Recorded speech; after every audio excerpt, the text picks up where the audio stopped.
Good morning, Colorado. This is the Colorado Energy and Carbon Management Commission. It is Wednesday, September 18th and 9 a.m. and we continue with our docket of the last week or two. And before we do that, we will take a roll call.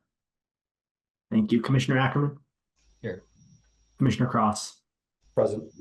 Commissioner Mesner? Here. Commissioner Oath? Here. Commissioner Shea? Here. And Chair Robbins? Here. Mr. Chair, you have 6 of 7 commissioners present. Great. Good to see everybody again. We concluded yesterday about 5:05. I hope everybody had a nice evening and is returned and refreshed for a full day of business today. We're going to get to the cumulative impacts and enhanced systems and practices rulemaking, but before that, we have a couple of general business matters to attend to. We have a consent agenda. These are matters that are placed on consent by staff and generally are not controversial, but I do generally want to make sure all commissioners are comfortable looking at consent as consent and not individually. Does anyone have questions on the consent agenda matters? And I would recognize hearings manager Thomas for potentially a alteration to consent agenda. Thank you, Mr. Chair. Hearing staff will be pulling docket number 2403-00077 Nickel Road spacing from this consent agenda. It is still pending an engineering review, so we will hope to have that on next week's consent agenda instead. Everything else will be the same. So we have 6 matters on consent. Are there any questions with regard to the remaining 6? Seeing none, does someone want to move to approve the consent agenda? So moved. Second. Motion and a second on the 6 matters on consent. Any further discussion? All those in favor signify by saying aye. Aye. Aye. All right. So with that, we return back to our normally scheduled business. Docket 2406-00145, the cumulative impacts and enhanced systems and practices rulemaking. We are unfortunately not midway, but we're a little ways into party rebuttals or closings. And we are trying to, I just want everyone to know we're trying to accommodate schedules and witnesses and we're doing our best. And so just keep in touch with hearings manager Thomas and hearings officer Jacobs, and we'll continue to try to do our best to make sure that this is as seamless as possible. And I just want to throw a shout out to our team. This has been really seamless. The issues are important for the state of Colorado. The perspectives on the issues are diverse. But having said that, that's par for the course. And I just want to let my team, our team, know that you're doing a phenomenal job of making this run very seamlessly with a lot of parties. We've got 77 people listening in this morning. So with that, we turn to Colorado Sierra Club, Attorney Michael Foote, with 18 minutes remaining. Good morning, Mr. Foote. Did I articulate your remaining time accurately according to your notes? Yes. Thank you, Mr. Chair. You did. We had ceded some time to Earthworks, and I think they used it wisely. So looks like we'll have about 18 minutes to present here. And I'm assuming you can see the screen, the slideshow. Yep, we see it. It's not in presentation. There it is. Now you're good to go. Excellent. Okay. Well, good morning again, Mr. Chair. Good morning, commissioners. Michael Foote on behalf of the Colorado Sierra Club, and we do appreciate the ability to present a few points to you during this, I guess, relatively short rebuttal presentation, as you heard. At the outset, I'll just say it appears that you'll be hearing some of the same things from us that you already heard from Earthworks and Conservation Colorado. And we share many of the concerns of those groups. We're aware of, and also, just so you know, we support their language and their red line proposals that they put in front of you yesterday. And as well as a proposal that you've heard about already from Green Latinos, and I think you're going to hear from them later on today. We participate in discussions around those proposals and we support what came out of them. But for my presentation in particular, I'm going to repeat some of the points from more of a bigger picture policy angle, because from the Sierra Club's perspective, they're important enough to do that. And you have the ability to ask staff for rules to implement these types of policy points. I've put the points that I'd like to make in terms of red flags that you'll see in a minute. And that's because they're concerning issues and they should make you take notice, and many of which go to the heart of the statutory purpose of these rules. We hope that you will closely consider these red flags and act upon them when giving further direction to staff related to a new draft. The first issue that bears highlighting once again is the ozone non-attainment area. You already know the Denver Metro North Front Range ozone non-attainment area isn't going to get where it needs to go without significant cutbacks in NOx and VOCs from the oil and gas industry. And since the majority of NOx and VOCs produced by oil and gas operations occur during the pre-production phases of drilling, thankfully there's a lot that could be done in this area. As you know, again, and has already been highlighted, the problem isn't theoretical. Despite the work that's been done by the legislature, agencies, and others over the last several years to reduce ground level ozone, we've still got a big issue. This graph in front of you comes from the Regional Air Quality Council, and it's their latest update of the readings we've seen at various monitoring sites around the non-attainment area. With all of the caveats that ozone is affected by meteorology and things outside of our control like wildfire smoke, these numbers are still really concerning. Ozone compliance measured from the fourth highest reading under the 2008 standard is 75 parts per billion. And compliance with the 2015 standard would be 70 parts per billion. And as you can see from the measurements taken this summer, it's clear we are far, far away from hitting those numbers. This summer, we're regularly seeing numbers in the 80s. So if those numbers don't come down significantly and soon, the discussion won't be whether we as a state could do one thing or another to fix the ozone issue, but what the state will be doing as a result of EPA mandates to fix the ozone issue. We can't afford to kick the can down the road, or even until 2026 OGDP applications are considered to make real progress here. And it's not, just to be clear, it's not just about reaching quote unquote compliance, which comes from a legalistic connotation to it, but it's about the health impacts numbers. Like these kind of numbers have on people that live within the non-attainment area. These numbers may seem abstract on the page, but they really do have impacts on real people. So over the last several years, we've been counting on electrification to make a large amount of progress in reducing ozone precursors from oil and gas operations. But this hearing has made clearer we probably put some unsupported reliance on that option in the past, and at any rate, can't necessarily count on it in the future. Operators want the as practicable language to be as generous as possible, and it appears they're laying the groundwork for a large number of new operations that will not be electrified. Without electrification, regardless of why it didn't happen, there will be very little ozone improvement. So it really comes down to two other options, neither of which the operators have been supportive of.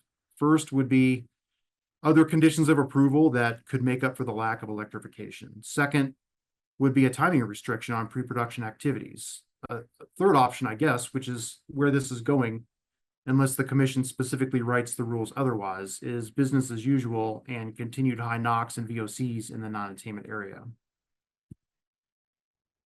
Next, there's a concern related to future drilling within 2,000 feet of an RBU and DICs. The industry resistance to proposed Rule 604C and its arguments against it have made one thing really clear during this hearing, which is they're planning to drill much more within 2,000 feet of homes, including DICs. This is really problematic. First, because of the fact that operators feel like this would be a good idea in the first place. And, you know, it really goes squarely against the direction this state has taken over the last 5 years when it comes to protecting residents in and out of DICs for that matter. And second, because operators must think the commission will approve those plans. And frankly, they might be right under the rules as they currently exist. During our initial presentation, we highlighted permit applications for 8 new locations in Commerce City that thankfully have been put on some kind of a hold after 2021. We don't want to go back to those kinds of proposals. There are some places in some circumstances where additional drilling should just not happen because the cumulative impacts are simply too high. But the draft rules on their face would do nothing to keep this kind of proposal gathering dust on the shelf. Now, I realize I might get some pushback about that particular assertion, and you would rightfully point out that the plans would need to be vetted by staff and the director, and they'd have to go in front of the commission to get approval. And then there's the local government approval component, of course, and all of that is true. But it's also true that all of those things are procedural and far from a guarantee of actual substantive protections. These communities deserve both procedural and substantive protections. And here's how it will play out on the ground with the ECMC process for those residents living within 2,000 feet. First, they'll be contacted by the operator's community relations team, and after some discussion, will be asked to give informed consent. The residents will be presented with a quandary at that point, of course. They'll have to decide whether to refuse to give informed consent and the payment that comes along with it, especially when the operator indicates it will just go and get commission approval under a different part of the rule anyway. If a resident chooses not to give informed consent, and for whatever reason they're concerned about the impact of having this large industrial operation less than 2,000 feet from their home, they can always make a public comment to the commission. But you have to ask, what position are they in, really, to be able to make an impactful public comment? People file public comments all the time saying they're concerned about the impacts of oil and gas close by, but that in and of itself hasn't stopped it from happening. One of their options is to try to gain affected person status and participate in the hearing that way. But that's going to require legal counsel, and that's probably not going to be free. Then they have to gain access to subject matter experts, because the industry is going to bring their experts and make the case in front of the commission. Those experts, assuming any can be found around here that aren't angling for industry work, probably aren't going to be free either. But even if they get counsel and experts, that is the resident I'm speaking of, there's a decent chance that resident isn't themselves entirely up to speed on everything related to oil and gas development, which means they have to spend the time and the bandwidth necessary just understanding the situation in order to bring the case to the commission. This can take a huge amount of time and opportunity cost. And remember, they're going against an entire company dedicated towards getting that permit approved. Now, that resident may be able to get some help from the community liaison, assuming that position isn't handcuffed too much in the final rules. And that's a positive thing, no doubt. But the community liaison will, at best, be able to convey concerns from the resident to the director and the commission, and that's a good thing, but the liaison doesn't represent the resident, and at the end of the day is still employed by the agency that approves the permits. So given the limitations identified by the industry as to why it's so difficult for them to obtain informed consent in the first place, like how some residents may not want to get involved, they may be too busy, they may not trust a legalistic system, you can see why the remedies they supposedly have within the rules to express concerns are really not practical remedies at all. They're really at a total disadvantage. That's why it's necessary to build sufficient substantive protections into the rules in the first place. It gives certainty to the industry by saying that we just aren't going to go there. It gives protections to the residents that they can count on. These health and safety protections should not be provisional and dependent on whether the residents can adequately advocate for them. Next, how is this rule actually going to address cumulative impacts of oil and gas development? These rules will likely expand the ECMC's evaluation of cumulative impacts, but there seems to be, at least to us, very few sections of the proposed rule that would actually address those impacts. There are several parts of the rule that call for evaluation and consultation, but that's obviously different than addressing or reducing those impacts. This has been part of every Sierra Club presentation during this cumulative impacts saga, and I wouldn't want to break the streak here, but it's not being mentioned just to keep the streak alive. It's to bring up an important statutory requirement, which is that the commission is required to evaluate and actually address cumulative impacts. When reading the August draft SBP, for example, one notes the addressing of cumulative impacts is almost always paired with the evaluation of those impacts, like the evaluation will necessarily lead to the addressing of those impacts. I would submit that's not necessarily a fair assumption. The ECMC can receive data from operators and take a look at that data in great depth, but up to this point, that receipt and review has not led to the effective addressing of cumulative impacts. It's difficult to see how this rule as currently drafted would be any different. And that's even before the suggested industry amendments to the rule. Combining some of the industry suggested deletions leads us to this. They want to get rid of the ability of the director to ask for additional cumulative impacts information for a Form 2, approved before the mission change, or a Form 4. They want to get rid of consideration of other surface impacts or industrial impacts within the impact area, whatever that turns out to be. They want to get rid of most of Rule 316, including most of the enhanced practices, and for those that remain, delaying their imposition until 2026, which, as I said before, doesn't really help our ozone non-attainment anytime soon. And they want to get rid of the director's recommendation related to NOx and GHG intensity. Our position is the August draft really is sparse enough. But there's not really a lot left if the industry is able to persuade the commission to further weaken it. And finally, I have to readdress the legislative history issue as it relates to the June draft of Rule 604C. We heard a fair amount of argument from industry parties in the briefings and their presentations about the legislative history of Senate Bill 229, and somehow by extension of a bill that didn't pass last session, which was HB 1330. I hope you noticed among all the case law citations provided by the industry in their presentations, none of those citations support the contention that a particular bill's failure should be considered among the legislative history of a bill that succeeded. Presumably, if that case law existed, they would have found it and highlighted it. Here's what I found and put it in the Sierra Club's pre-hearing statement, but it bears repeating here. There's no case law I'm aware of that supports the proposition that one bill's failure should play a role in the interpreting of the legislative history of another. And there's good reason for this. There are many reasons why a bill doesn't pass, and those reasons are likely to be irrelevant to another bill. HB 1330 had multiple sections and would have made several changes to titles 25 and 34. The bill passed in its House Committee of Reference, which is the committee which evaluated and improved the underlying policy of the bill. But 1330 did not pass the Appropriations Committee, which typically evaluates the fiscal impact of the bill. The bill had a substantial fiscal note on it, and it's not surprising to see bills with fiscal notes of that size failing in the Appropriations Committee. But the bottom line is the failure of HB 1330, just like any other bill, tells us nothing about the success of a different bill.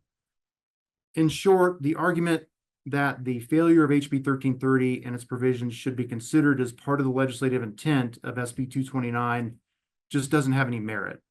There is nothing there that prohibits you from passing a rule requiring informed consent if a new facility is placed within 2,000 feet of a home in a DIC. It's not a question of whether legislative intent limits your choices here. It's a question of whether you find it to be an appropriate protection of health and safety. And we think you should, as we have highlighted throughout this process, as well as other parties have throughout this process. So thank you for this opportunity to give additional remarks, and happy to take any questions.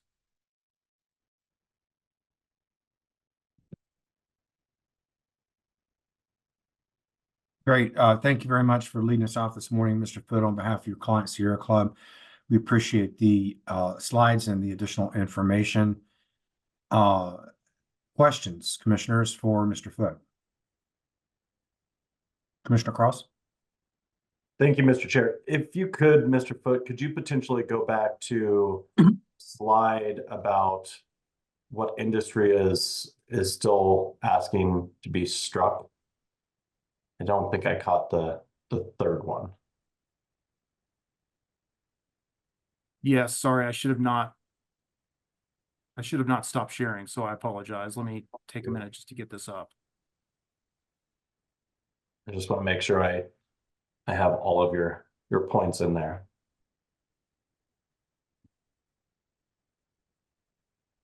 Yeah, there it is. Okay. I thought it said 316, but I just wanted to make sure. And if you could you provide a little bit more information on the second bullet you have there with respect to the industrial impacts within the impact area? And Well, there was at least one industry party that is advocating for the striking of consideration of industrial impacts within the impact area. I think their point was that it's hard to say exactly what is an industrial impact. So that was part of this slide, because looking through and trying to combine the industry suggestions about how to further, I guess, change the rule, in our view, weaken the rule. That was part of many suggestions that were made, at least the 4 main suggestions that I saw. Okay, I think that's my only question. Thank you. Yeah, just keep the slides up there, Mr. Foote. Further questions for Mr. Foote? Commissioner Ackerman? Thank you, and thank you, Mr. Foote, for your presentation today and for Sierra Club's participation in our hearing. You mentioned, and I didn't note the slide, but you mentioned potential COAs to address the lack of electrification in the absence of requiring electrification and just prior to timing restrictions. Any thought on elaborating on what those conditions of approval might be that would address lack of electrification? Well, some of those conditions of approval, I mean, I think have been addressed as part of the enhanced protections. But, many of those have come under attack from the industry saying that they're not practical or they just can't do them. So, we could be faced with a situation here where we don't have electrification. We also don't have the ESPs that could make up for the lack of electrification. I hope the commission could recognize that and at least have one or the other, preferably both, when it gives instruction to the staff to do the final rules. That's helpful. Thank you.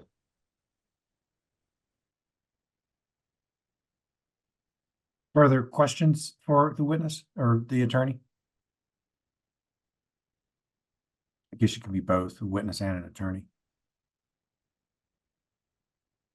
All right, well, yeah, if you could forward the slides over to Elias, we're keeping track of all of them, and I, for one, go back and look at them in the evening, so that would be great. Again, appreciate the continued work with us, Mr. Foote. You've been long involved in these matters, and we appreciate your insight and your perspective, so thank you very much. Very good, thank you.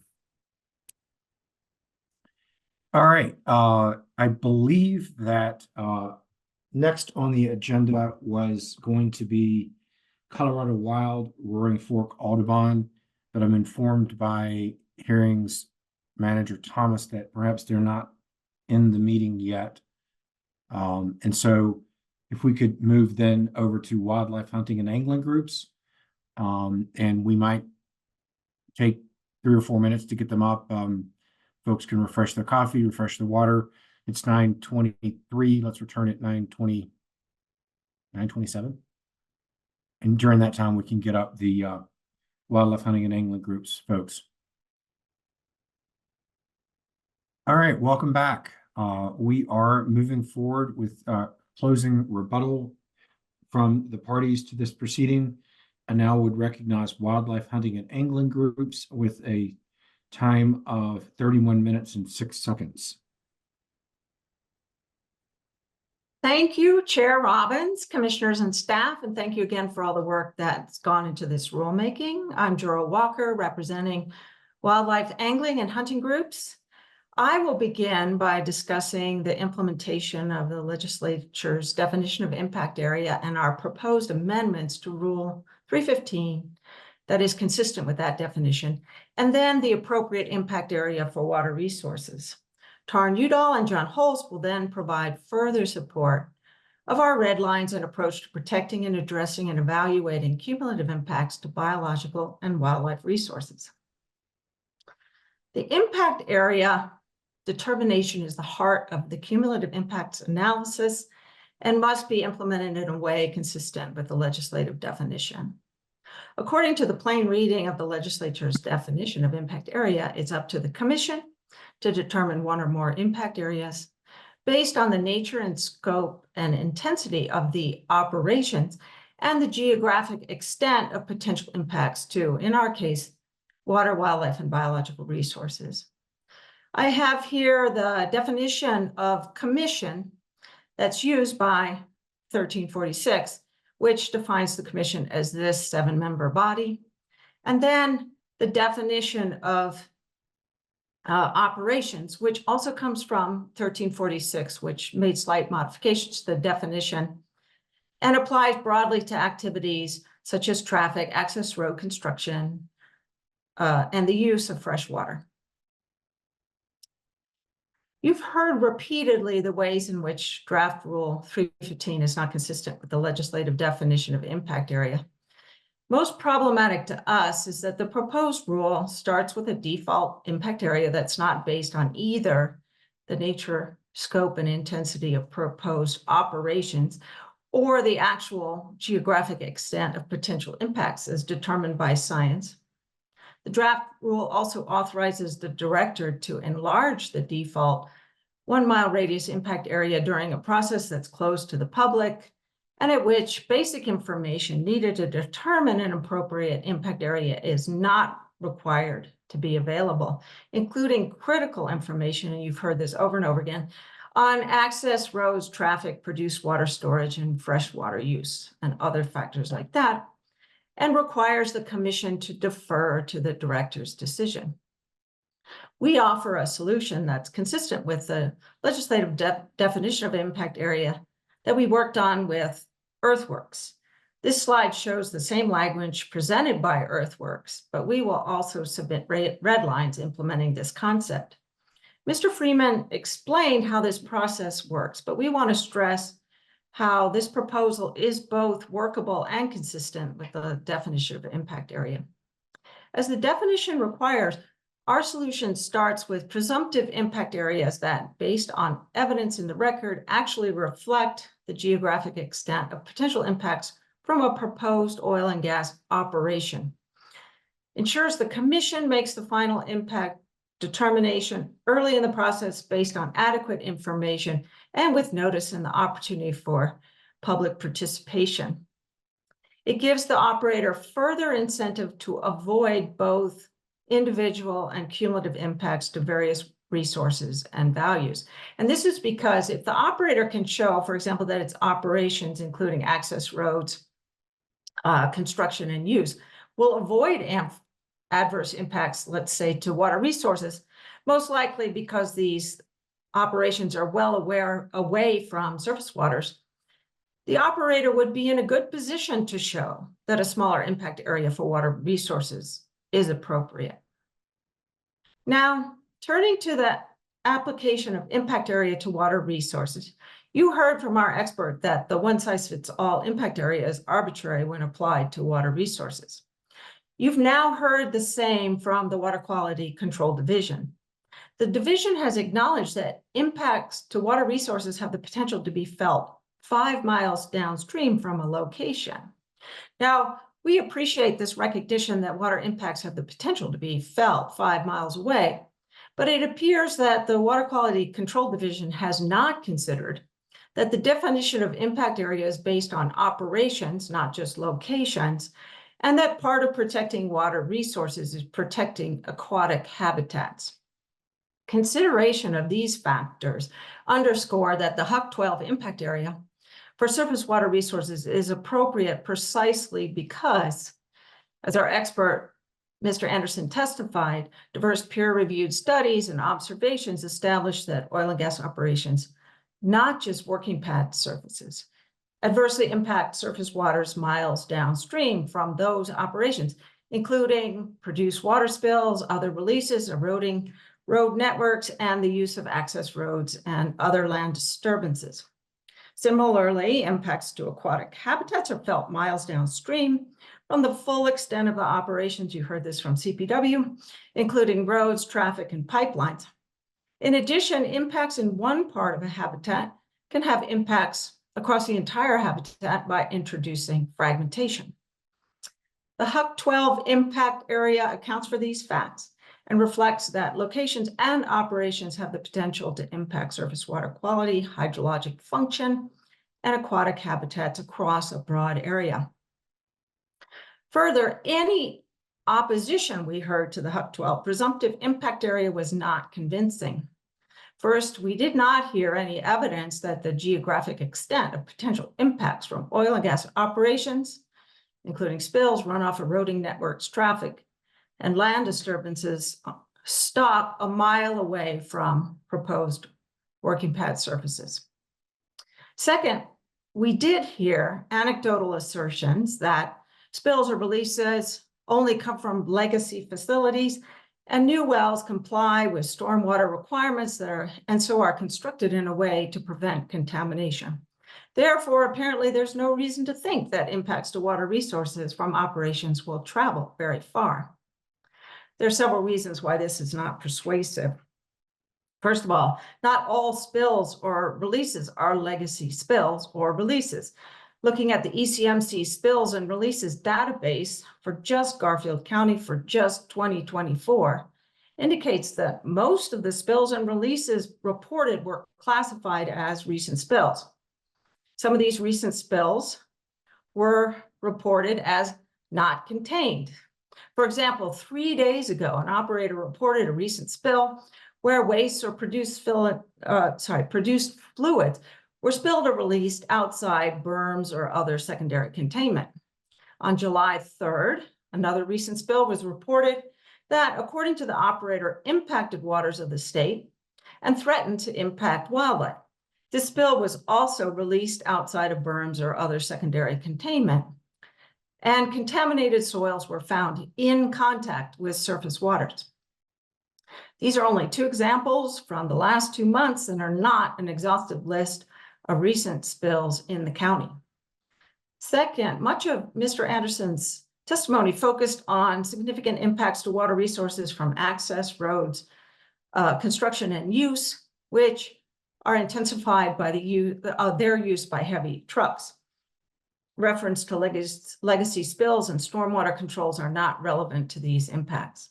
Third, protecting water resources requires evaluating and addressing cumulative impacts of the proposed operation over its entire lifespan, from its inception until its successful reclamation.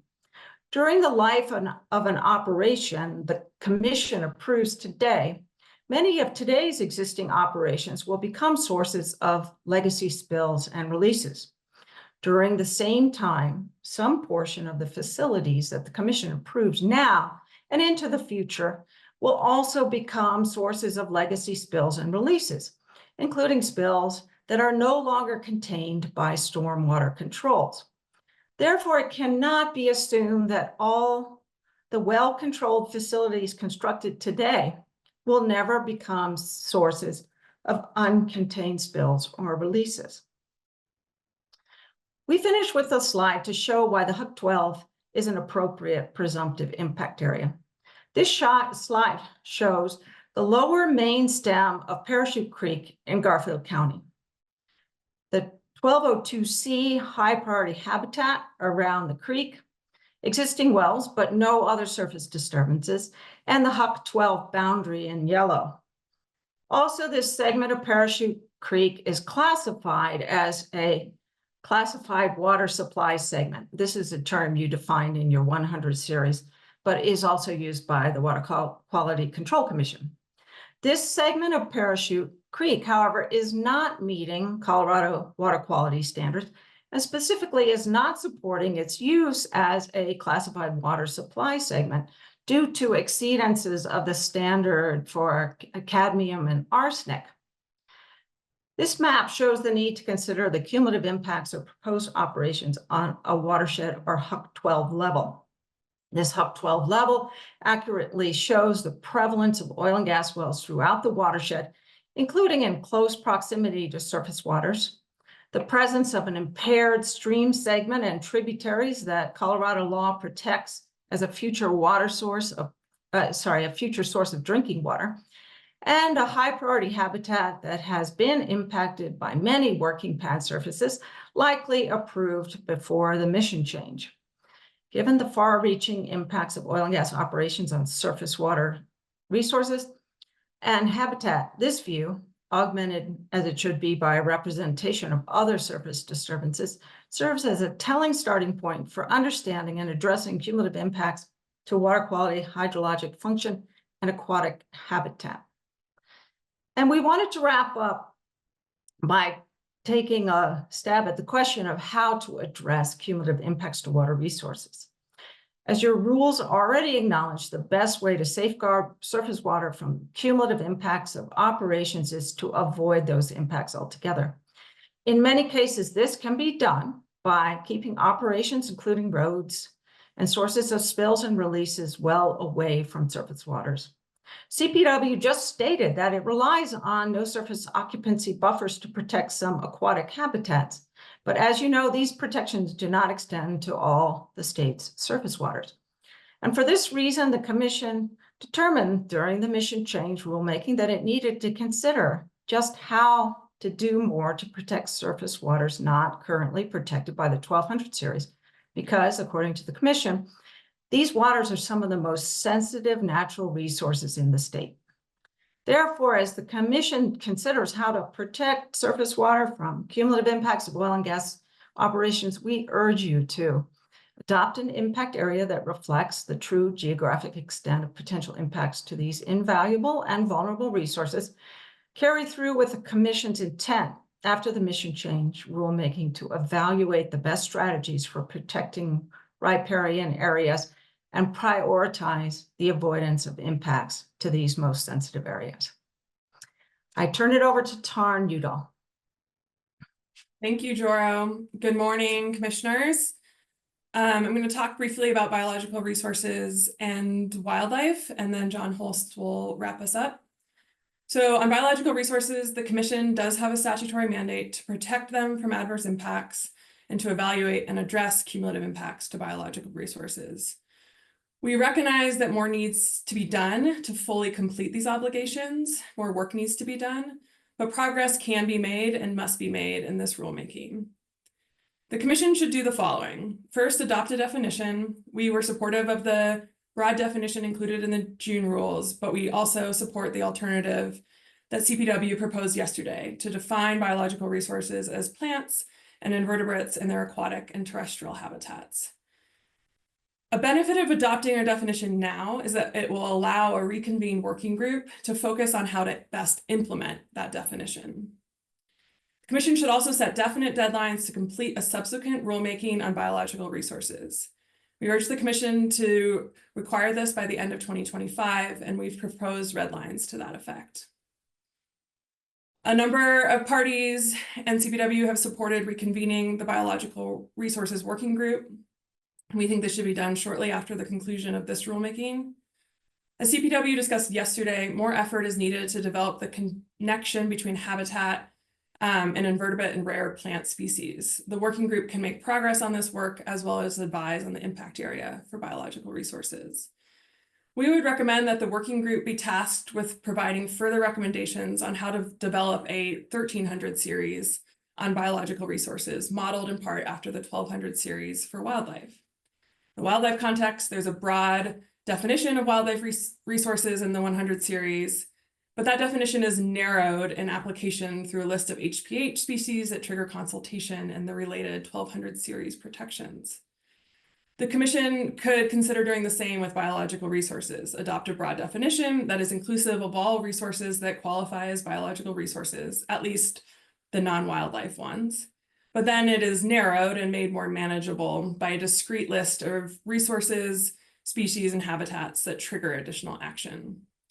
Like with wildlife, you could require a biological resources protection plan with some operating practices that benefit all biological resources, and then have an HPH style shortlist of robustly supported polygons that require formal consultation to implement, avoid, minimize, and mitigate protections. In this rulemaking, we urge the Commission to revise Rule 315 to add potential conservation areas, or PCAs, to the 315 analysis of cumulative impacts.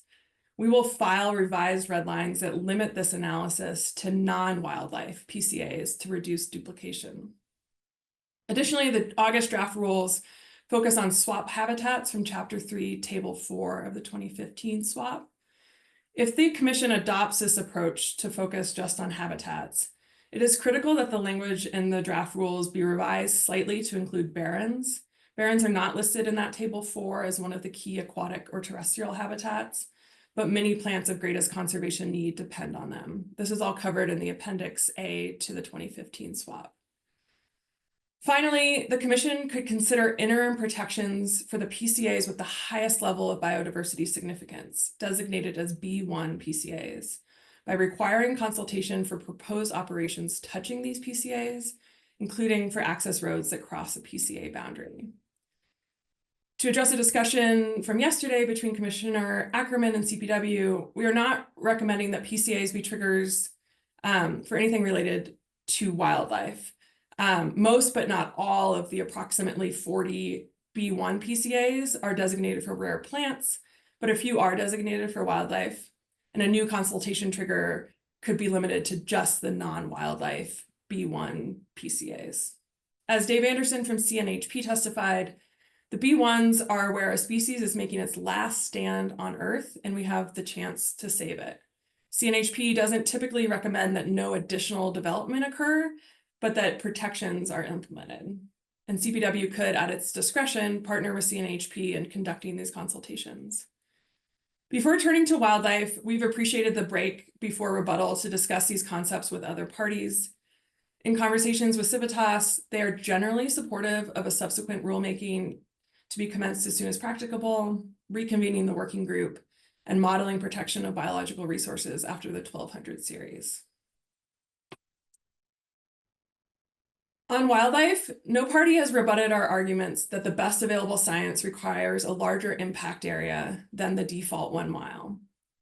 In staff's presentation weeks ago, they recognized that impacts from oil and gas operations don't stop at an imaginary line. This is particularly true for wildlife. As we presented in our case in chief, there's ample evidence already in the record from the mission change rulemaking that the best available science shows that development activities impact wildlife and their habitat use well beyond 1 mile from a working pad surface. CPW underscored that evidence yesterday, including how the stress human activity places on animals creates a zone of avoidance around the area of operations. The impact area needs to encompass the potential impacts from all operations, not just surface disturbance, including new access roads and increased traffic on existing roads. Some industry parties have argued that a larger impact area isn't workable or that it might generate too much information. These types of assertions aren't relevant to the threshold question before the commission. Will the rules include a defensible impact area, one that satisfies the legislative definition and is grounded in the best available science? We too want these rules to deliver a workable process, and so we agree that there needs to be some line drawing. We therefore suggest presumptive impact areas for different resources, but a line drawing exercise should be based on the best available science and agency expertise and not an arbitrary choice.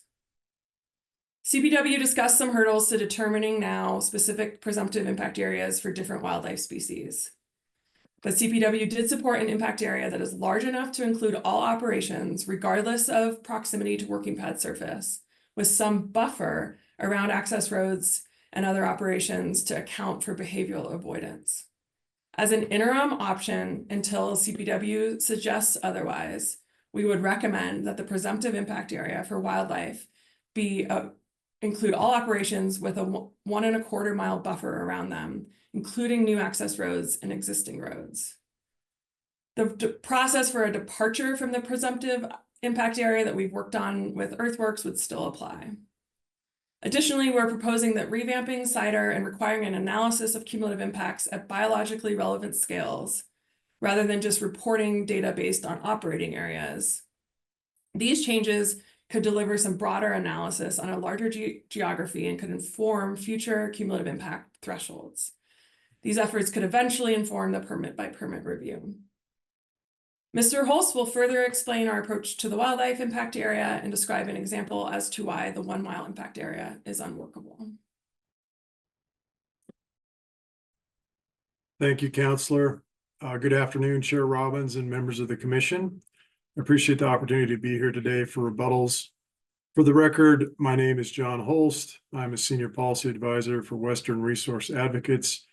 I'm here today in support of the Wildlife Hunting and Angling Group's positions on the proposed rule.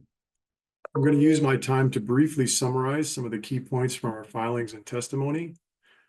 Take note that our slide presentation is running smoothly today because I'm not at the controls. You heard from Council today that to be consistent with the legislature's intent and to incorporate the uncontested best available science outlined in our previous testimony, and your statement of basis and purpose. Changes to the rules are needed. You also heard from CPW and CDPHE yesterday regarding some steps that can be taken to make the rule more manageable and to improve the Commission's decision-making with respect to cumulative impacts. We previously provided a red line that incorporates changes that we feel provide practical solutions, many of which were also mentioned by CPW. Please advance the slide. Our proposed changes include, as Council Udall just covered in detail, adopting a definition for biological resources, committing to a schedule for completing a biological resources rulemaking, and reconvening the work group to finish its work. In our opinion, reconvening the working group and committing to a firm schedule for biological resources rulemaking is mission critical to making substantive progress on biological resources. Our proposed changes also include incorporating the best available science into the impact area determination and cumulative impacts evaluation. A good start is to focus both the impact area determination and cumulative impact analysis on all oil and gas operations associated with an OGDP, regardless of their proximity to the working pad surface. For aquatic habitats, incorporating the best available science means, per the testimony of our expert witness, Don Anderson, and as summarized by Council Walker today, using the Huck 12 watershed as the default impact area to account for access roads, other operations, and other types of development that can and do cumulatively impact aquatic habitats well beyond 1 mile from the working pad surface. For wildlife, this means working with CPW to identify the appropriate impact areas that can be used as a default starting place by the director during consultations. We heard the discussion with CPW yesterday, and we generally agree that all operations associated with an OGDP should be used to help define the impact area, including new pipelines, regardless of their proximity to the working pad surface. As mentioned in the discussion with CPW yesterday, there will need to be some buffer placed around the extent of oil and gas operations to define an impact area polygon for analysis. Until CPW establishes what that buffer should be, to us, it makes sense to make the default buffer around oil and gas operations equivalent to the largest NSO buffer that currently exists in rule for the most sensitive species. That would be the 1.25 mile buffer for lesser prairie chicken leks that exists in Rule 1202C. We're not suggesting that this buffer be used to establish an even larger NSO buffer. We're recommending that it be used to establish the impact area boundary around oil and gas operations for evaluating cumulative impacts that recognizes the most sensitive wildlife resources regulated by the Commission. As Council Udall mentioned, we also encourage the Commission and CPW to especially consider the impact area and cumulative impacts from substantial increases in traffic associated with new development that may or may not be on new access roads. We know that assessing impacts to wildlife from increases in traffic on existing roadways is a difficult discussion, but that probably means it's also worth having. The example I provided a few weeks ago of the active Gunnison sage-grouse lek that was negatively impacted by increased traffic on existing access roads is worth contemplating. That example haunts me because eventually that lek failed. No one knows the exact reason, but I suspect that increased traffic from additional development was at least partly to blame. Perhaps if the increased traffic had been considered an oil and gas operation as part of a new development, a new OGDP, the outcome for that lek might have been different.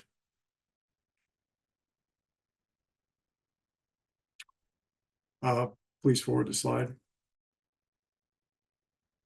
This slide provides another example illustrating the inadequacy of a default 1 mile impact area for wildlife, and this time it's not about grouse.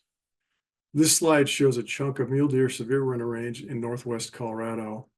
If we were permitting the well highlighted in the lower left corner with a 1 mile impact area buffer from the working pad surface, you can see that we wouldn't be considering any of the other wells that are clearly impacting the severe winter range for this deer herd. Perhaps more importantly, This slide doesn't show any other types of development that might also be impacting the severe winter range in this area that are critical to consider for a robust cumulative impacts analysis.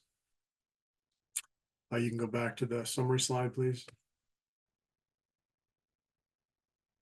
In order to incorporate the best available science, the Commission is going to need to provide some additional tools to operators and consulting agencies.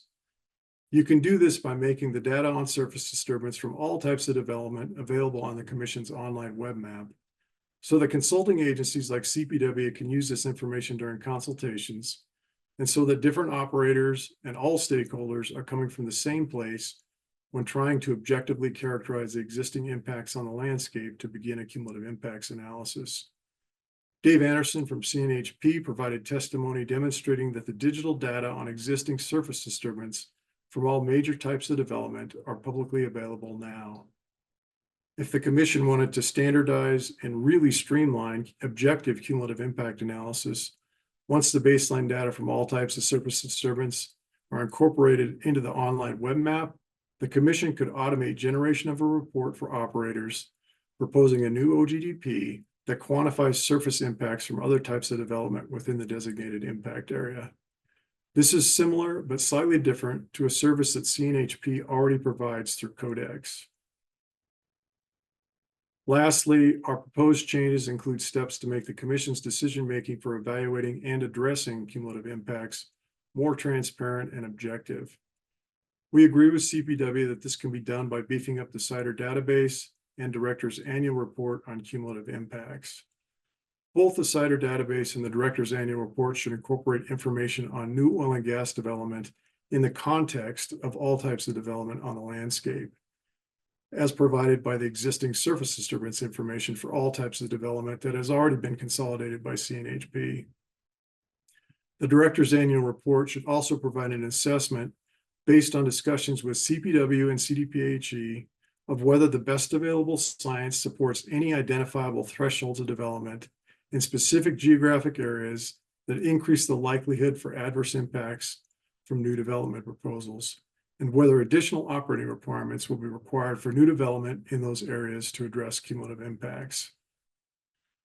Note that one of the changes we also proposed in our red line is some simple additions to Rule 1203 that would allow CPW to consider cumulative impacts when it's evaluating whether compensatory mitigation is needed to address adverse impacts.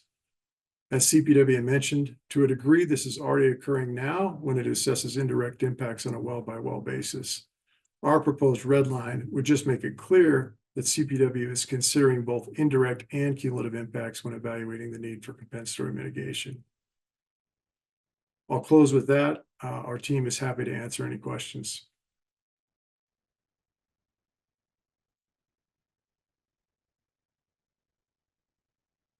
Great. Thank you guys very much for the additional information and thought put into the presentation this afternoon. Again, as normal, the panel is open for questions from commissioners. Does a commissioner desire to start with questions? Commissioner Ackerman? Thank you. And once again, thank you for your participation in this rulemaking efforts. I found your presentations and your suggestions to be very helpful. I think we're thinking along similar lines. I do have a couple of questions. You mentioned the inclusion of the PCAs, the B1 PCAs, and then, excuse me, I think kind of modified that to make that those that are non-wildlife, which are largely focused on rare plants. During CPW's presentation yesterday, they kind of hedged on that point a little bit and expressed some concern that that's not a mapping process that ultimately is within their jurisdiction, and they expressed concerns that might not be an appropriate trigger point for consultations with CPW as the agency that now has statutory authority over those species, but wouldn't be within their mapping authority. Any thoughts on that? Thanks, Commissioner Ackerman. I think initially, we are recommending this as an interim protection that can occur between the conclusion of this rulemaking and the conclusion of the necessary subsequent rulemaking on biological resources, at which point we expect there to be a robust process for delineating the habitats and species and the resulting polygons that would trigger consultation with CPW. But we do think that the PCAs represent the best available science now and offer the commission a tool to make meaningful progress on protecting biological resources in the interim. Thank you. I appreciate that response, and also appreciated your suggestions on a potential 1300 series that is patterned after the 1200 series. I think that's a very interesting idea as well. And I think this one's for you as well, Ms. Udall. You can correct me if I'm wrong, but you mentioned the inclusion of barrens, and I'll have to demonstrate my ignorance just a little bit on this question. But do you know if there is an appropriate mapping layer for barrens that could be easily included in an evaluation, or is that more of a habitat conditions type descriptive inclusion in the regulations? I appreciate the question, and I have to admit I don't know.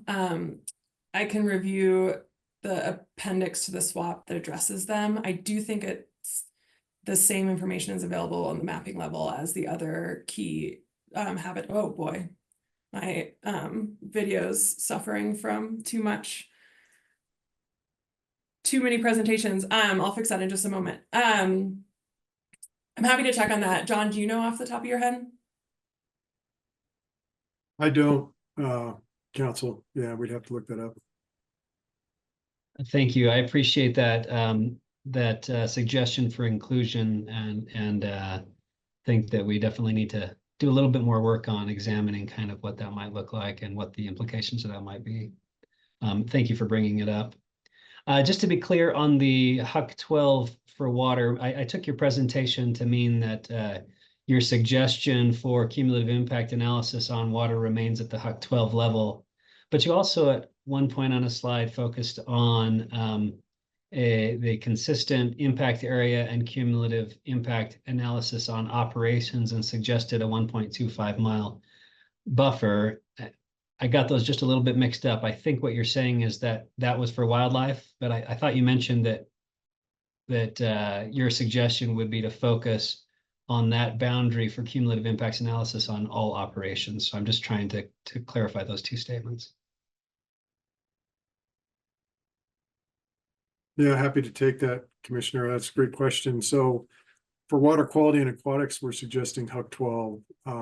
For all other wildlife, we're suggesting that it essentially be drawn around operations consistent with CPW's recommendation yesterday, with a buffer, and absent a CPW coming up with a buffer in the interim, knowing that the commission has to act during this rulemaking, we're suggesting that you go with essentially the most sensitive NSO buffer that's currently in rule, which is that 1.25 mile buffer for lesser prairie chicken leks that exists in 1202C.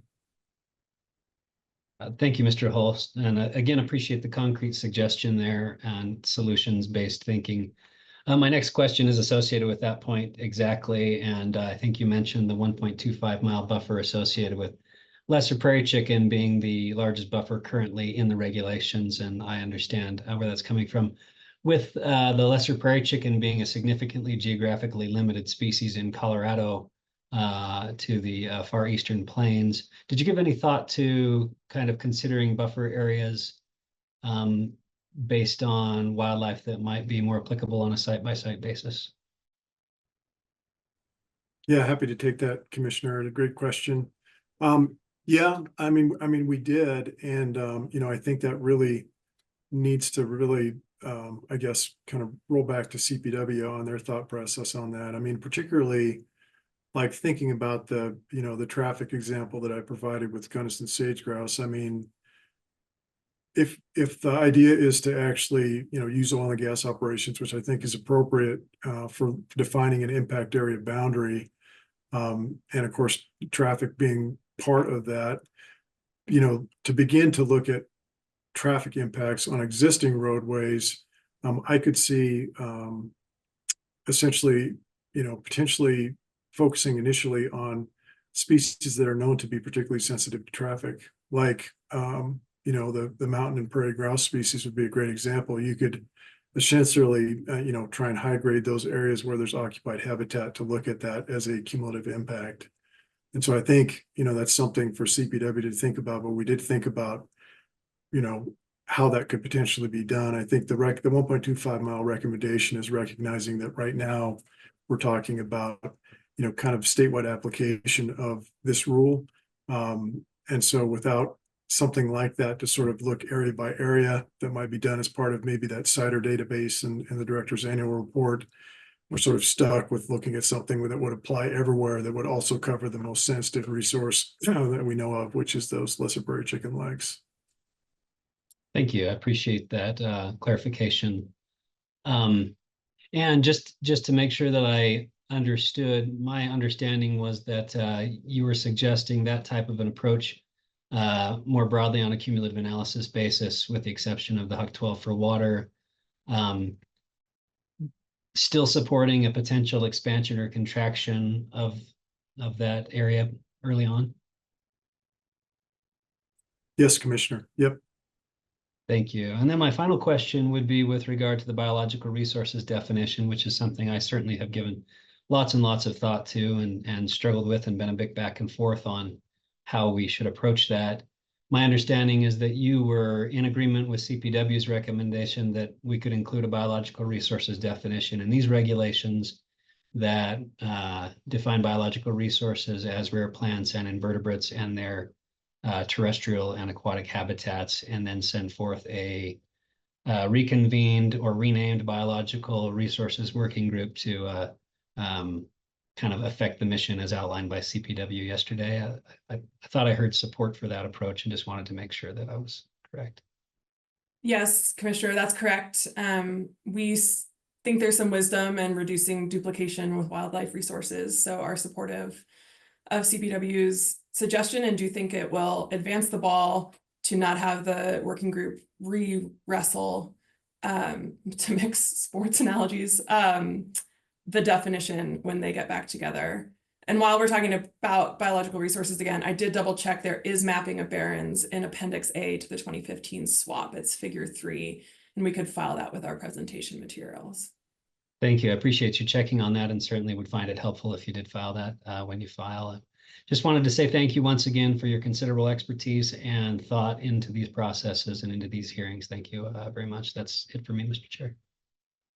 Thanks, Commissioner Ackerman. One follow-up on the impact area for water, and I apologize if I'm just being dense this morning, but at one point you said that the use of what CPW has suggested, the 1.25 buffer, including new and existing roads, but then I also think I've heard use the HUC 12 standard, which is, you know, in times much broader.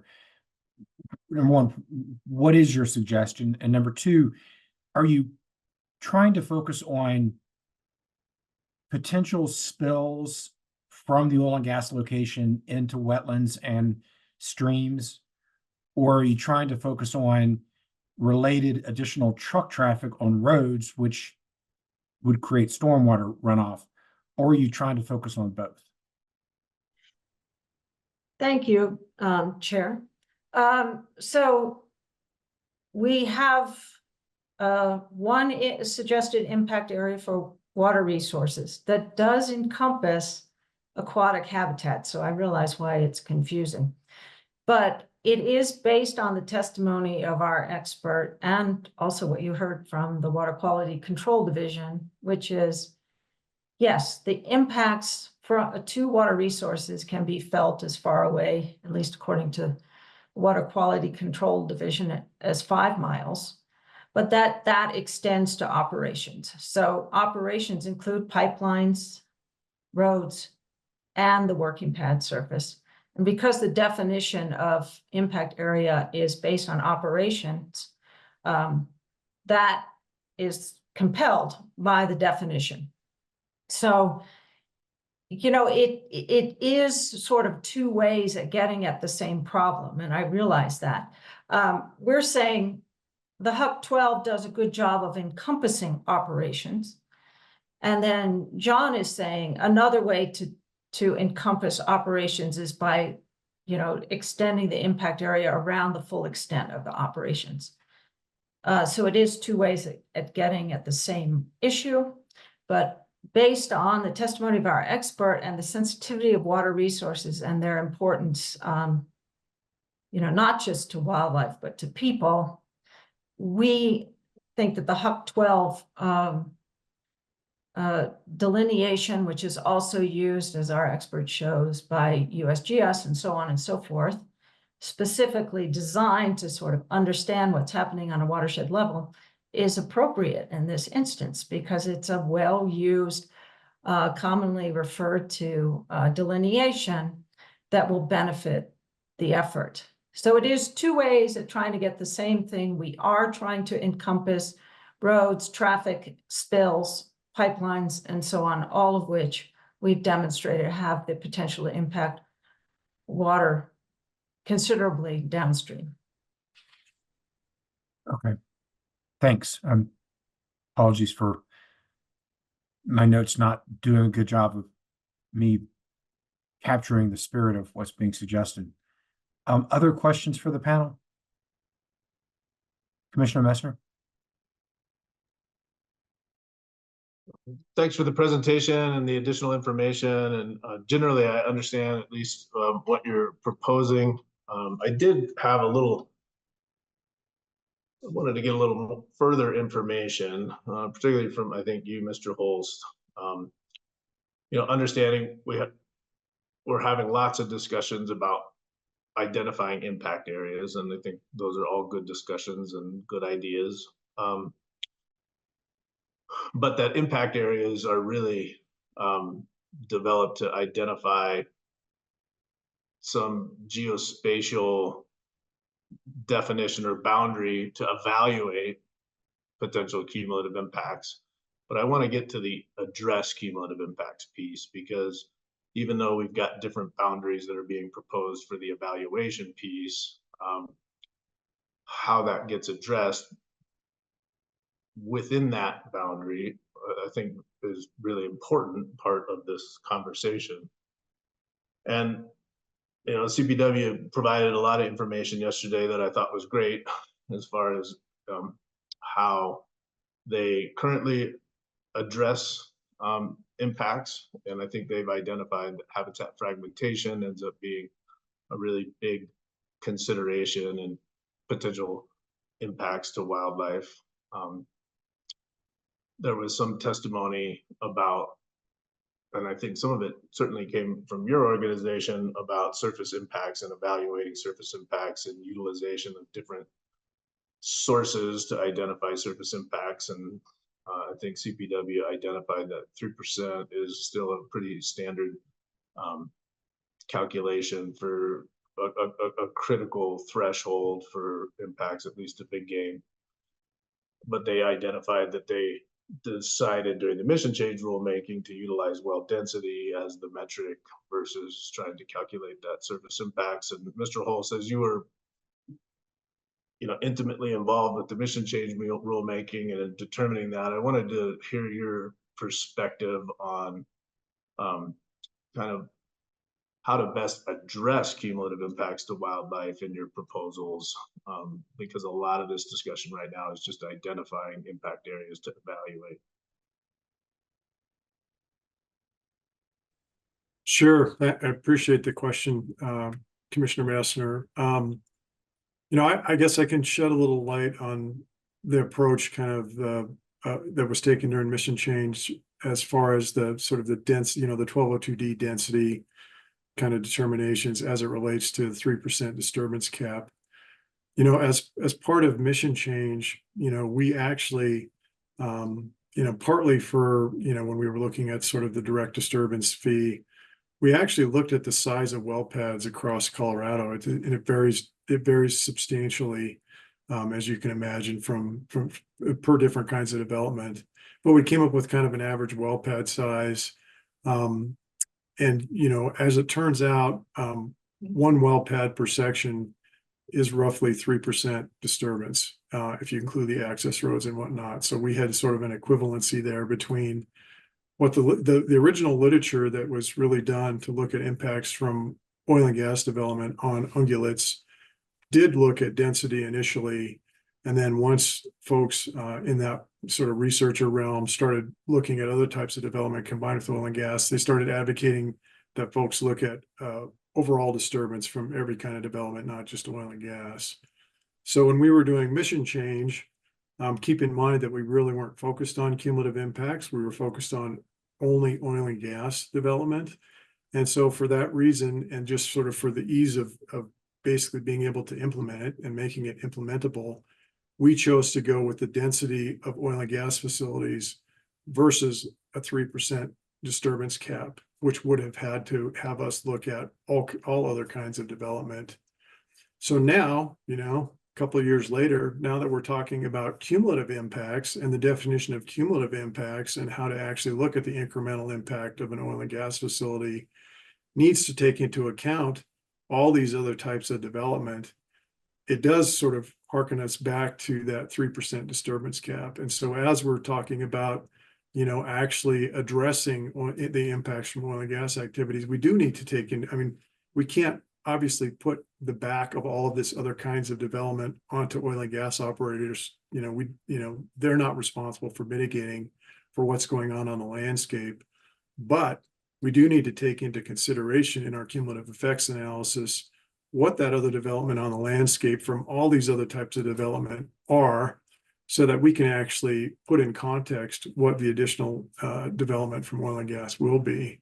And frankly, that look will kind of run both directions. And in a lot of cases, the landscape may be so developed that a new oil and gas facility is sort of a de minimis impact, but it also will, highlight those areas where perhaps other kinds of development has impacted the remaining habitat for a particular species. Like in my mule deer slide, there wasn't very much on that slide that showed undeveloped habitat, severe winter range, kind of in that general area. So a new well in that undeveloped area might be significant. Is that helpful? Yeah, that's helpful. Thanks for that. I think that's the only question I have. Thank you. Further questions from the commission to the panel?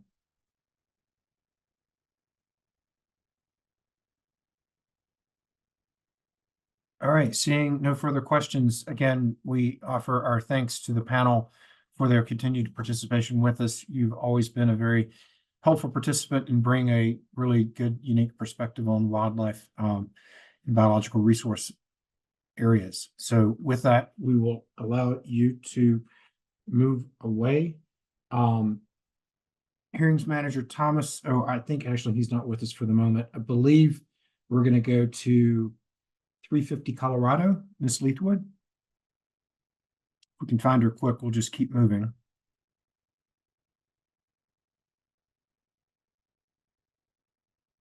Oh, good.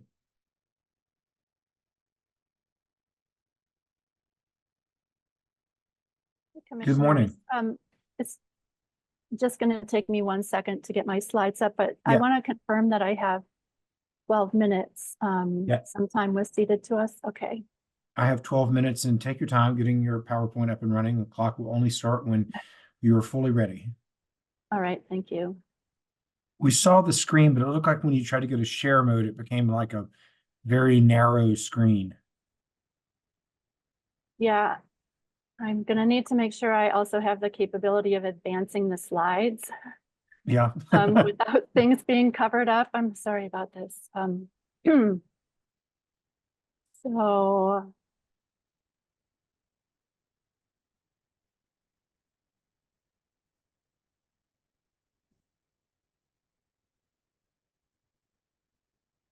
I feel bad for wasting your time. Do you want to take a teeny break or something?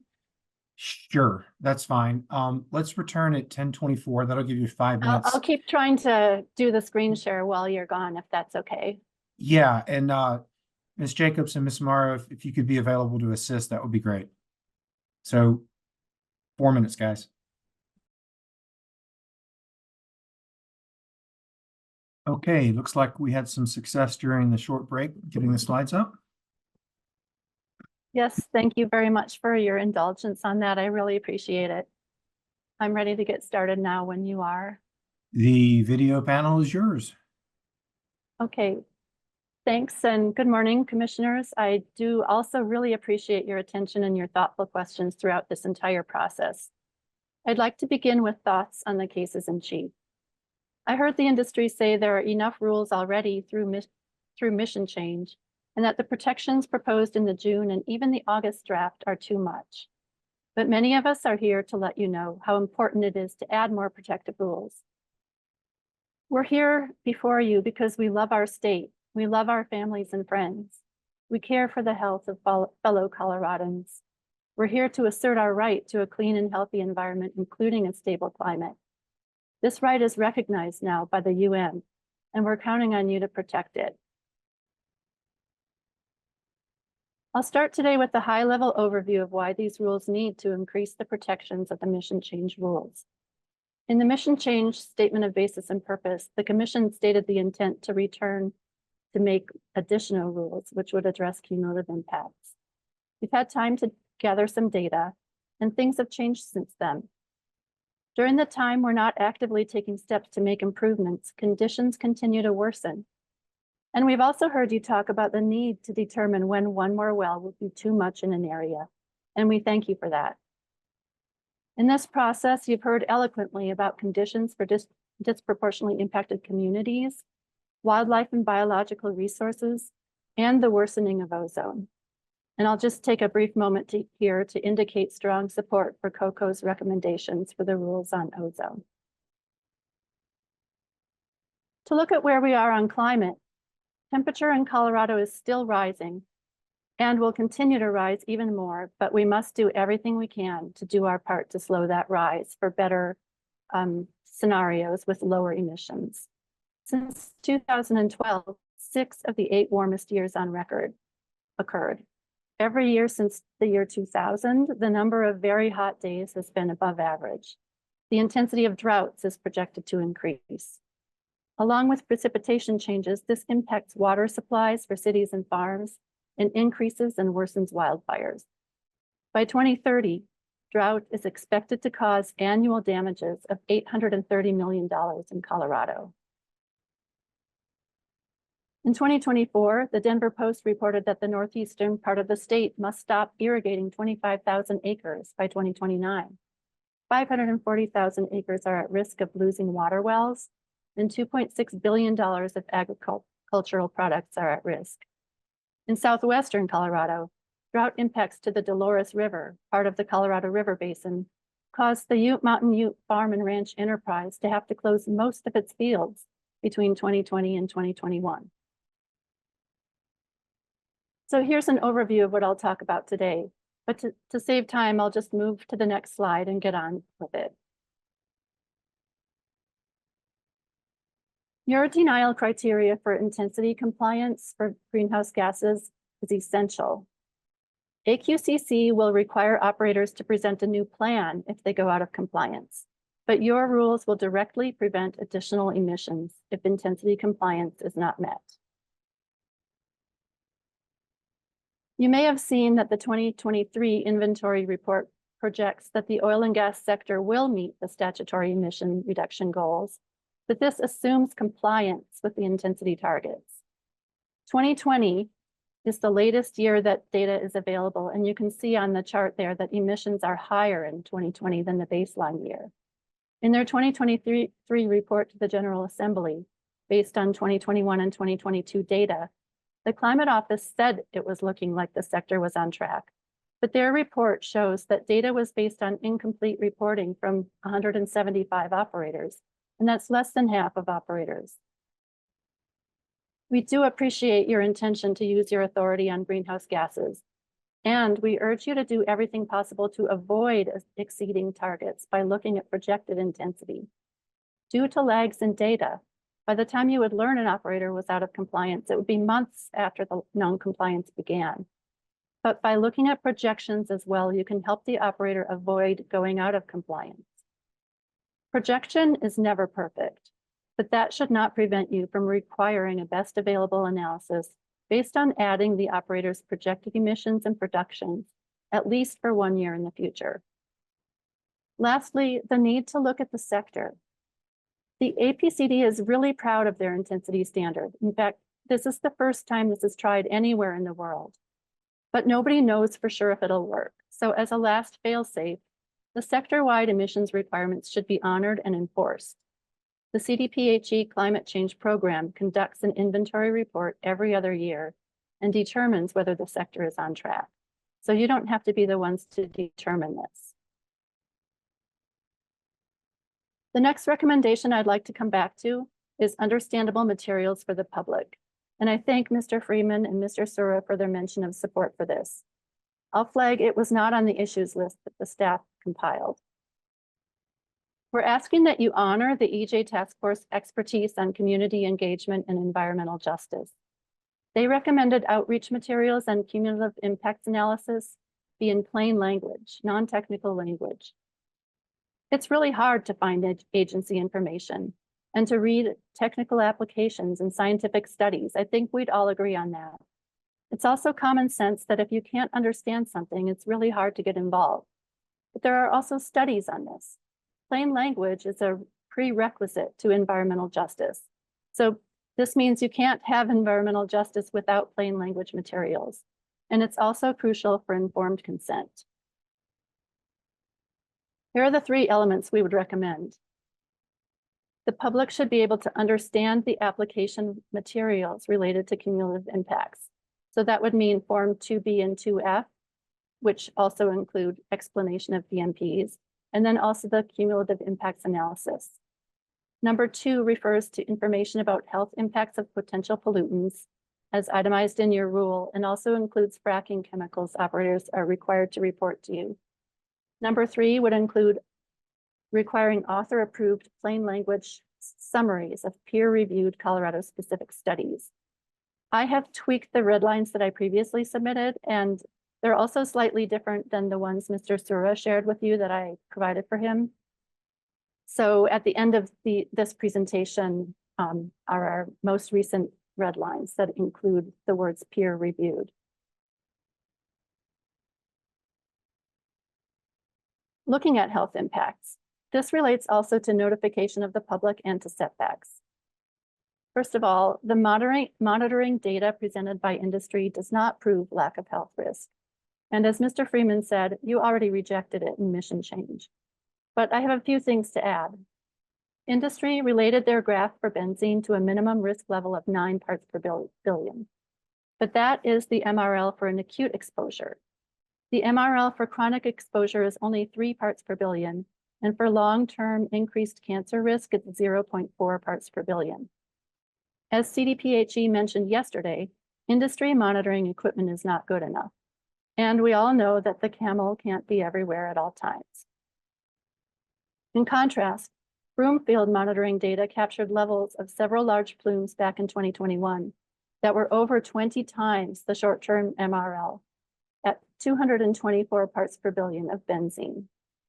So while monitoring data is important to flag items of concern, it's really critical to look at the health studies. PSR and Earthworks have both pointed to numerous studies showing health risk. I've included over 100 pages of Colorado-specific studies in our PHS exhibits. Here are 2 that I'll point to today. People within 1 mile of a multi-well pad report health impacts more often than people more than 2 miles away. This was in Broomfield. I bring it up because the site studied had the highest level of protection from BMPs. The second study here showed higher levels of birth defects associated with higher levels of well density within the surrounding 10 miles.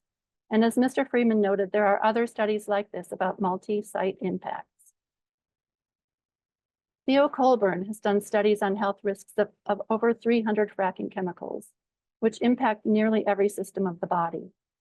She also learned that with chemical interactions, disruptions to the endocrine system occur at the level of parts per trillion. That's 1,000 times smaller than parts per billion. Moving on to the issue of notice. By definition, in the impact area, operations have the potential to contribute to cumulative impacts. The impact area in the current rule draft is set at a default 1 mile. So basically, people who may be impacted have the right to know something is being proposed.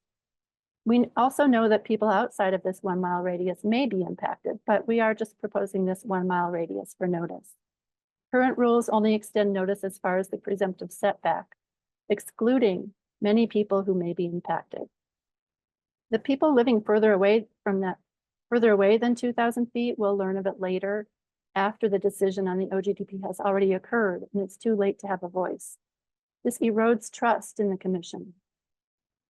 With regard to Earthworks' recommendation for the presumptive impact areas, this change would also ensure that more people affected by that impact area determination would get notice.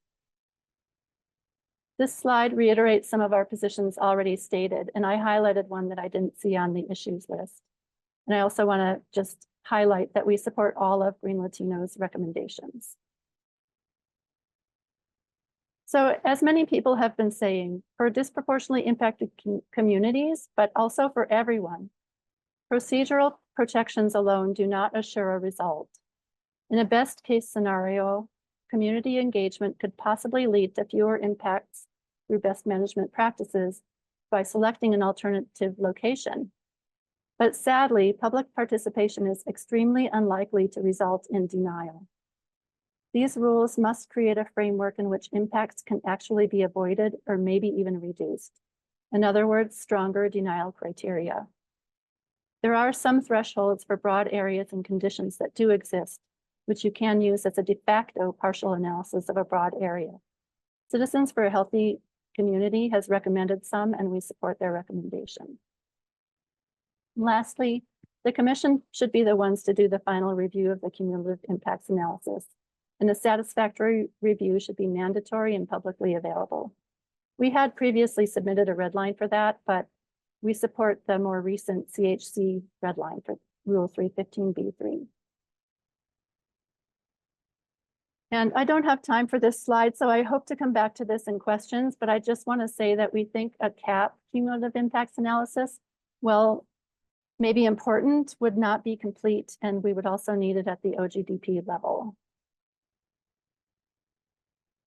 The impact area is also problematic. I know I'm nearing the end of my time, but I want to point ahead to Natasha Leger's presentation on this for CHC. We think it's really good. And Earthworks' proposal is also interesting. We want to highlight that one of our main issues is that the public must have access and input into the impact area determination. And with that, I will wrap up, and I hope I didn't go over. Sorry if I did. And open for questions to elaborate. Thank you, Ms. Leithwood. If you want to swing or actually reshare. Oh, okay.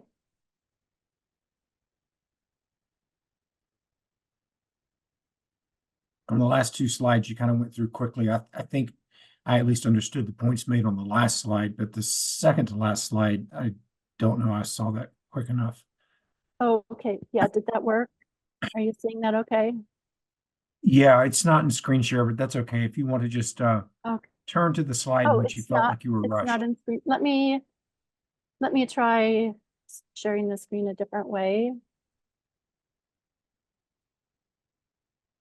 Is that in screen share?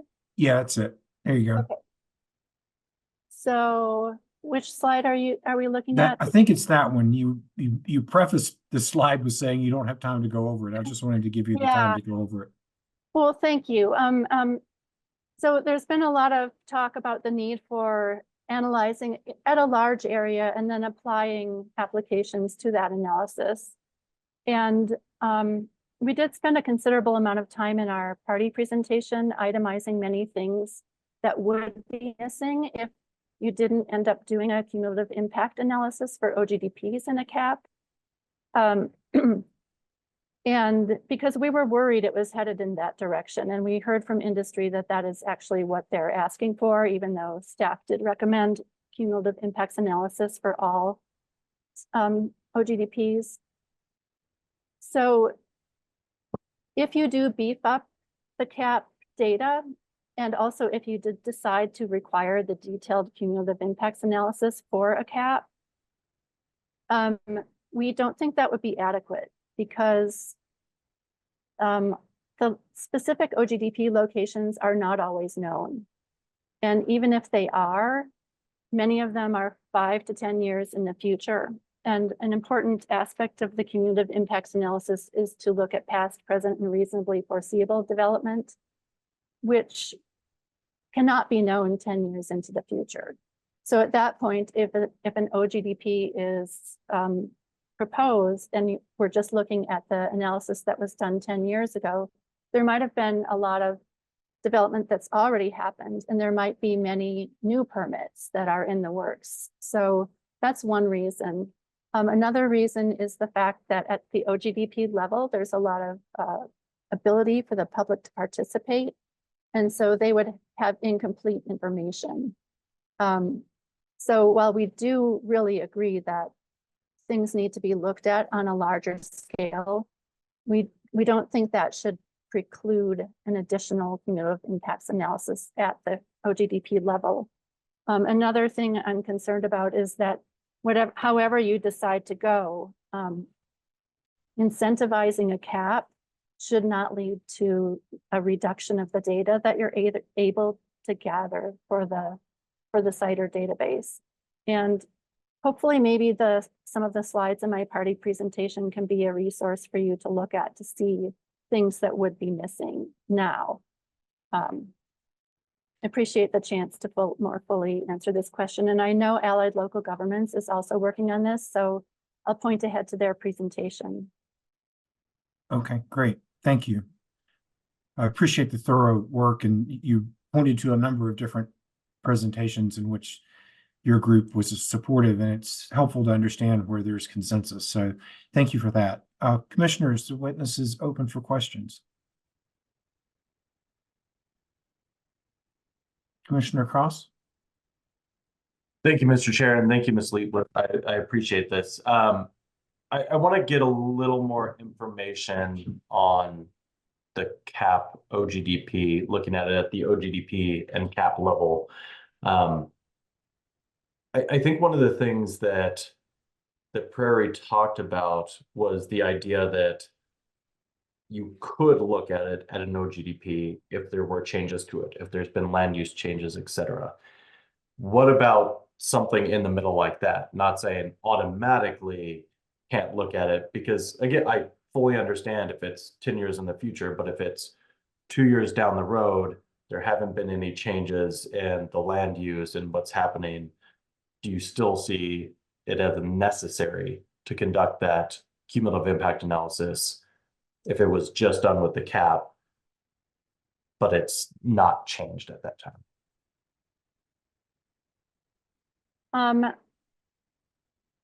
For data gathering, yeah, I think that makes sense, because you are gathering data with the 2F, but only if the 2F was really beefed up to include a lot of the items of data that currently are only gathered with the Form 2B. As far as the cumulative impacts analysis, I guess I could envision a scenario in which what you're suggesting, like if there's significant changes within the next 2 or 3 years, that I'm sort of thinking, speaking off the top of my head here, there's likely to be a lot of significant changes within 2 or 3 years. So I could see saying within 2 or 3 years, if there have been significant changes, more specific OGDP cumulative impacts analysis should be required. But if it's beyond that, I just think it's crucial to take another look, because climate's going to be changing between now and then. There's a lot of things that the operator doesn't have control over, that the local governments don't have control over, because they're related to development, they're related to pollution, they're related to climate change and other impacts that are maybe not necessarily related to land use. So for that reason, I think it's just really critical to take a closer look at the specific OGDP and the specific impact area for that OGDP. I do think it's really hard to get into enough detail of what would be happening for that specific OGDP. And also the public has a right to be able to get a really on the ground look at what's going to be happening in the impact area just for that OGDP. And then if you could also go back to your slide on the plain language. Sure. Oops. And I can also go to the red lines at the end if that's helpful. I think it would be helpful. And so I think to better understand this, because that was one of the things I did want to address as it wasn't talked about a lot outside of, again, your presentation and then yesterday's rebuttal. And so I wanted to try and make sure I had a clear understanding of what information you wanted in more of the plain language summary. Because you also talked about some of the rules being difficult to understand. And so are you proposing kind of a change to all the rules, or more so just focused on the cumulative impact analysis here? Okay, yes, thank you very much for the question and a chance to clarify that. I don't recall I think the rules are hard to understand for the average layperson, and I think the community liaison could help with that, but I don't recall mentioning that actually. So I'm talking about the parts of the application that refer to cumulative impacts. That it's really, those are not distributed to the public in the first place. And if they were, the public can dig and find the application, but it's very, very hard to do that. And once you're into the docket, it's extremely hard to wade through all of those filings and actually even find the cumulative impacts analysis or the data, the Form 2F and 2B, which both of those would include explanations of best management practices that are supposed to address those data points, those impacts. So first of all, it's really, really hard for the average person and even for people that are working in this field to find those things in a docket. It's incredibly time consuming to click through everything and people would give up. So just finding it is an issue. But once they found it, it's going to be extremely hard to understand. So the first thing suggesting is that along with submitting Form F or Form 2B or the cumulative impacts analysis, a separate plain language version of those should be created and also required to be submitted with the application. So the commission can see it, it'll be in the docket, the community liaison can find it, and I think the operator should also be required to distribute it to the community liaison. And we're also asking that they should be required to distribute that with all notice, all community meetings, anything to do with the public, so that the public has that access to plain language about the cumulative impacts. And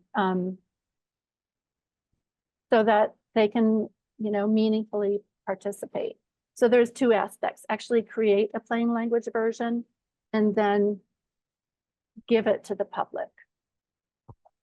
And I want to touch upon a little bit of two of those parts. And one of those is the role of the community liaison. Mm-hmm. Do you think that the understanding, the explanation of some of these is something that the community liaison can help with?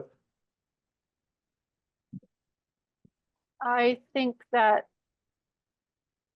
I'm not sure if you're asking me if that could be an acceptable substitute for what I'm requesting. But I think that's, yes. Is that something that do you think could fall under the role of the community liaison? No, because I don't think the community liaison is expected to have the kind of technical expertise to be able to translate that technical language into layperson plain language. Okay. And then my second question was going to be geared towards part of the access and distribution aspect of things. Yes. I think we are seeing with at least some operators use of links, use of QR codes, use of things like that to access all materials. Do you think that a separate distribution of a plain language is necessary if they provide that link to all of this information. I want to defer to the EJ Task Force recommendations on this and the Green Latinos and environmental justice groups. I think sometimes the concern is that people don't have good access to internet. And also, I would expect that in disproportionately impacted communities, this packet, these materials should also be translated. But I do think it's a great idea to put it on a link. That's a really good idea, but that it should not substitute. I think it should also be provided, for instance, provided at the meetings, the community meetings, but it should be sent out with the very first notice to everybody that receives notice. And people usually receive notice by mail, so it'd just be a matter of including that packet. Okay, perfect. I just wanted to make sure that I understood. Yeah, thank you so much. Those are great questions, and I appreciate the chance to clarify. Good. Thank you. Those are my questions. Thank you. Oh, can I say one more thing? I'm sorry. Yeah, I just please go wanted to ahead. say that when I was creating the red lines, I went into series 500 because that's where the procedure for notice is. And then I realized, oh, that hasn't been included in the scope of this rulemaking. So I think I'm not a lawyer, but I think my understanding is I can't propose a change to Rule 504 on notice. So I had a little trouble making sure that my recommendations were put in all the applicable places for notice. I just included them in the particular rules that were under the scope of this rulemaking. Well, no, I appreciate that confession about not being a lawyer, and good for you. And it sounds like you're doing a pretty good job of being a lawyer by worrying about scope and whether it's in there. From my perspective, getting the ideas out there, and then we work with our AAGs to ensure the ideas are consistent with the Administrative Procedures Act. But I appreciate that caveat. Thank you very much, Ms. Leatherwood. With that, other questions?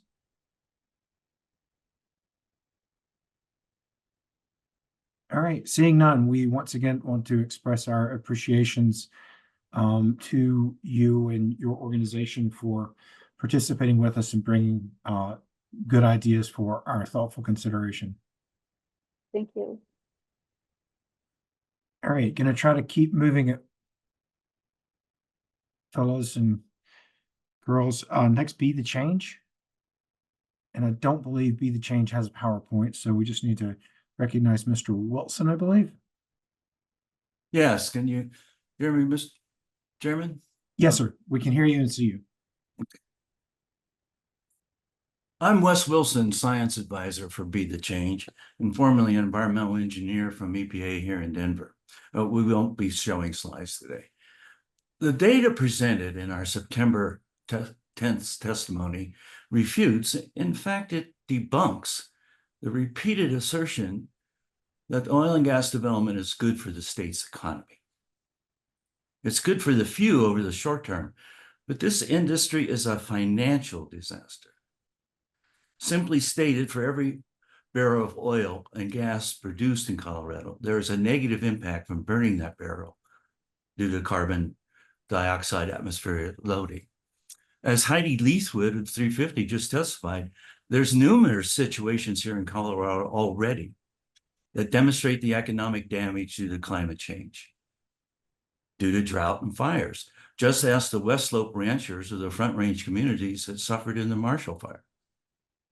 Oil and gas is not good for the economy since its combustion emissions damage the climate, vastly more so than emissions released during drilling and production. Global warming from carbon emissions causes societal damage, reducing gross domestic product and personal incomes. The Colorado Energy Office has already reported that there's been about $13 billion in societal damage from the social cost of carbon here in Colorado over 10 years. But that's based on an outdated social cost of carbon, a flawed methane rate, and an inappropriate methane global warming factor. The Commission must update the cost of carbon to apply the latest social science findings. In fact, the recent study from Harvard and others determined that the cost of carbon is well over $1,000 per ton of CO2 emitted. When these new updated costs are applied to Colorado oil and gas production, result is a staggering $207 billion in damage each year from CO2, and another 75 to 275 billion in societal damage from methane emissions every year. Combined, the cost from combusting oil and gas production causes an astonishing $2.6 trillion in societal costs over the past 5.5 years. By comparison, the market value of oil and gas produced in the state over that same period is less than 100 billion. So that's a negative ratio of 26 to 1, 26 to 1.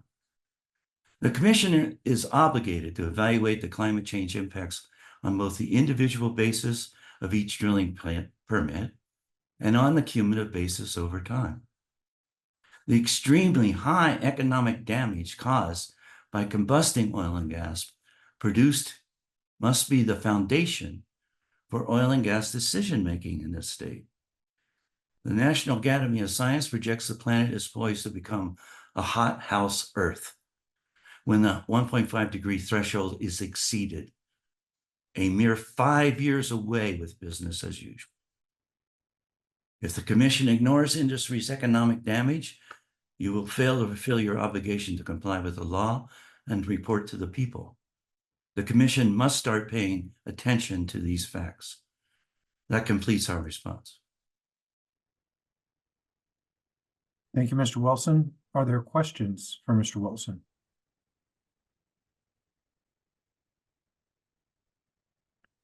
All right, seeing no questions, your information was pretty straightforward, so we don't have questions about it. Thank you very much for participating. I just want to say one thing, Chairman.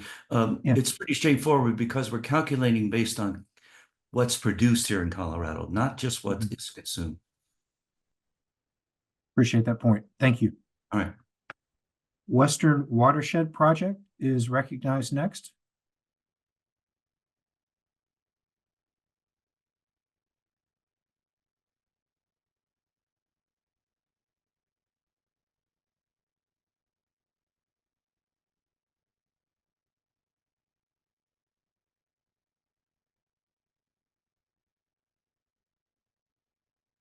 Good morning, Mr. Mulvera. We see your screen. And we Yes, see it you. has. There we are. I guess it turned off my video and audio temporarily. So I'm going to head and share my screen. Thank you, members of the commission. I want to be pretty succinct and focused this morning on just the wildlife issues that we covered and a pretty narrow slice of that as well. Wanted to focus first on Colorado Revised Statute Title 34. And the fact that the high priority habitat is defined as habitat where there are areas identified where measures to avoid, minimize, and mitigate adverse impacts are applied. And then I want to talk about how this rulemaking offers you some opportunities to fill in some gaps. So under Rule 1202C, which is already in place, there are some avoidance requirements that that preclude new ground surface disturbance and well work, access roads and drilling pad construction in certain areas. And the high priority habitats where this applies for this avoidance are the greater and Gunnison sage grouse and lesser prairie chicken buffers around the Lek site. And as we heard in earlier testimony, these buffers probably should be increased based on the science, and certainly the population trends being negative for these species indicate that more can be done. I want to point out that this is not just on the state, because the population declines include a lot of federal lands, and federal agencies can be doing more as well. So they need to do their part as well. But certainly for avoidance, you have avoidance measures in place for these areas around the Leks for greater sage grouse, Gunnison sage grouse, and lesser prairie chicken. As you can see from this list, moving down through the list, what is not represented in this list are avoidance measures of this type for elk and mule deer. Scrolling down a little farther, we come to the areas that where we have measures applying to elk and mule deer. And in this provision of 1202D, all oil and gas development plans, including amendments to previously approved Form 2As that cause the density of oil and gas locations to exceed 1 location per square mile in high priority habitats listed in 1202D require a CPW approved wildlife mitigation plan. So there's a threshold here set. The threshold is 1 well site per square mile. As discussed by CPW, there is some equivalency between a 3% disturbance cap that we mentioned in our previous testimony and the 1 well pad per square mile. For sage grouse, it's pretty explicit that there is, a 1 well pad per square mile is the right threshold. It's not explicit for elk and mule deer, but as an ungulate biologist, I find it reasonable that an equivalency could be made between 1 well pad per square mile and 3% per square mile. So I think, it's a reasonable substitute, a reasonable way to more easily address that 3% per square mile. Under this, if you hit that threshold, all you're required to do is draw up a CPW approved wildlife mitigation plan. So you're not avoiding impacts and you're not minimizing impacts, because the additional impacts beyond that 1 well pad per square mile are not precluded or they're not reduced, but you go straight to mitigation. And here's where there's some need to address the need for avoidance and minimization to cumulative impacts to elk and mule deer. Also, sage grouse and prairie chickens are involved in this as well. But these thresholds, this threshold, whether it's 1 well pad per square mile or 3% per square mile, should be a hard stop on new oil and gas development in terms of new well pads and restricting new well drilling to existing sites. That's our recommendation. So that concludes the point that we'd like to make today, and I'd like to open it to any questions. Thank you very much for the presentation and the conciseness of point. Commissioners, questions for Mr. Mulvar? Commissioner Ackerman? Thank you, Mr. Chair, and thank you, Mr. Mulvar, for being here once again before us. Again, I always appreciate your participation and your thoughts. I just, was thinking about your presentation as you were talking about, from what I gathered, kind of extrapolating those NSO species, no surface occupancy requirements, from the species that were designated as NSO protective by CPW to a larger subset of wildlife, particularly ungulates. You mentioned that all they have to do is they're required to drop a CPW approved plan, which is a pretty good undertaking, and does include, at the very least, minimization and mitigation measures. The argument made by CPW during mission change was that these are species in which the scientific literature supports a certain degree of disturbance if appropriate minimization and mitigation measures were implemented. Whereas the NSO species were species that could only be protected through no surface occupancy and didn't really have any supportable mitigative measures. If I hear you right, I think you're suggesting a departure from that philosophy and extending no surface occupancy to species that have demonstrated and literary mitigation and minimization techniques. Is that correct? Well, certainly I would support that if that was the direction that the commission would like to go, because, for elk and mule deer, for critical habitats, no surface occupancy is clearly the best outcome for their habitat capability. But beyond that, in terms of minimization, if the 1200 regs were to say that additional well pads will not be authorized beyond that 1 well pad per square mile threshold, then you would not be moving into a state where you are permitting a degree of oil and gas development that's incompatible with that species' use of the habitat. But as it stands now, If you can exceed that threshold and then you move into a mitigation plan which lacks a hard and fast numerical and enforceable threshold that prevents that kind of piling on, if you will, of oil and gas development once the threshold is met and exceeded. So what we recommend is that measures be put in place such that the impacts be minimized at the level of that key threshold. So, in other words, saying that new sites would not be permitted beyond that 1 site per square mile. Understood. That helps me understand your point of view. Thank you. Have you had conversations with CPW about that approach? You know, I have not. Okay, thank you. That's helpful. I'd be interested to hear their thoughts. Thank you. That's all the questions I have. And again, appreciate you being here. Thank you. Other commissioners with questions? Commissioner Messer? Thank you, Mr. Mulver. Just I wanted to get your reaction. I think initially you had advocated for DAUs, I think, as a potential impact area for further evaluation for cumulative impacts. I think the wildlife hunting and angling groups, as well as CPW, are contemplating some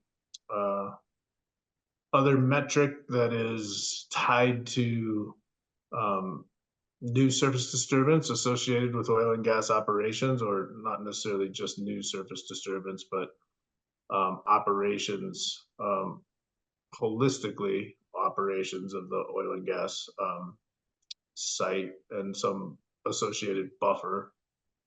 I just wanted to get your thoughts on that versus I think what you had initially suggested, which is the DAUs. Well, interestingly, you know, and this came up in some of the commissioner discussion recently today. You know, there is a difference between the application of limits and the measurement of cumulative impacts. So in terms of the measurement of cumulative impacts, I don't think it makes a great deal of sense to restrict that only to that 1 mile radius around the site. I do think a larger geography is needed, particularly for wide-ranging species. And even for sage grouse, a 1 mile radius buffer won't get you direct impacts on leks that are, say, 1.5 miles away, which are, based on the science, still going to be negatively impacted and have their populations decrease. So I think that it does merit a multiple scales approach. In terms of implementing the disturbance limits at the implementation stage, I think that 1 mile radius might be reasonable. But in terms of scoping the area that you need to study cumulative impacts, a much larger area is needed. I also can ratify and endorse the thoughts brought forward by the Sportsman's Group and Mike Foote, the Huck 12 area. And that might be, you know, kind of an intermediate area that might make some good sense for big game species as well, because Huck 12 areas typically are bounded by ridge lines, and impacts from oil and gas development might stop at the ridge line in some cases when you're not thinking of that broader sense of, well, how much percentage of the, the entire winter range or the entire calving or fawning area has been in an impacted state. Okay, thank you. Further questions for the witness?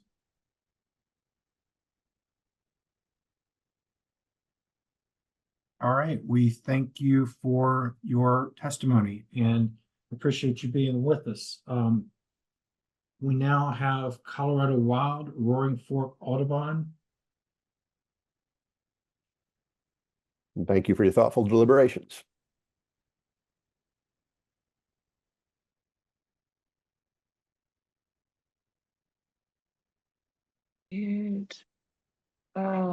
I do have a slideshow to accompany my presentation. Okay. I'm not sure if you can see We that can't see now? it. It's not being shared just yet. Okay.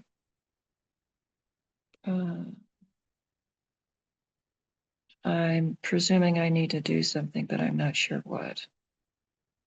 Hearings Manager Thomas, do you want to give an assist here?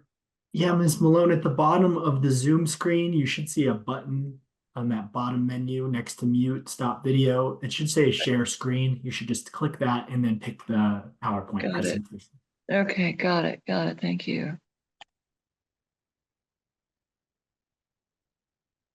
How's that? Yeah, it's not in presentation mode, so we can see your notes, just FYI. Well, that's fine. I'll try to put it in presentation mode though. Let's see. Let's do, sorry about this. Screen. Let's just get out of this for a second and start over. Okay. Share screen. Let's try. Ah, shit.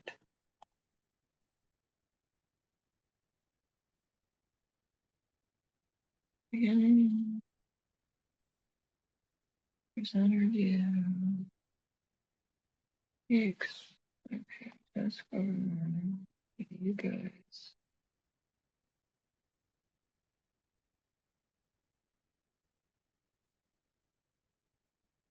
If you want to share screen again, we might get our computer guru, Mr. Elias, to help us get you to the screen, to the share screen mode.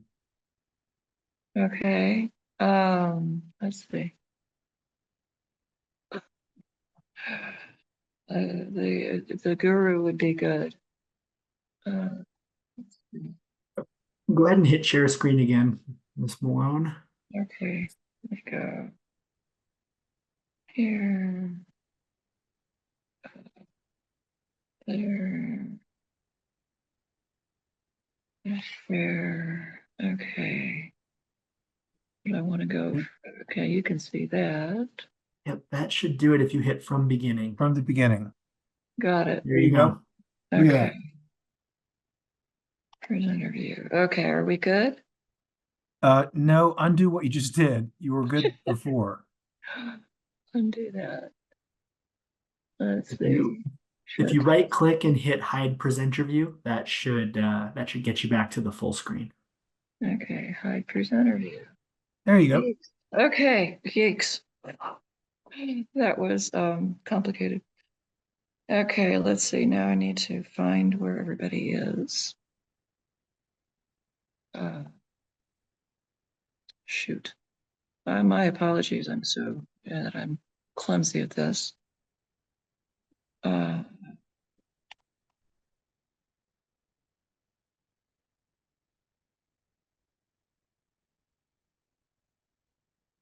Okay, well, let's try it as is. That's fine. Go ahead. Okay, sorry.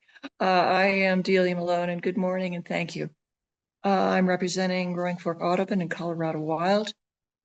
Throughout our hearing, there's been much discussion about the adequacy of current wildlife protections. Evidence across the decades and from recent science informs that many of the current protections are insufficient to conserve at-risk native species identified in the SWAP and beyond. One example of this insufficiency in the insufficiency of current wildlife protections are greater sage-grouse. The USGS, the USDA, and the BLM all document that greater sage-grouse are in sharp decline. Populations once in the millions now number fewer than 800,000, with an accompanying 80% range-wide decline since 1965 and nearly 40% decline since 2002, largely due to habitat loss and fragmentation. Researchers at the USGS identify the primary causes of sage-grouse habitat loss as anthropogenic disturbances, most notably non-renewable energy development and the presence of roads, transmission lines, and the infrastructure that accompanies that development.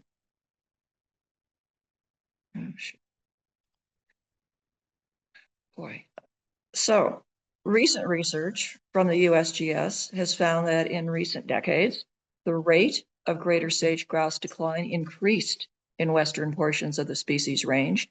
Taken as a whole, the greater sage-grouse population is now less than a quarter of what it was just 50 years ago.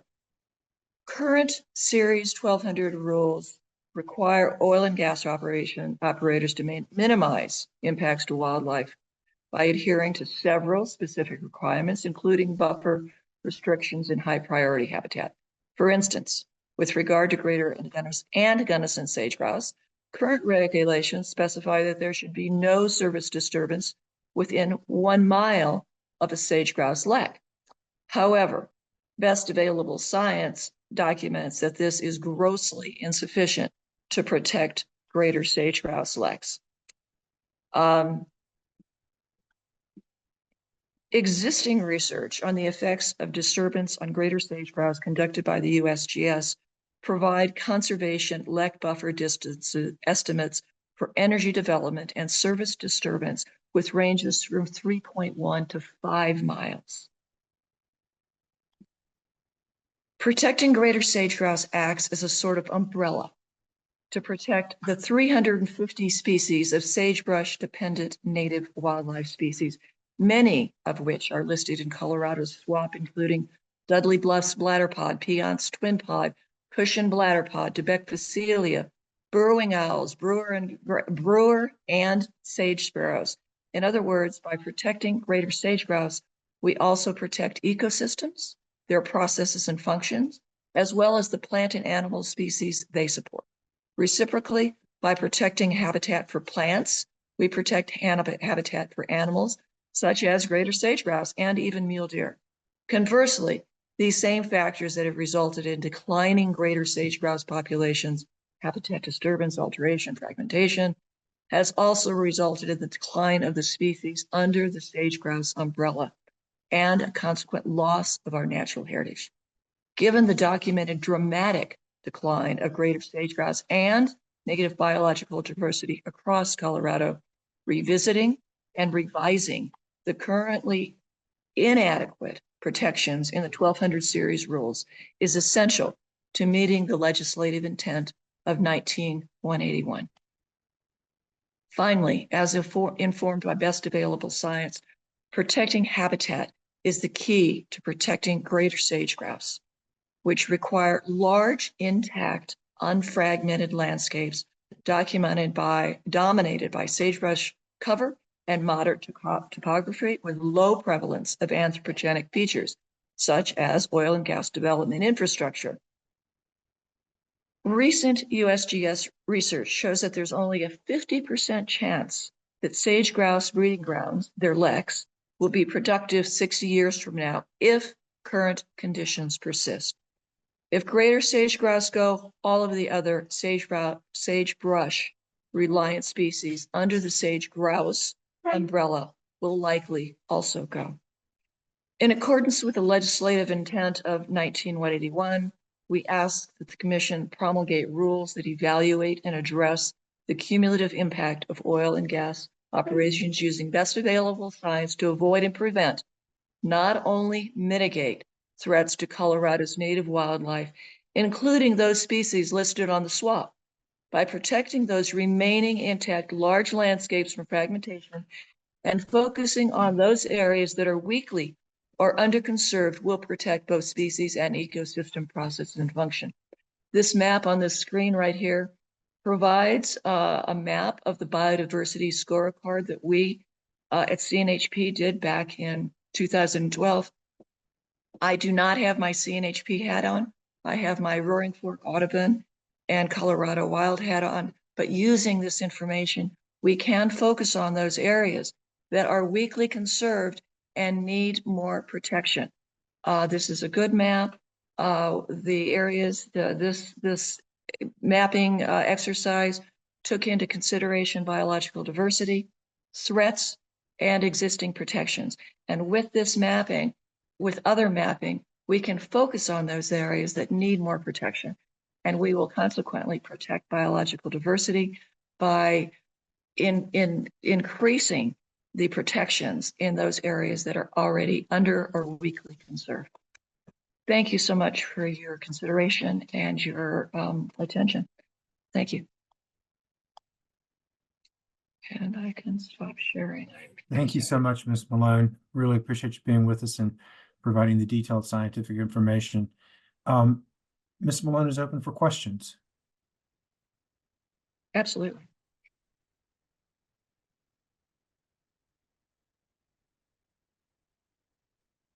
Well, I think you did a great job, and it's always reflective. If there are no questions, then we understand what the points you were trying to make. So thanks again for being with us this morning. We appreciate it.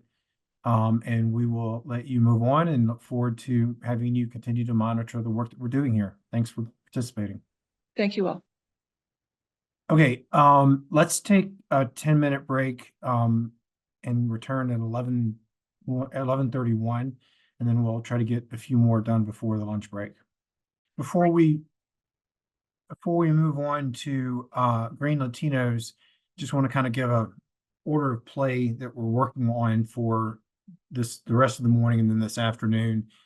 We've got a number of parties that have either witness problems or other issues that they need to move things around. And so I just wanted to let everybody know that Hearings Manager Thomas is emailing everyone right now with a proposed order of play that tries to accommodate the various stakeholders and their attorneys. If anyone has problems with that, please get back to Hearings Manager Thomas by email just as soon as possible. What we're going to do is we're going to hear from Green Latinos, and then we'll probably take our lunch break, and that'll give Mr. Thomas and the parties an opportunity to sort of finalize and solidify the order of play for this afternoon and tomorrow. So that's just kind of the procedural update there. We now have a presentation from Green Latinos. I think the commissioners are excited. I know I am excited to hear from Green Latinos this morning. You've gotten more attaboys or kudos for the work that you're doing. There's a lot of people that have, the stakeholders that have said they agree with what Green Latinos is saying. And so with that, I recognize you and look forward to hear what it is everybody's agreeing to what you're saying. So you are recognized. Thank you, Commissioner. Good morning. I'm Robin Cooley with Earth Justice on behalf of Green Latinos. With me today are Jess Zausmer and Mike Freeman, also with Earth Justice, and Patricia Garcia Nelson with Green Latinos. We'd like to start by just recapping Green Latinos' primary requests in this rulemaking. First, to reinstate the 604C setback from the June draft. Second, to extend the existing Rule 604B setback to 1 mile in disproportionately impacted communities with the existing off-ramps.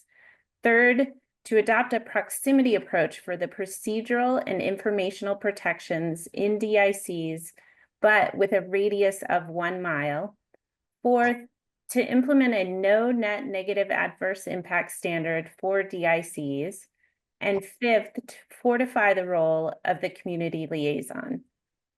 Green Latinos believes these asks are very reasonable given the General Assembly's direction to this commission. And the language is displayed here. It's probably looking very familiar at this point, but we'd just like to reiterate the fact that House Bill 1346 makes it clear that the commission must consider both the impacts of the new or amended oil and gas operations and how they add to existing impacts in disproportionately impacted communities. And it must do more than just evaluate cumulative impacts. The rules must address those impacts as well. Additionally, Senate Bill 229 includes requirements to address ozone pollution through ESPs, as well as a separate duty to minimize adverse impacts to DICs, and specifically DICs that are negatively impacted by oil and gas activities. So I'm going to turn it over to Patricia to talk a little bit about what these statutory mandates mean to the most impacted communities. Thanks, Robin. Given the legislation that has been passed over the last few years, people like me living in the middle of oil and gas, there are currently 16 active wells within a mile of my home. If you zoom out, there are 66 more within the next mile. We had really high hopes for this rulemaking, but the August draft was honestly heartbreaking. After hearing from industry, we're more concerned now more than ever that operators are just going to increasingly pursue production in disproportionately impacted communities. Civitas even suggested that the majority of locations will be in DICs in the future. This is the same operator that has a site behind my son's school that has been known to leak harmful emissions several times over the last 6 years, most recently in June. This is not the right direction for our communities. And it greatly increases the importance of this rulemaking. Process, procedure, and information is really important, and we support the efforts to improve outreach to disproportionately impacted communities. But to meaningfully do this, we must go further and include the entire proposed impact area of 1 mile. And more importantly, communities need real protections, not just more process.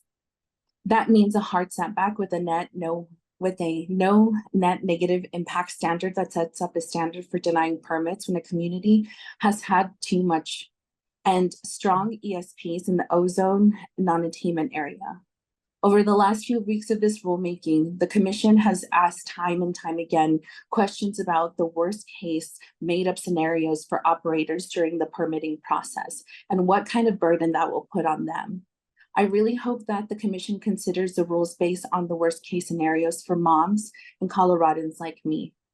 If the Commission doesn't take steps to give communities real protections, it would be a betrayal to the communities that fought for these protections, the legislators that made the laws that have come here and explained their legislative intent, and the next 7 generations of future Coloradans.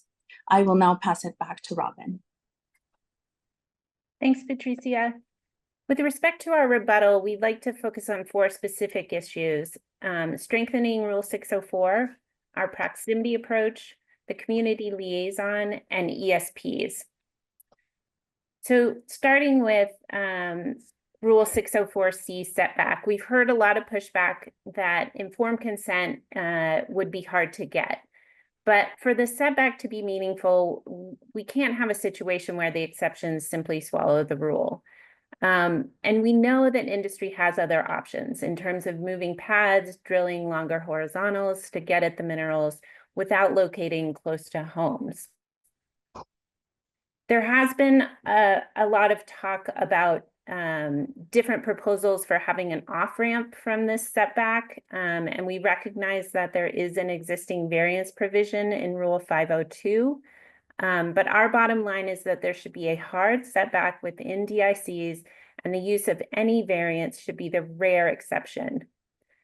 If the Commission does want to head in that direction, we're open to Earthworks suggestions for strengthening the variance provision specific to 604C. But if the Commission wants to stick with the existing variance, I would just point out that the current variance provision makes no mention of DICs or impacts to DICs. As you can see here in the language on this slide, it talks about public health, wildlife, and other impacts, but not DICs specifically. So, we would have suggested that we add DICs to this provision if that's where the Commission is going. But as Ms. Leithwood noted, the Rule 500 series is not part of this rulemaking. So I think we would need to add something into the 600 series that makes it clear that if the Commission is considering a variance to the 604C setback, that impacts to DICs should be part of that calculus. Additionally, the arguments we've heard that 604C would be inconsistent with legislative intent do not have merit. Sierra Club and Earthworks have already covered this, and we support their arguments. The fact that House Bill 1330 did not pass sheds absolutely no light on the legislative intent of an entirely different bill, SB 229.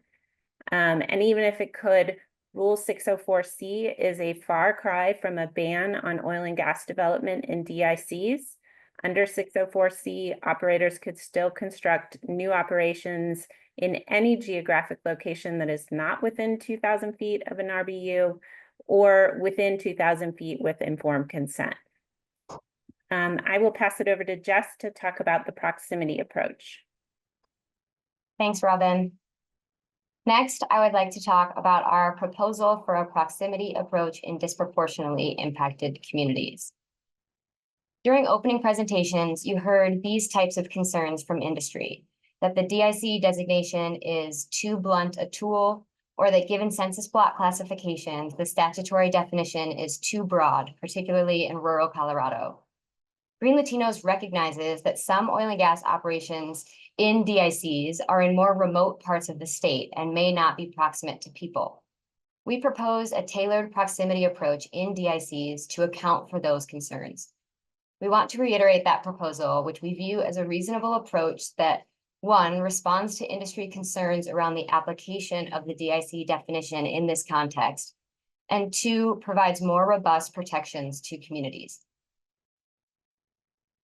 Green Latinos proposes that procedural protections in the rules, things like agency consultation, community outreach, and notice, apply when a proposed location is within 1 mile of a sensitive receptor, including a home, school, or child care center that is within a DIC. With this type of targeted proximity approach, the size of the census block for a DIC does not matter. What matters is where people live within the DIC. Enhanced process or procedural protections would only be triggered in DICs where the proposed oil and gas location is near people. If the goal is to better protect those communities most impacted by oil and gas development, we see this proximity approach as a sensible and reasonably tailored way to do that. Green Latino's proposal would only build on the proximity approach that is already contemplated in the August draft rules, where the August draft proposes 2,000 feet as the default radius for DIC protections. Green Latinos generally proposes 1 mile. We view the 1 mile radius as a reasonable threshold for 3 reasons. First, the presumptive impact area is 1 mile. As stated in our opening presentation, it is inequitable to acknowledge that impacts can extend at least out to that 1 mile distance, but limit procedural protections in DICs to 2,000 feet. It also doesn't make sense to only target the people who are in the setback area that operators are supposed to be avoiding. With the presumptive 2,000-foot setback in Rule 604B, operators are already discouraged from siting locations within 2,000 feet of homes. And Rule 604C proposes to strengthen that 2,000-foot setback in DICs. Adopting a 2,000-foot radius that is coextensive with the setback protections has limited value for DIC residents. And finally, Green Latino's 1 mile approach is in line with the legislative intent of Senate Bill 24229, which directs this commission to minimize adverse impacts to DICs that are negatively impacted by oil and gas operations. Targeting protections at residents within the area where, by definition, negative oil and gas impacts can be felt is consistent with that intent. We want to note for the record that we talked with industry about our proximity approach for procedural protections in DICs. We believe that a 1 mile radius is reasonable and well supported, but we have been discussing compromise positions with industry. Thus far, we are still a ways apart, but we will report back if we make any progress on that issue and are happy to provide more details.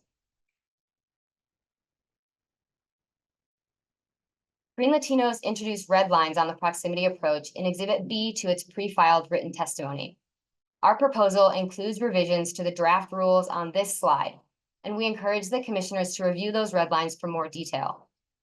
There are also a few limited areas where we recommend retaining provisions within DICs as a whole, such as ESPs, which Robin will discuss in a few minutes. We want to note that while Green Latino's proposal focuses on stronger procedural protections to DICs, we are supportive of Conservation Colorado's red lines that would, 1, measure from the proposed oil and gas location, not the working pad surface, And two, provide some additional process for people living near drilling, but not necessarily within a DIC, such as requiring a community outreach plan when an oil and gas location is within 2,000 feet of any home. We also support 350 Colorado's proposal to provide information and materials in plain language that is easily accessible to communities, which you heard about earlier today from Ms. Leithwood, and which we see as in line with the Environmental Justice Action Task Force recommendations.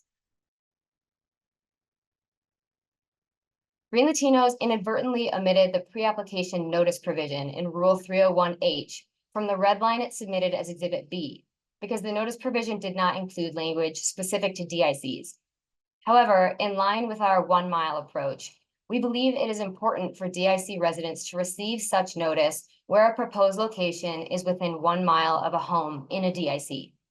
So as shown in this slide, we would propose an expanded pre-application notice requirement for DICs, as well as a 1 mile radius in DICs for any other notice provision throughout the rules.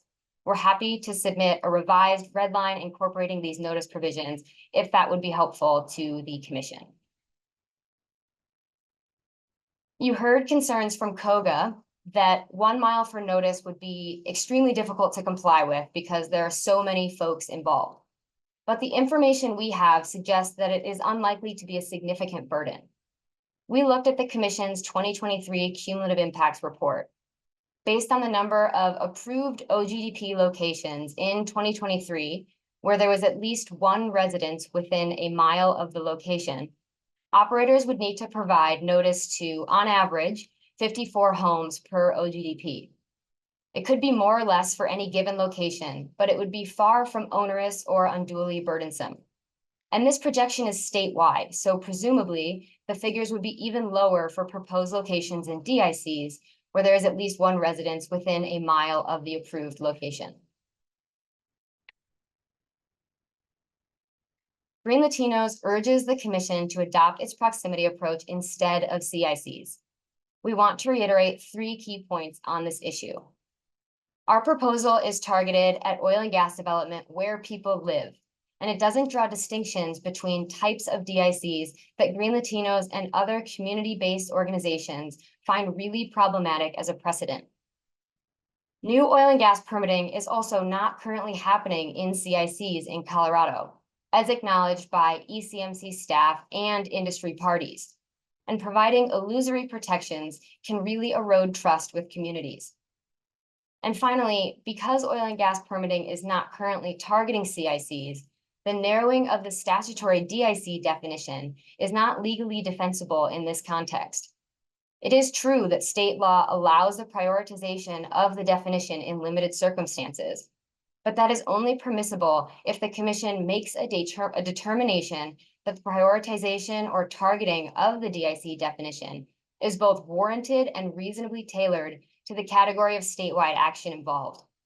Given the minimal oil and gas development in CICs, carving out CICs is neither warranted nor reasonably tailored to this Commission's statutory mandate to minimize impacts to DICs that are negatively impacted by oil and gas development. If the Commission's intent is to afford the greatest protections to the communities most vulnerable to the adverse impacts of oil and gas, the Commission should strengthen protections for DICs by adopting a proximity approach with an expanded 1 mile radius. Turning next to the community liaison, we have had a chance to connect with the Attorney General's office about some of their concerns with our language, which we submitted as Exhibit C with our pre-filed written testimony. And we have come up with some revised proposals that we're hopeful will address those concerns. Just to give some examples, we have proposed new language to stress the liaison's independence without duplicating or running afoul of state employment law. We've also tried to more carefully describe some of the additional duties of the community liaison to make it more clear that they will not be engaging in legal actions, such as entering into community benefits agreements. And we've tried to strike a balance between our desire for some clarity as to when the liaisons will be put in place and understanding that circumstances may arise during the hiring process that are outside of this Commission's control. So implementing a hard hiring deadline with an as-needed extension provision, for example. So we will continue to work through those issues And if we're able to find areas of agreement, we will certainly submit that in a new red line. And now I will pass back to Robin to talk about ESPs. Thanks, Jess. As discussed earlier, the General Assembly directed the Commission to adopt ESPs to address the severe ozone pollution in the non-attainment area. ESPs are a really important part of the rule, and we support strong ESPs, including their applicability within DICs. With the August draft rules proposing to strike the Rule 604C amendments, the ESPs are the remaining substantive protection for DICs in the rules. Additionally, as we heard from industry, we may see more development within DICs in the future, so those protections may become even more important over time. We asked the Commission to reject attempts to weaken the ESP parts of the rule. For example, some parties have suggested extending the applicability deadline, but as we've heard from other parties, the Denver Front Range area has been in non-attainment for over a decade, and getting these standards into place as soon as possible is critically important. For similar reasons, we would suggest removing the language added in the August draft that requires certain mitigation on high ozone days only as practicable. Those provisions already contain a lot of flexibility, requiring operators to minimize or reschedule certain activities just so that they don't occur on the worst ozone days. So we don't think there's any need to provide additional flexibility with respect to those provisions. And finally, we do not support adopting a proximity approach for ESPs, and apologize if there was any confusion about this after our opening presentation. ESPs fall outside of our proximity proposal because the purpose of ESPs, as I said, is to address regional ozone pollution. So we support the strongest possible standards both in DICs and elsewhere in the non-attainment area, regardless of proximity. Additionally, our proximity proposal was designed to deal with areas like the West Slope, where you might have fewer people living near development. But ESPs here apply only in the non-attainment area, and a proximity approach is not necessary given the higher population density in the Front Range area. So that concludes our presentation. We really appreciate your time and stamina in this rulemaking, and would welcome any questions that you have.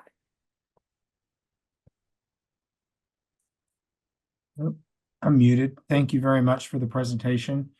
If you want to stop the screen share, I'm going to look around to my fellow commissioners to see if there are initial questions from anybody. Chair Robbins, if I may, Ian Tafoya with Green Latinos was able to join slightly into our presentation. I'm wondering if it would be possible to elevate him as a panelist for question and answer. Yeah, we've got him elevated. Hey. Oh, great. Apologies. Sorry, I Good didn't morning, see Mr. him there. Tafoya. Your team did a good job putting together your presentation. Did you want to add anything just volitionally before we get into Q&A? I think the only thing, I mean, I got to catch the end of that presentation. You know, I just want to reaffirm what we're hearing from the environmental justice community. I mean, we just had a meeting last night in Commerce City where we partnered with the Air Pollution Control Division. More than 80 community members came, very concerned about the impacts of air quality. That was directly related to a midstream facility, but this conversation continues to come up, and I want to be clear that like we feel very confident in the conversations we're having with environmental justice leaders about our position about DIC and CIC. And so I just really want to clarify that like we are rock solid in why we believe that. We have done the work to reconfirm that with our leadership within Green Latinos and other environmental justice groups. And I guess this lastly I would say is we took you up on your offer to talk to other partners. I myself was on the phone with Occidental and some other organizations. So just want to say that like I think that we're doing our due diligence to try to squeeze in meetings with other partners who want to try to get to some compromise. And so just really want to clarify that like we're trying to do our due diligence on that part. And I guess just lastly, we're super grateful for our attorneys. You know, the last rulemaking we were in here, we didn't have an attorney. Hopefully you can see the difference between what it looks like for groups like ours to be able to focus on the community engagement while working with attorneys and when we have to do it all ourselves. No, I appreciate those points, Mr. Tafoya, and I'm aware that you guys have been reaching out and appreciate that. I think that's constructive for the good of the whole. And your attorneys and others, you know, were very consistent on DIC and CIC and sort of just focusing on additional protections on DIC and I believe the point being is that CIC is not the direction that you would advocate for, but to continue with the additional protections and multiple layers on DIC. So I think the commission understands that point. I know we have questions for you. I did note that Commissioner Oath had raised her hand right before you showed up, so I'll call on her first. Okay, thanks, Mr. Chair, and thank you all very much. Appreciate your presentation and your thoughts. One area of your proposal is the cross impact standard, or as I'm understanding it, the no net negative adverse impact standard. I don't know if I got the words in the right order, but on that topic, that was the subject of some advice that we had gotten from our attorney. So I actually was going to see if we could elevate Mr. Davenport, there he is, to share kind of some perspective on that we have been told, because I think it's helpful for the conversation as a whole. Hey, AG Davenport. Thank you, Chair, and thank you, Commissioner Oath. As I understand the question, it's sort of my legal perspective on the issues in adopting a no negative adverse impact standard as it goes to oil and gas regulation. Is that correct, Commissioner Oath? Yeah, that's right. Okay, thank you.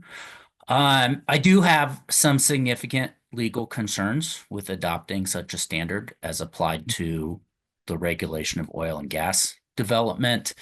And I'll briefly summarize why. The fundamental overarching regulatory standard for oil and gas development is found in the Oil and Gas Conservation Act. It was adopted in Senate Bill 181 by the legislature.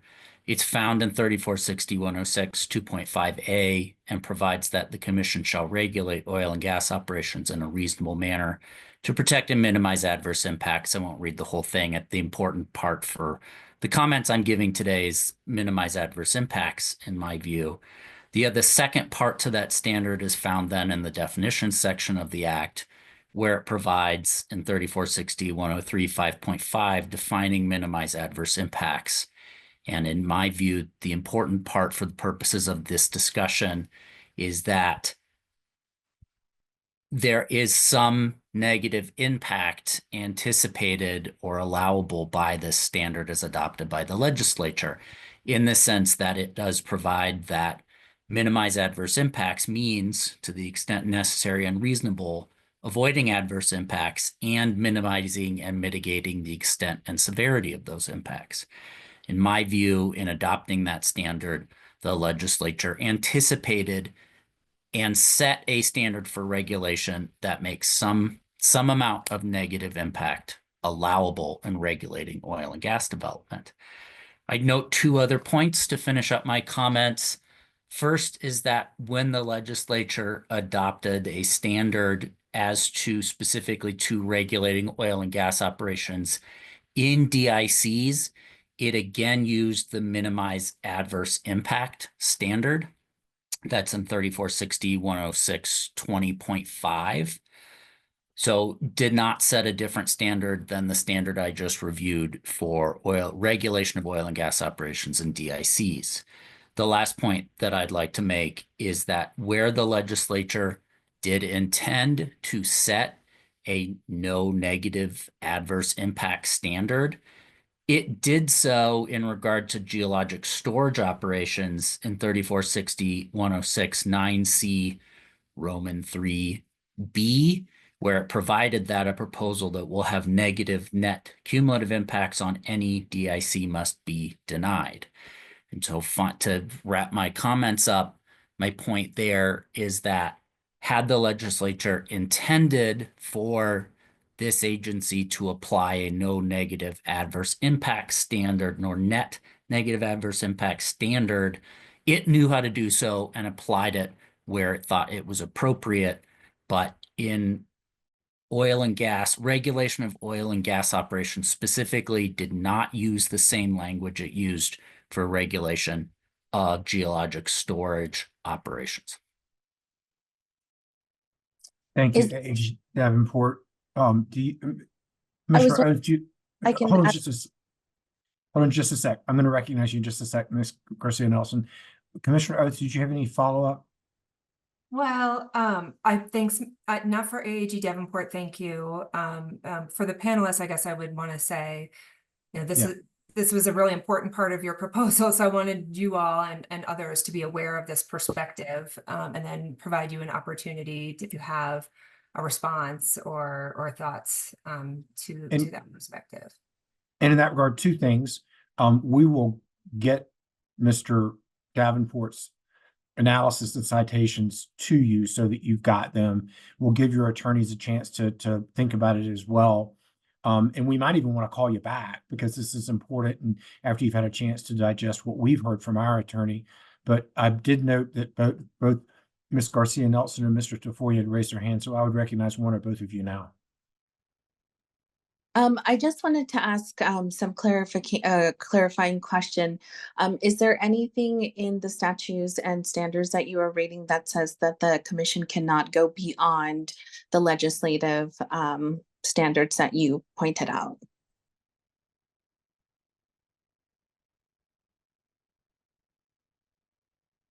AG Davenport, I don't know if you have an answer to that or not. Thanks, commissioners. I was going to wait until to get your authorization to have this dialogue if it's acceptable to you. As long as you're cool with it, I'm good with it. Okay.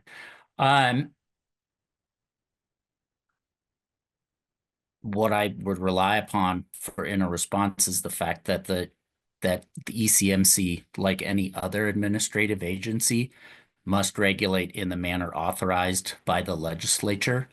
So approaching it from the perspective of ECMC can do anything unless the legislature specifically says it can't do it, in my view, is the wrong perspective.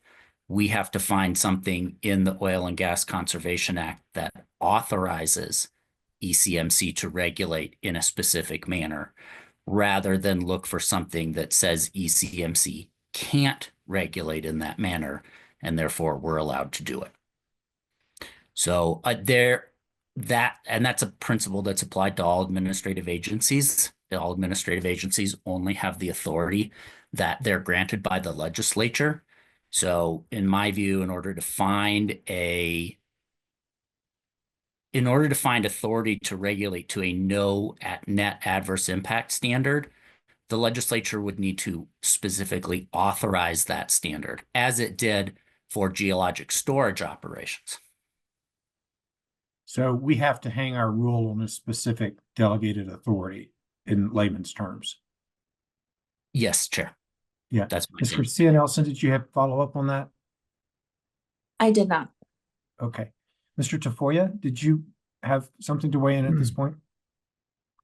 Yeah, you know, I think that the commission should really take into account the dynamic and shifting landscape of environmental justice from 181 to where we are now, and why you would see the progress of no net adverse impacts in a geological storage bill for new technology that is directly related to the power of the environmental justice community, a shift in the legislature from the people who were present at the time of 181 to where we are now. I think as you were going on, I believe, and Patricia and I talk about this, we met testifying. We were the last 5 testifiers at like 2 in the morning for 181. We sat there all day and heard everyone's testimony on both sides and worked on that legislation. And who would have thought we'd be colleagues all these years later? I know that's not the path that we thought we would be upon.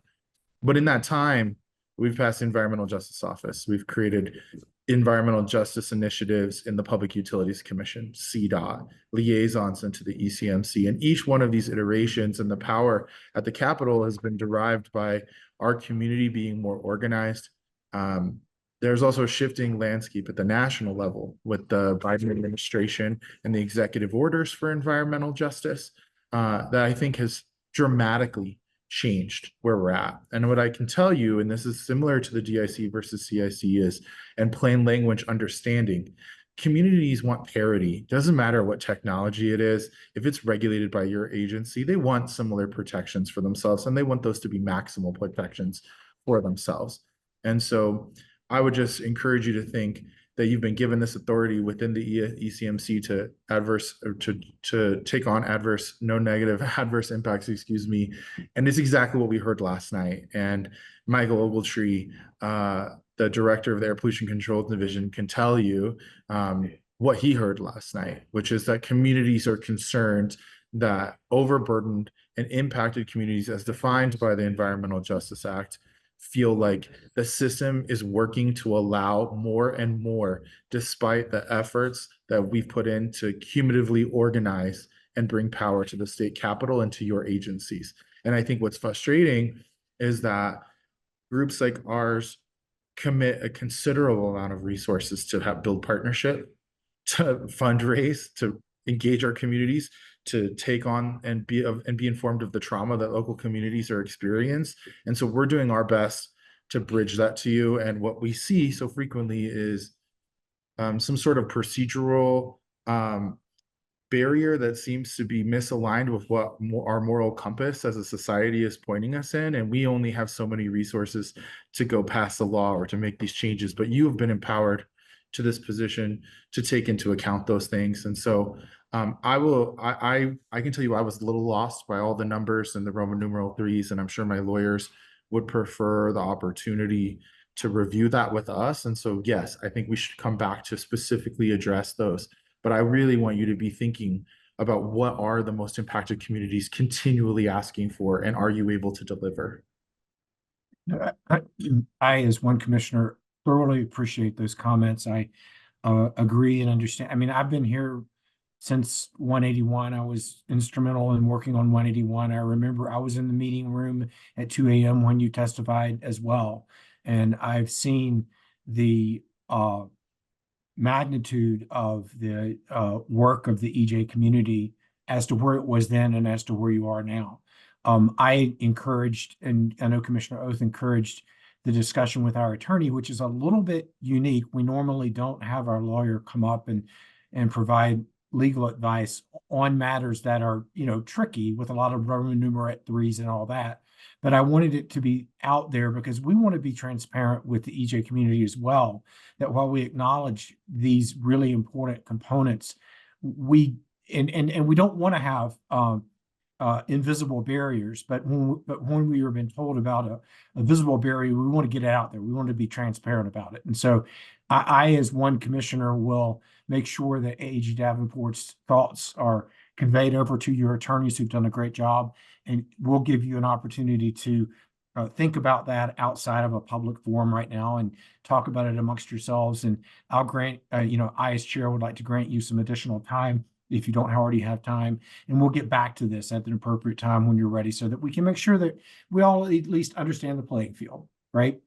So appreciate that dialogue and discussion on that point. Would first ask commissioners, do you want to weigh in on that point? Because there are other points that were raised that we certainly probably want to ask questions about, but let's take it sequentially. Chair Roberts, yeah, I also would just cool. like to weigh in a little bit on the, I appreciate the opportunity to have, to weigh in it more fully on all that was said later, but I do just have some initial responses. One is I want to be clear about what our standard is proposing, and it's a no net negative impact standard looking at all the various impacts that may occur to air, to water, to communities.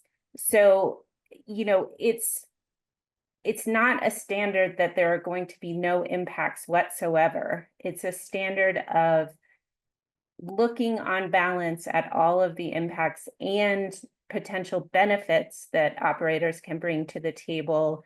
You know, are we on balance benefiting communities or harming communities? And I would also point the commission to your Rule 502 variance provision, which is one of our slides. We can bring it back up if that'd be helpful. But you already have a no net adverse impact standard in your regulations in that provision. So I think the thought that these are completely off the table is inconsistent with the existing regulations themselves.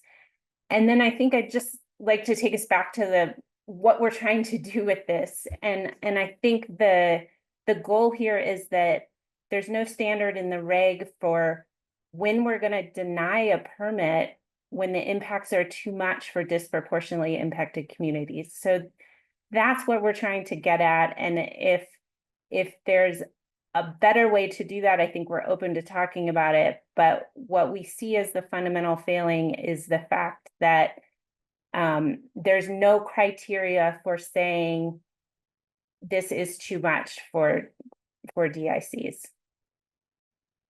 And there's language about, does it address cumulative impacts? We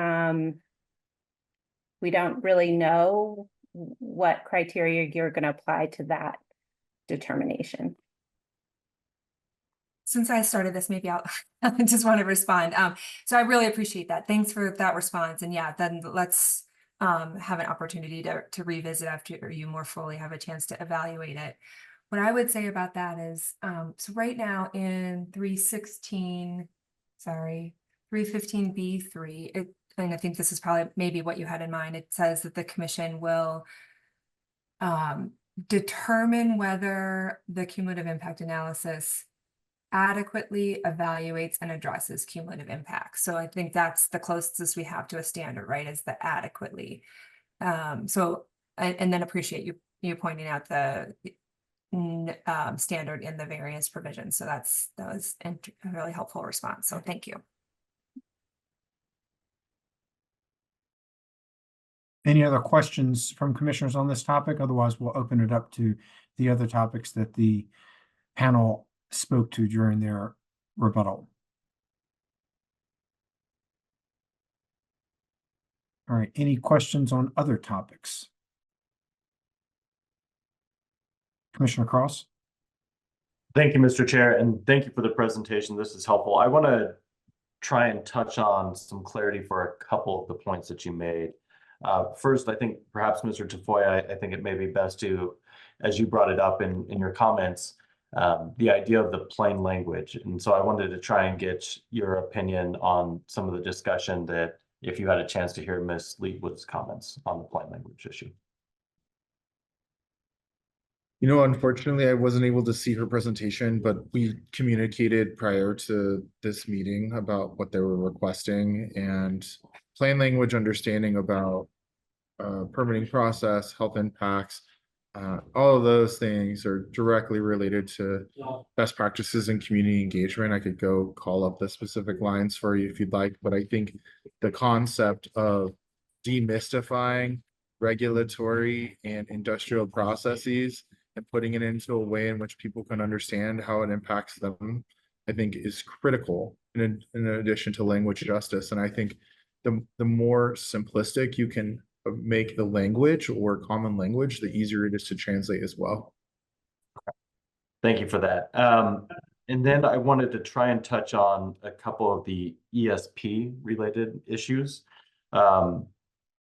You really focused on three of them: continuing to use the January 1st, 2025 applicability or implementation time period. The second was removing the as practicable for the high ozone days.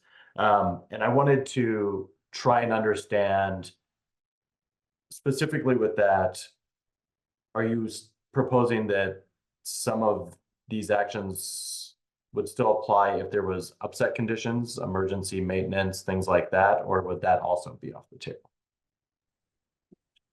So that comment just goes to 316C3B, which is the provisions that require, minimization of truck engine idling, things like that. So, I mean, we see enough flexibility in the way the rule is drafted, and it's only on those high ozone days. So it's a matter of shifting the timing, that sort of thing. So I think the flexibility is already there in the language, and we didn't see a need for additional as practical language. So for safety purposes, et cetera, it would still be, okay. Yeah. And then the other one I wanted to try and touch on is you talked about the no proximity approach with respect to the ESPs. And I wanted to try and understand your position on some of the practicability of the ESPs. This was raised by a couple industry members. It was also talked about by CDPHE. There are going to be situations where pipelines may not be feasible because of distance. And so you might have, additional disturbance and impacts from the distance the pipeline has to be built, or it might be a situation where you can't get the right of ways and things like that. And so I wanted to try and get some understanding of your thoughts on that aspect of the ESPs. Yeah, I don't know if Mike wants to weigh in. We are largely deferring to other groups on those issues. Okay. No, I agree with that. Okay. And then I think my one other question would be related to the removal of the CICs. And I understand as you presented there, the idea of putting that proximity approach to the DICs, the 1 mile approach that you have built into your recommendations, you talking about eliminating the need for the CICs. And I'm curious what your thoughts are on saying, having those kind of protections, there is the proximity in DICs, but in a CIC, not eliminating the DIC protections, but in the CIC, essentially the proximity is irrelevant at that point in time. And you would have those additional protections in the CICs regardless of the proximity. And how that, do you still think with that kind of understanding, CICs are unnecessary or irrelevant or should not be used? I'm happy to jump in there. I'm Commissioner Cross. Yes, our position would still be that CICs be removed from the rules. We understand that, in theory, the way that CICs are added or introduced in the rules alongside the proximity approach in DICs could, in theory, provide, some additive value. But we don't see that as playing out in practice because CICs are just not where we're seeing development. There hasn't been a permit approved in a CIC since 2019. I think we heard from both ECMC staff and industry parties that there's just, very minimal development in CICs. So we see the addition of CICs being largely illusory in terms of the protections that would actually add for communities in practice. And then I think that, coupled with the fact that Green Latinos is very concerned, and I think we've heard this from other groups as well, and I can let Patricia and Ian speak more on this, but about the precedent that would set at the ECMC, and that we've seen CICs be introduced at the AQCC in a way that is not additive. And so we would not want to see this commission go down that same path. So I think it's sort of the 2 points there being, we're just not seeing the development in CICs where, that addition would be additive in practice here. And we are concerned enough about the precedent where we would not want to see the ECMC go down that path. But I see Ian has his hand raised, so I'll let him speak on that. Yeah. Mr. Tafoya? Thank you. And Commissioner Cross, I echo everything that Jessica said, of course, and I think we've tried to be clear about that in our slides. I want to just say that back to this process of what it took to get us to where we are here now, and the efforts that the environmental justice community, Green Latinos, has tried to channel through our work. Pass the Environmental Justice Act, very challenging to pass in the face of a veto, pass in the final hours. We get onto a AJ task force where Green Latinos members and staff, and myself personally make up 5 of the community members from different representatives across the state. We put in the work, and then we go into the rulemaking process at the Air Quality Control Commission, where we've seen consistent procedural problems. And we're in a procedural rulemaking right now to try to hopefully fix some of what we saw and experienced there. But we had to go commit the resources, do the community organizing, find the attorneys, raise the resources. And then we ended up in a rulemaking that didn't go to our way. And what did our community say? This is unacceptable. We can't roll back the Environmental Justice Act. We want to see DICs, and only DICs get equal protections no matter what prong they're from. And I think that there are some examples that I've mentioned previously where if you had $1 million and you could only spend $1 million, being targeted is like a different conversation than putting these requirements on industry to live up to protections or information to communities. But we didn't just stop there. Our communities were so disappointed, and multiple stakeholders had to go get lawyers. I think the DU Law Clinic committed resources to oppose DIC versus CIC, Cultivando, among others. We then had to get legal representation to sue. That is working its way through the process, but we didn't just stop there. Our communities had us commit resources to the Bill 1339, which we took all the way through the legislature until April. And so then what we want to reiterate to you is we are doing our part as environmental justice leaders, not just us, our partners, to be partners with the state. And our best advice to you is to put the CIC to bed. This is not what the community wants. And to see it pop up in another commission and for you all to say, well, maybe it can work in this context is not what people want to see. And we literally asked people about it yesterday. We're doing our part, and I don't know what else to do other than pass my own legislation, sue the state of Colorado, fight it here with a lawyer to make it clear to you that like we are being told and we are exercising what our members and our friends are telling us they want to see. Okay. I saw Miss Garcia Nelson also on mute. I wasn't sure if she wanted to add.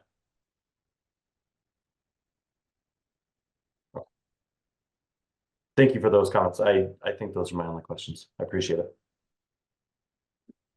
Commissioner Messner? So this is more of a statement than a question, but I didn't have a lot of questions on your presentation because I thought it was very clear what you proposed. I think that the language that you've included is helpful, and I have a very clear understanding of your perspective. And I also appreciate, Ms. Cooley, your initial thoughts on no net, well, I'm going to call it no net adverse impacts because that's the one that I'm used to, and that's the one that's in Rule 502.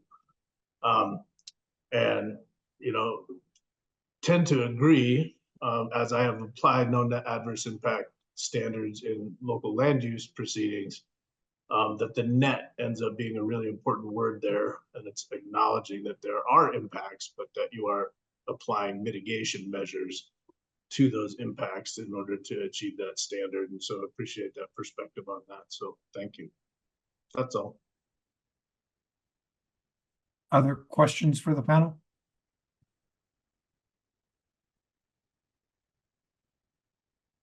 I've got a question or two. Wanted to make sure everybody had a chance to speak.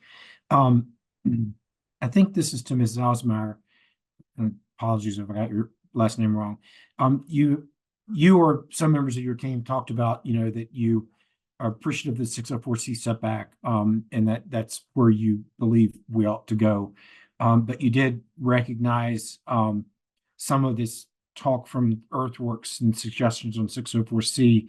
And Earthworks had suggested, you know, using the variance, or I think the other thing was retooling 604B sort of to be more of a cumulative impacts approach. And I'm putting words in Mr. Freeman's mouth. But anyway, looking at the variance piece, one of the points that you had raised is the criteria don't really speak to DIC.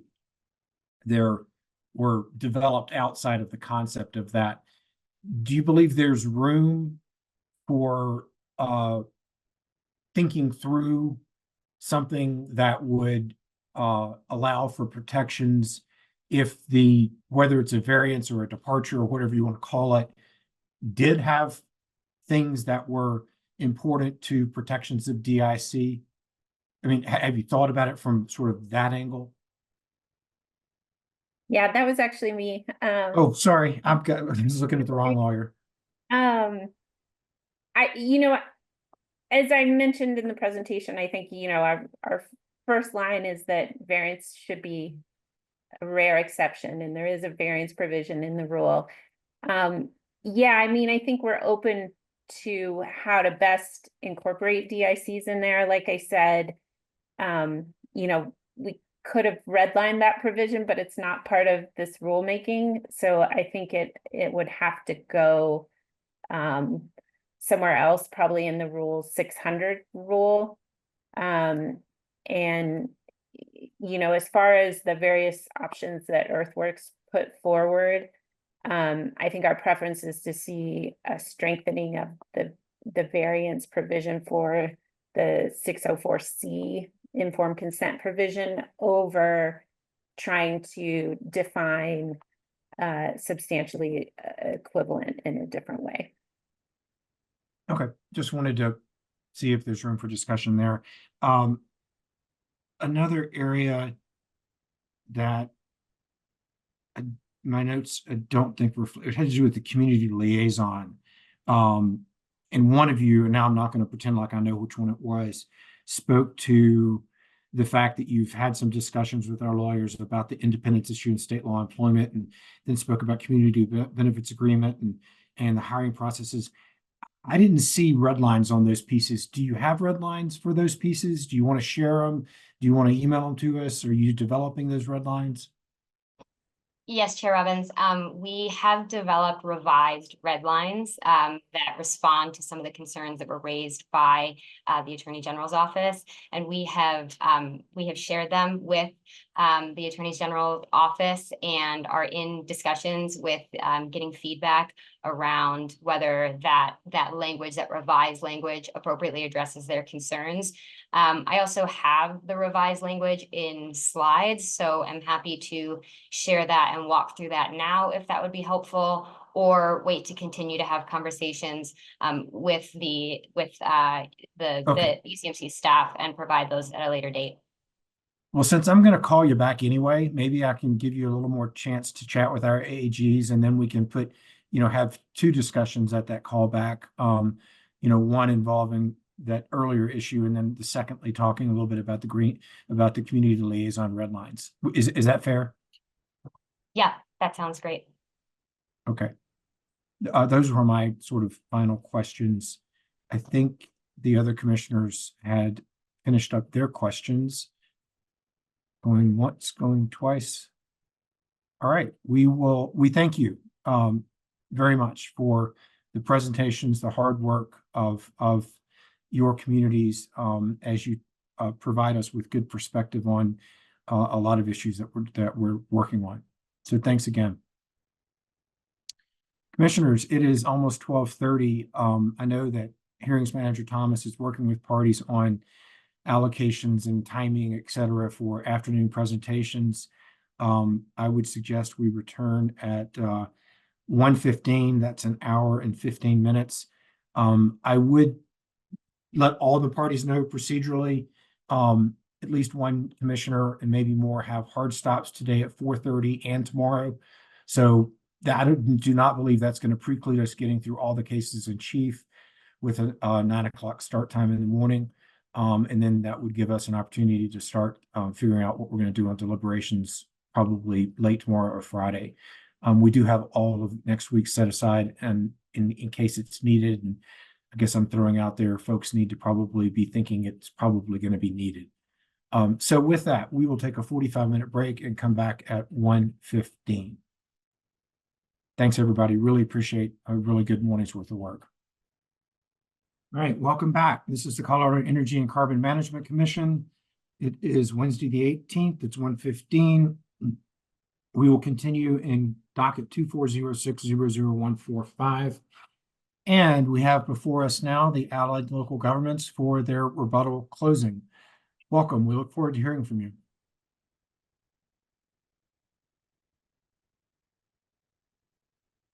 Good afternoon, Commissioners. Ms. Sanchez is going to go ahead and kick us off.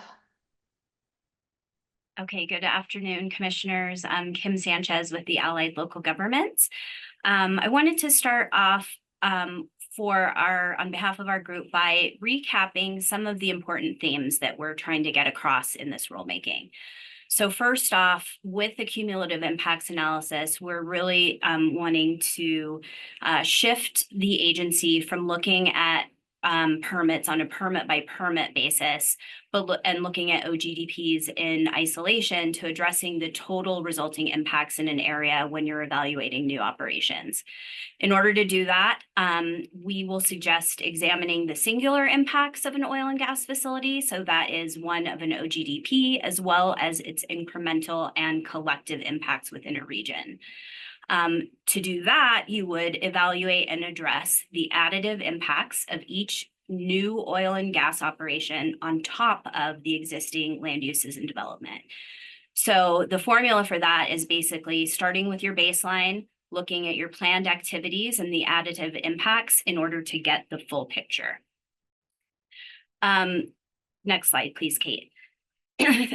Wanted to emphasize the changes that we'd like you to make related to the avoid, minimize, and mitigate rubric. So we strongly suggest that you adopt the red lines that we have provided in Rule 315B.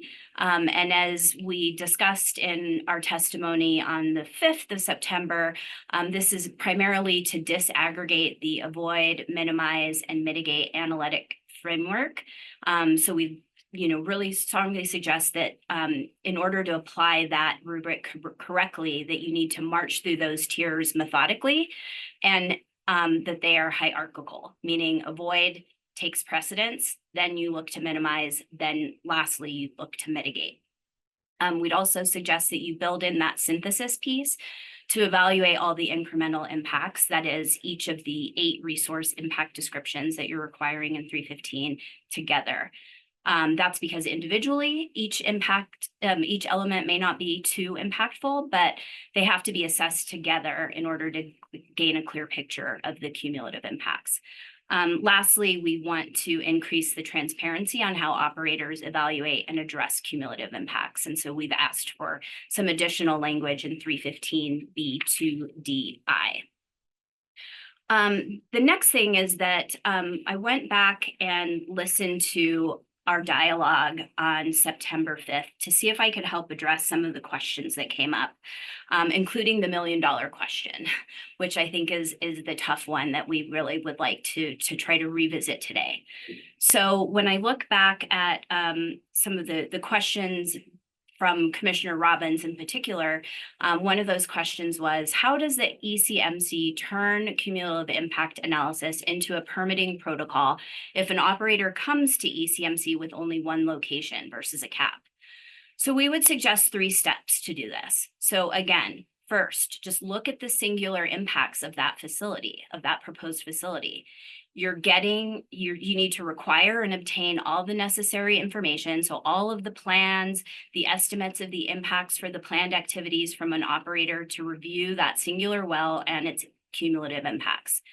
But getting that information isn't enough. It doesn't satisfy that the standard has been met. So your staff and the commissioners need to conduct an independent analysis of that information that's submitted by operators. Don't accept it at face value, but analyze it to see if it's sufficient. Consult with experts if you need to.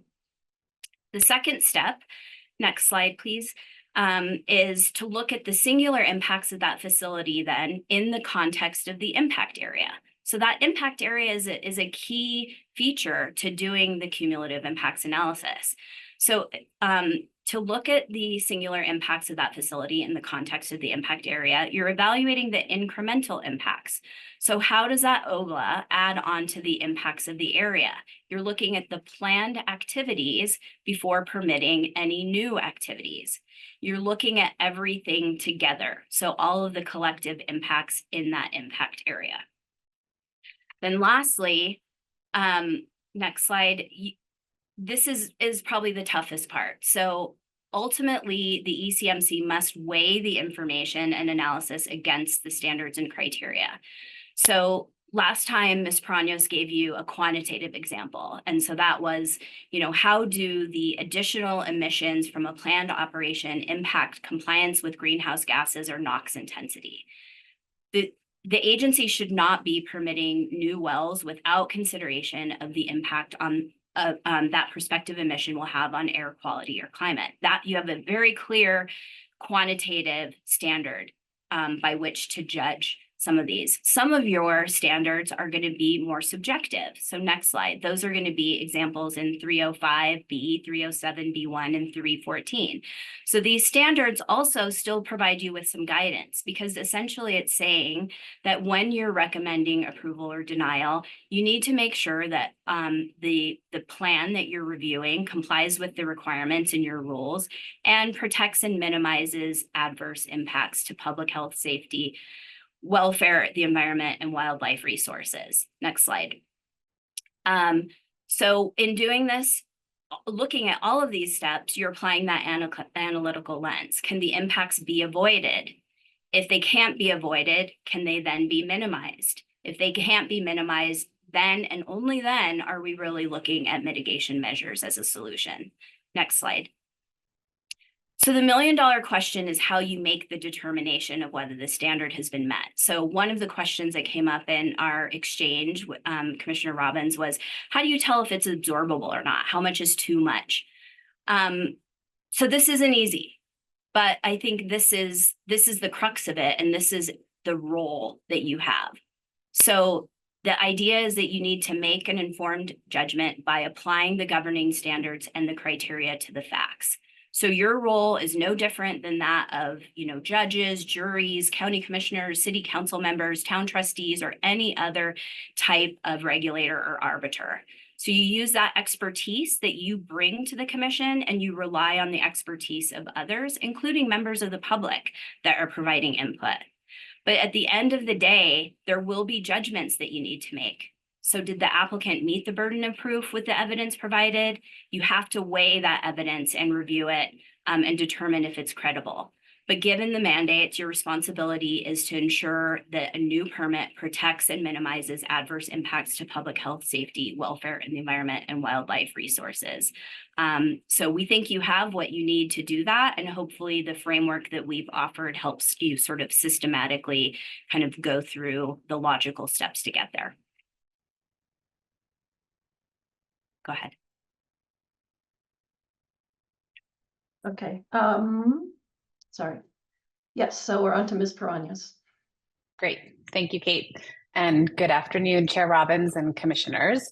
Thank you for the opportunity to provide a few additional thoughts on the duty and authority of ECMC to consider the impact of NOx emissions from planned operations on air quality and public health. We maintain that this commission must consider an operator's prospective compliance with its NOx intensity target when determining whether to approve of a Form 2D. This duty stems from the General Assembly's mandate that ECMC evaluate the effects on air quality caused by the incremental impacts that a proposed new or amended operation will have when added to the impacts from past, present, and reasonably foreseeable future development on the impact area or on a disproportionately impacted community. In addition, it stems from the General Assembly's clear grant of authority to ECMC in SB 24-229 to require operators reduce NOx emissions during the summer ozone season to assure compliance with the AQCC NOx intensity targets.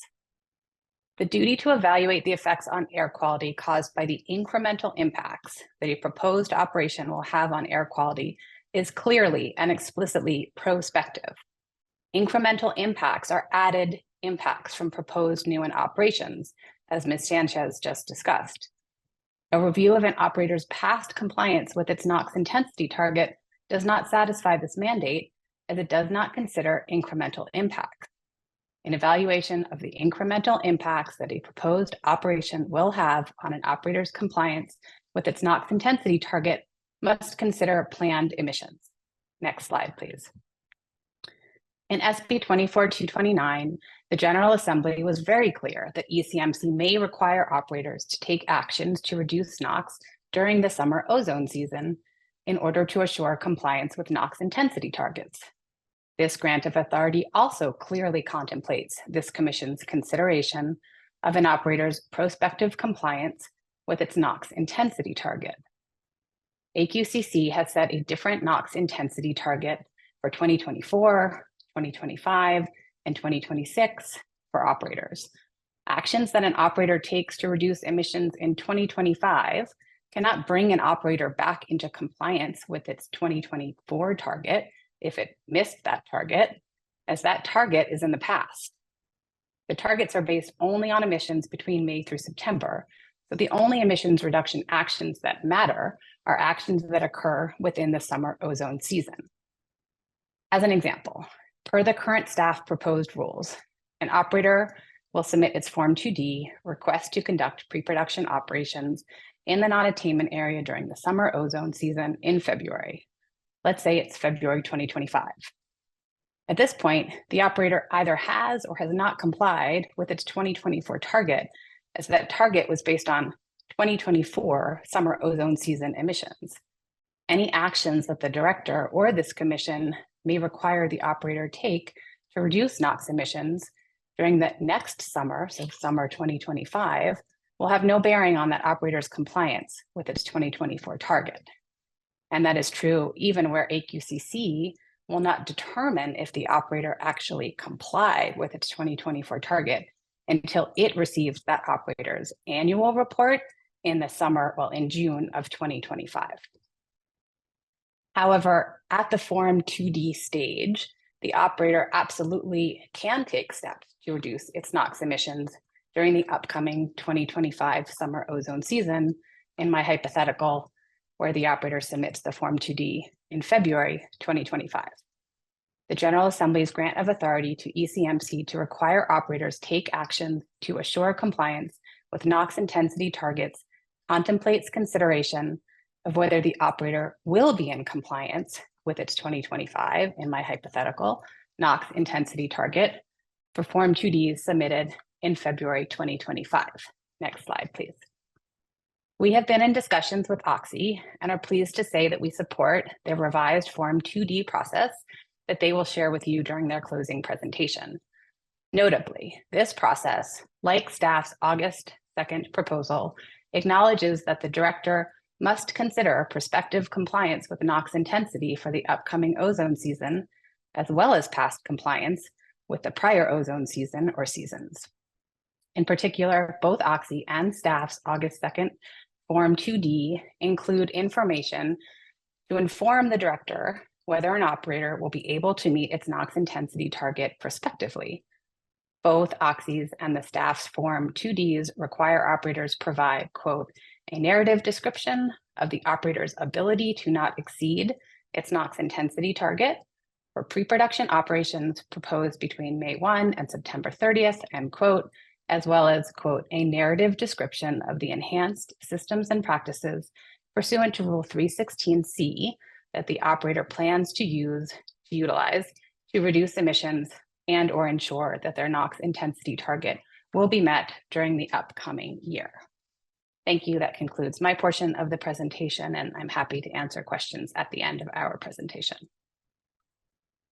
Okay, thank you. Sounds like we are out of time. I was going to speak to cumulative impacts and caps some more, so we can talk about that if you want to ask questions about it, but I believe our time is up.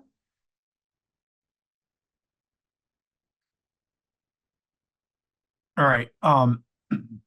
We've tried to be judicious in terms of making sure we hear from everybody. If you want to go ahead, Ms. Burke, on the cumulative impacts and caps, we'll hear a bit from you on that, please.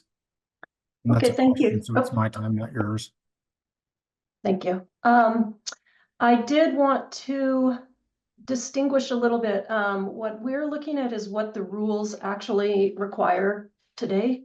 Prairie Operating gave a great presentation about what everything that they put into the Guanella cap. And I want to be clear that in my prior presentation, I wasn't actually talking about what was in that cap. I only mentioned it for purposes of scale.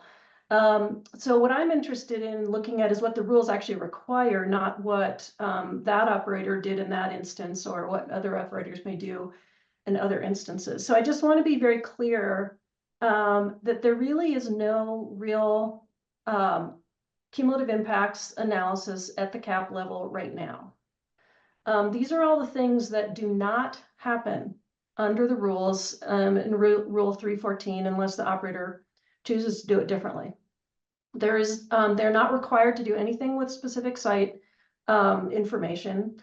And then even if they choose to do so, they submit a partial alternative location analysis, but it does not include site equipment, flow lines, land uses, NRCS soils information, BMPs, surface ownership, the proximate local governments, wetlands, schools, child centers, etc. It does not include any of the 21 plans with which the operator demonstrates its compliance and protectiveness. It does not include a Form 2A, and it does not include a Form 2B. So as written, a cap application is not going to include, and of course it doesn't include the 315B full-on cap analysis, cumulative impacts analysis either. So straight as written, there's really nothing there to work from. And then the August 2nd draft is a little bit ambiguous about what happens then at the OGDP level. In 304A, it says that, I think this is existing 304A, the attachments to the 2A, which include this cumulative impacts, may not be required if a cap order provides for that. And yet in 315B1 and 2, there's no exemption for a CIA if it's related to a cap. And then staff did say in their presentation that they expected CIAs to happen at the OGDP level. So it's a little ambiguous. And then the other point I wanted to raise is that for a Form 2B will be required for OGDPs associated with caps under 315A2. But I want to be very, very clear that a Form 2B is not a cumulative impacts analysis. And I think you know that, but I've heard a lot of language that may have conflated the two. It's Form 2B is missing a lot of pieces that a CIA would include. This just echoes some of what Ms. Leithwood said. An operator gets a lot of different perks and rights with a cap application, and avoiding the CIA is really not a necessary one. So then, based on all of that, our bottom line is that a real true CIA has to happen at the OGDP level, every OGDP, whether it's part of a cap or not. It's the only opportunity in the rules right now to consider past, present, and reasonably foreseeable development. Building on what Ms. Prañas was just talking about, it's the only time a list of BMPs is actually required. It's absolutely the best opportunity to look at impacts that are immediate: noise, light, odor, public health. And it's the best and potentially only, depending, opportunity to look at those impacts in real time, again, because of the time difference between cap application and OGDP application. Could be years, and many, many, many things can change. So our bottom line is the CIA has to happen at the OGDP level. We have some various thoughts and had a few more conversations about what might happen at the cap level that I can fill you in on, but unfortunately didn't come up with anything hard and fast to offer. And then finally, there's many things that other parties said that we support, and I just wanted to offer that up to the extent of kind of the scorecard for some of these important points and which ones we support. So and we'll make sure that you submit the PowerPoint to us for the portfolio so that we can have that in front of us as we look through this. Yeah, absolutely. All right. Thank you for the presentation. Commissioners, the panel is open for questions. Commissioner Cross. Thank you, Mr. Chair, and thank you for this presentation. I want to, again, ask us a couple clarifying questions. And I believe the first will be for Ms. Prañas. So to confirm on your discussions with Occidental about their proposed Form 2D language, and first off, I want to say thank you very much for for working with some other parties and coming to some agreements on different ideas. I just want to make sure that you do believe, as you talked about ensuring compliance with the NOx and Tin City standards, you do believe that that proposal would, the revised proposal that we will be hearing from them, will meet the statutory requirements to ensure compliance? That's correct. Okay, that's helpful. And then I think my other questions are going to be for Ms. Burke, talking about some of these cap issues. And I think first, if you could bring up the first slide that you were talking about, discussing what is not in the caps. And so I think the first thing I'd like to try and understand is, do you think that some of the concerns you have about the cumulative impact analysis at the cap level would be resolved if these changes were made to Rule 314? If push comes to shove, I would say that a CIA, as we, the full 315B real close look, is just not appropriate at the cap level. I don't think you can really do it feasibly, and it won't, if you do, it's not going to be effective.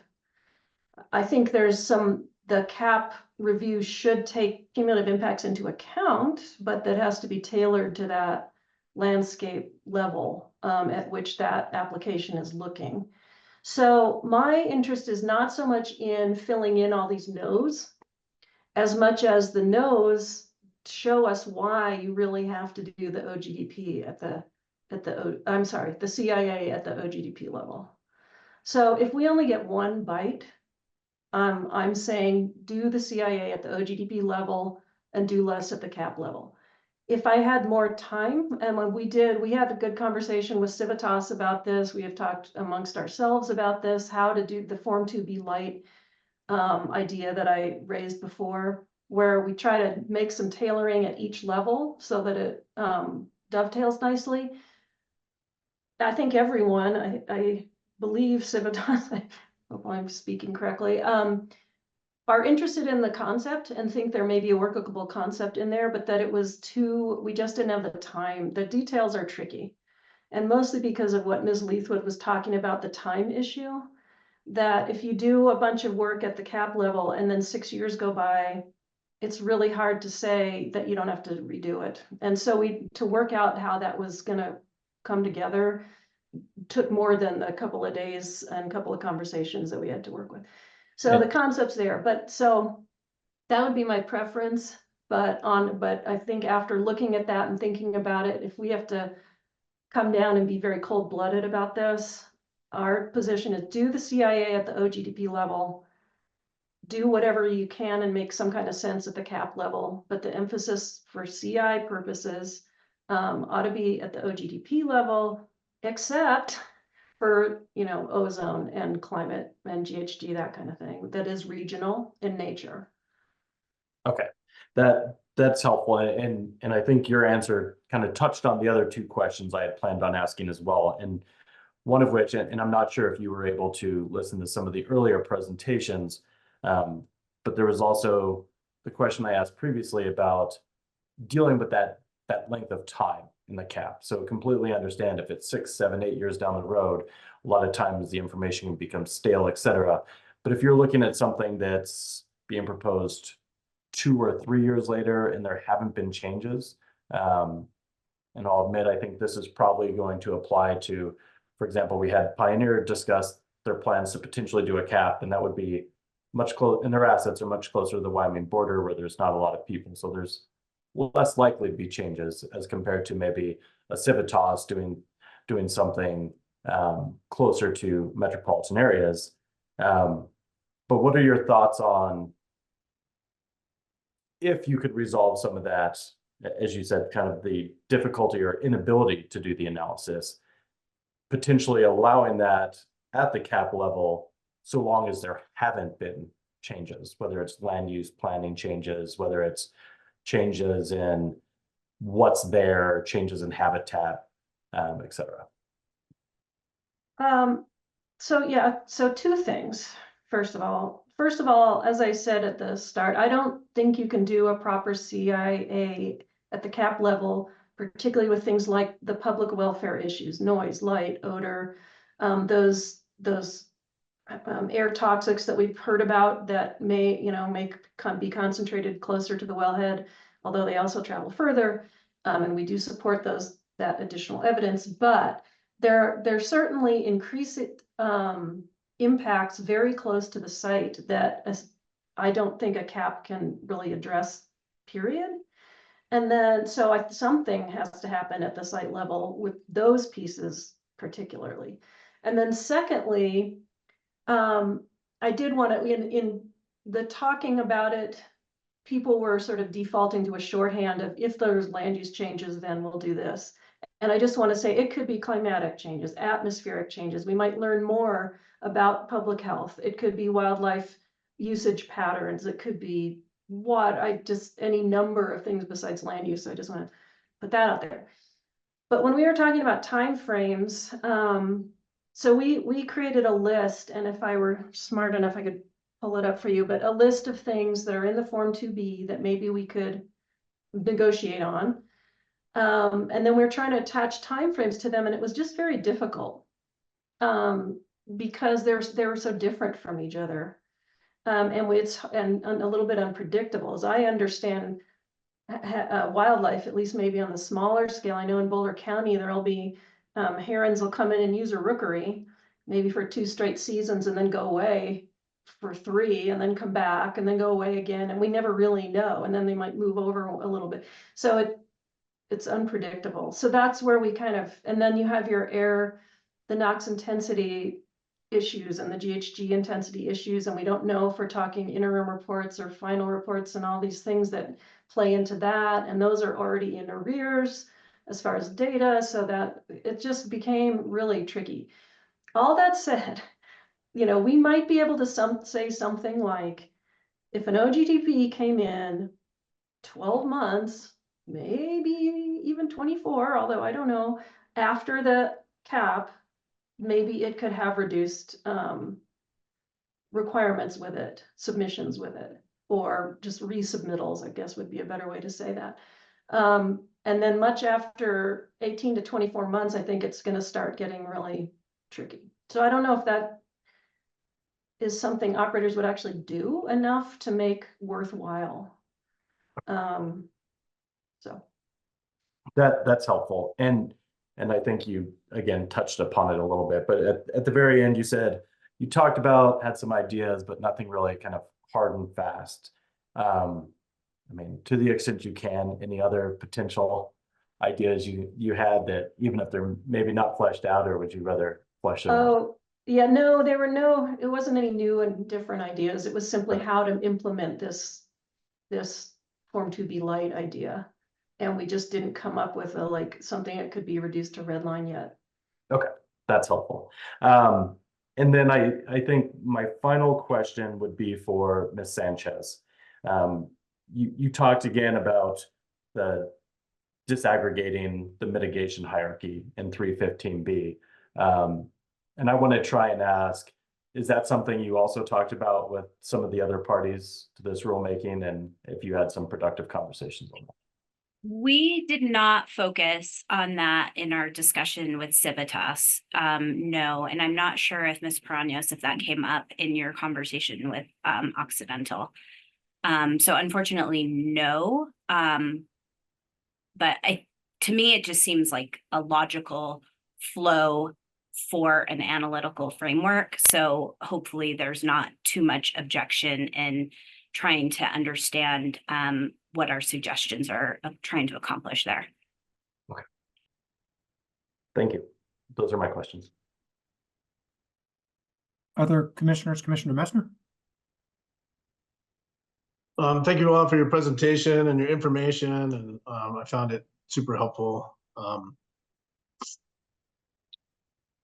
So I do want to go and talk a little bit about the cap thing, but before I do that, Ms. Sanchez, I appreciate your kind of analytical approach to desegregating the mitigation or disaggregating it, the mitigation hierarchy, and applying that in our review of applications. I think that's really helpful. I think it's contemplated currently in the statement of basis and purpose, but I think reinforcing that as a review criteria, is helpful, because that's really how we're applying this. And I think your point that the seats that we sit in, are, no different than seats of planning commissioners or county commissioners or city councilors, and making these difficult decisions and having to use both, both an analytical method where we apply standards, but also our judgment in determining whether, ultimately applications of are protective of public health, safety, welfare, the environment, wildlife resources. So I think that suggestion that clarity gets built in, I think is helpful.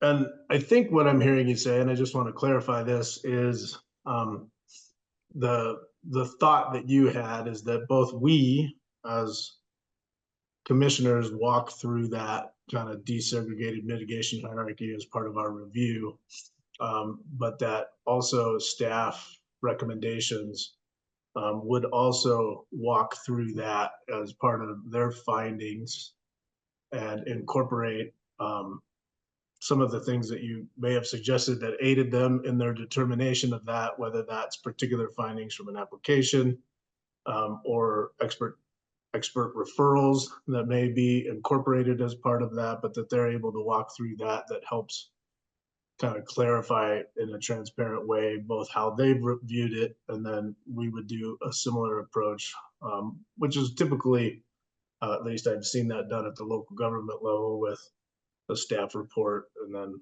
whatever the reviewing body is. And so is that kind of where you're coming at with that?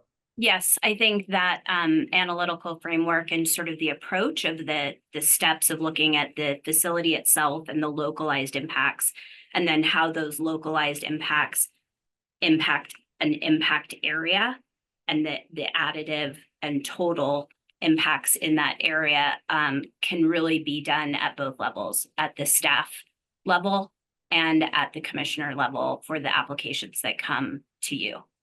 The other thing I would add to that is, I wish there was sort of a black and white blueprint that we could offer you. We talked about, gosh, can we put together a matrix that has here are all the thresholds that need to be met. And if they're crossed, then it's too much for, noise, dust, odor, light, whatever. And maybe, something like that could be assembled, but ultimately it's looking at not just each one of those individual impacts, but how they all come together and how together they impact an area on top of what's already in that area. And so, it is a little bit more complex than just looking at has this crossed a threshold? Has this not? In some areas, it may be easier than others where there is quantitative, but just because something is subjective doesn't mean it has to be scary. You just have to justify why you've come to the conclusion that you come to. Yeah, correct. I mean, and there certainly is judgment and subjectivity to a lot of the sections, but I appreciate how in your testimony you talked about the need for why, right? And so that clarity on how you came to the conclusion that you came to and what pieces of evidence you utilized in order to get there. And so I appreciate that.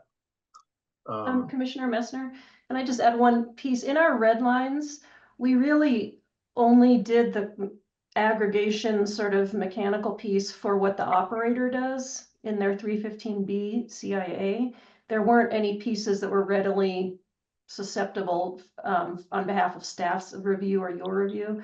So we would hope to see maybe in the SVP or simply by commission direction that same approach flows not only from the operator but into the review, just because our red lines don't specifically say it. True. Yeah, I'll pull it. I mean, I'm getting that from your slides, so not the red lines. And we did do our homework of seeing where we might be able to insert some language into the SBP. So hopefully we'll have something that we can submit to you by the end of the day. Great. And then I'm gonna go back to the caps and kind of this, how do you do cumulative impacts analysis at the cap level, at the OGDP level? What's the appropriate thing? And so I'm still struggling with this a little bit because, to me, it's clear that we have to evaluate and address cumulative impacts at both of those levels. I don't think there's anything that I'm reading from statute that would allow us to disregard one or the other. We're really looking to evaluate and address cumulative impacts. At the same time, I look at caps at being a master planning document. And so we're looking at large landscape level development, and in reviewing that landscape level development, there are elements of evaluating for sure potential cumulative impacts, and even laying the framework for addressing cumulative impacts at a master planning or cap level. And I think those elements really need to be captured and evaluated in that cap review process. And I think there has to be a cumulative impacts analysis contemplated at the cap level in order to be able to capture both the evaluation piece as well as the landscape level addressing pieces. And so whether that's laying out infrastructure, whether that's consideration of general siting of facilities and employing the mitigation hierarchy, looking at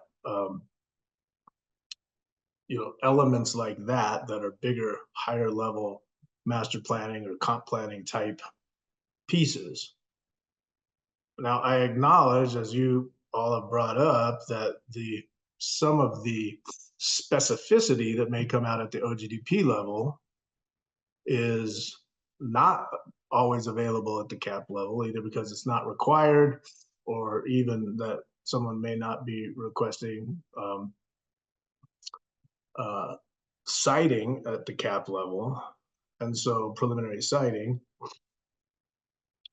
And so some of that may not be able to be captured at the cap level, and so therefore could and should be captured at the OGDP level. And so I keep thinking that there still has to be a solution here that pieces together that larger comp plan piece with the more localized, like, land use application piece. And these two things should be able to talk to one another.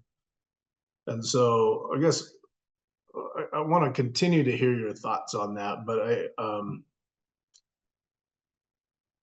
I think it doesn't make sense to replicate, but I think that if you just do it at the OGDP level, you're losing that landscape level master planning piece where the infrastructure is getting developed, the bigger traffic and wildlife and emissions pieces need to be captured at the big level if we're just focusing on the OGDP level. And so there's got to be both, I think, but I'm curious to your thoughts. Yeah, I'm glad you said that. I absolutely 100% agree. When I was saying, our sort of bottom line, it's like, okay, this is our last chance. There's been a lot of pushback. There's a lot of different conversation going around. If we get one thing that is really important to us, it's that CIA at the OGDP level. But we completely agree with everything you just said. So I flipped back to, this is our first go around of slides where I was first laying out the sort of Form 2B light idea. And this slide, hopefully that you can see, proposal part 1. So I think the Form 2F that's currently proposed in the rules, to me, is a great starting place for the cap level, landscape level look that you just described. However, the Form 2F as written, we think is inadequate. It's missing a lot of pieces. So this second set of bullets here, these are the things we thought should be added into the Form 2F to make it a little more substantive. And we thought these things are appropriate to look at that large scale. And we should be looking at the combination of what's there and what's proposed at all these factors. And then what's not currently in the rule is some sort of actual analysis of that. And when I was saying I don't think the 315B CIA makes sense at the cap, the way it's written, which is very detailed and very specific, I don't think is well tailored to that larger scale. But I don't know if the Form 2F by itself may not be enough, because I'm still not clear whether staff actually reviews and thinks about and analyzes the Form 2F, or if it simply gets entered into CIDR. So I think there needs to be a new piece to do just what you're saying is, at this landscape level, we've taken all the info on what these pieces that we think are critical at that scale. And now we're going to consider, can we already tell that this cap with these, 24 sites proposed is going to be too much? And if we can already tell that, then we can, go back to the drawing board before we get too far down the road, kind of thing. And I 100% agree with you. And then I guess I could move this. So these are the three pieces that are in the Form 2B that we think absolutely have to be done on that very localized level, and really could not be done at the higher level, or wouldn't be as effective, I guess I should say, at the cap level. So just really these three that were just so very localized. So that's what we want to be sure is done locally. So I very much agree with you. I'd love to spend more time working through this. I just don't know that there is time, honestly. It could either be a very, very simplified solution, or it's going to take a lot more kind of rolled up sleeves. Okay, I appreciate you continuing to think about that. I also am continuing to think about it, and I'm starting to formulate some concepts and some ideas, and really appreciate your input on it. So thank you.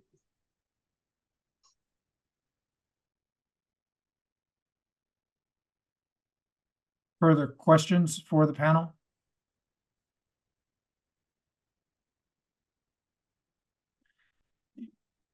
Then I'll go last. Oh, go ahead. Oh, did I have somebody else raise their hand? No, I just actually did want to I wasn't sure if we were going to close or not. I just wanted to respond to Commissioner Cross had asked if we had any discussions with Oxy about our proposed changes to Rule 315 B2D. And I did not have a detailed discussion with them, but my understanding is that they are supportive of much of the revisions that we put into that section of the rule. And I'm sure you can hear more from Oxy when they present. That's great. That's great. Ms. Burke, can you move back to Ms. Sanchez's answer to the $1 million question? Yes, hang on a minute. Let's see. You're not screen sharing anymore, by the way. Yeah. I Okay. have to pull up the other. There we go. Now we go up. Thank you. Yeah, I think it's that one. So, Ms. Sanchez, I appreciate the framing out of this. I'm probably going to print it off and have it on my desk when I'm making OGDP's decisions, because I think it does a good job of helping us. Do you think that that our rules as drafted and or as modified through this rulemaking provide us with the rule perspective to be able to accommodate this, in particular when it comes to sort of CI and absorbable piece? I think you have the minimum of what you need to make these decisions.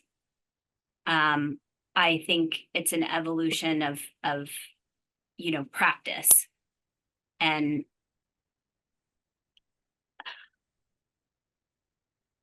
I think that the most important parts of the flow of a decision from my perspective, and I think the ALG's perspective, is obtaining the information that you need to analyze, actually analyzing it, and being able to make changes, significant changes if needed. If something's missing, going back and asking for what's missing, and then trying to weigh all of that information against the standards that you do have in place. Again, some of those are more quantitative in nature and others maybe more subjective, but they can still be a standard that's used to help provide some guidance on how to make a decision.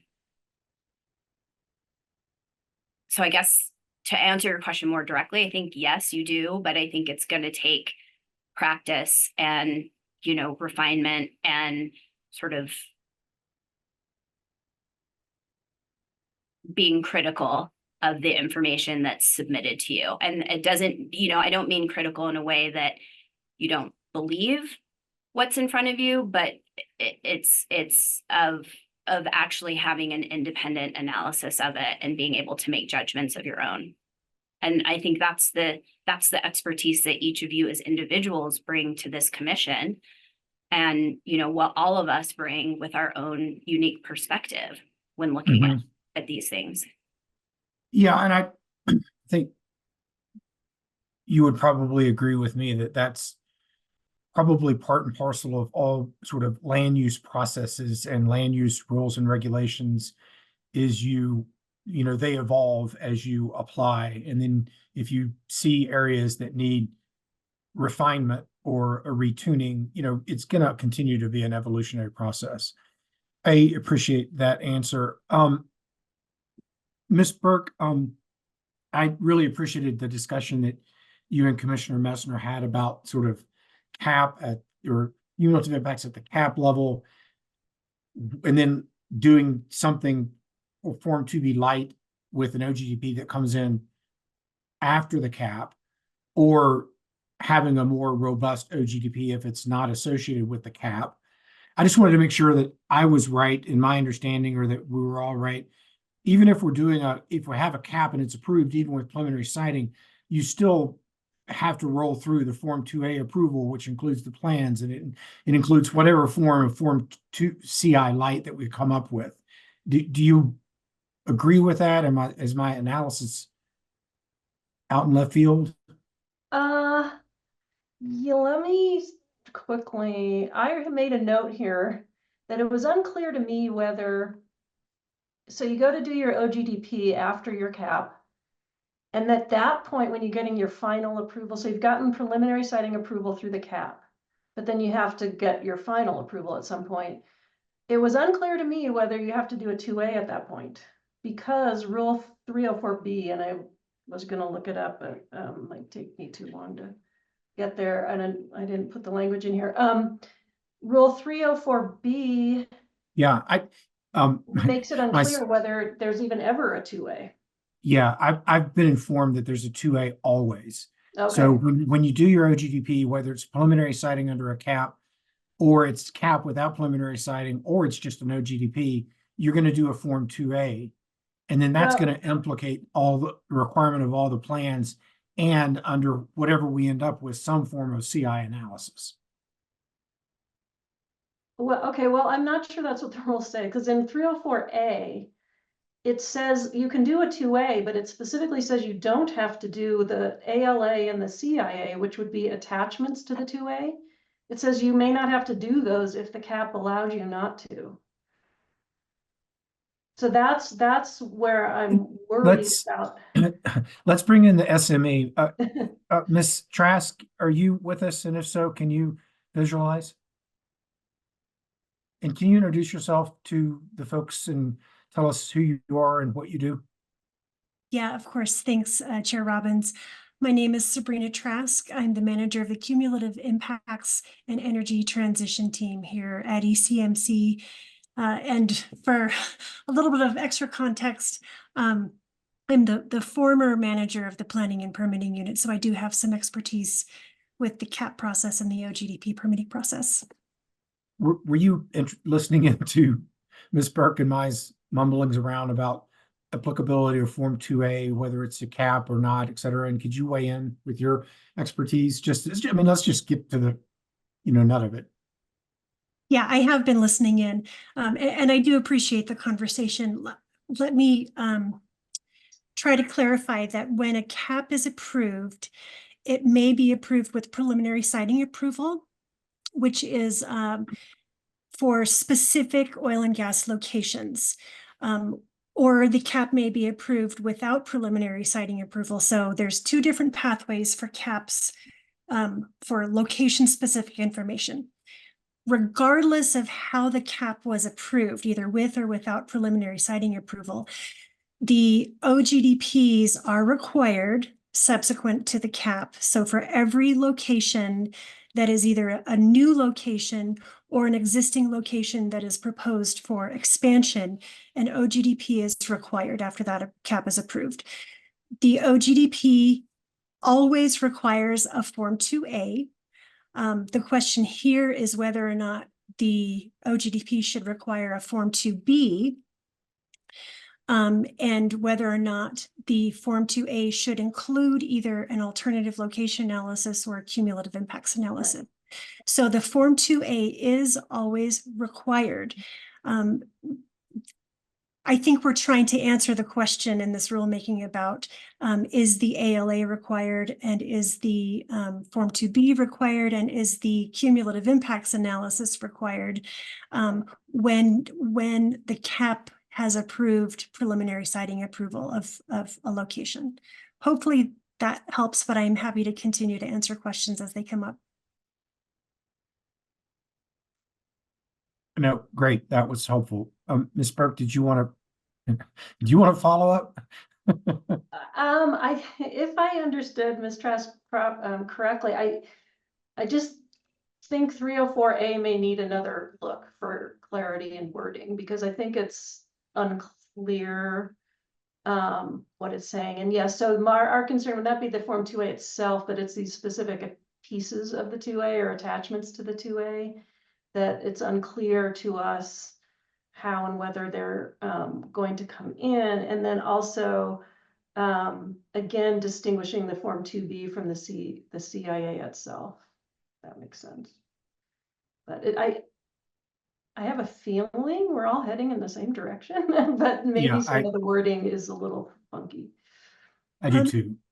I'm sorry, Ms. Burke, if I can ask a clarifying question, are you talking about 304A in the August draft rule, or in the current existing? I honestly can't remember whether I pulled that from the existing or the revised. I'm gonna have to look at that, and I'd have to get back to you. Okay.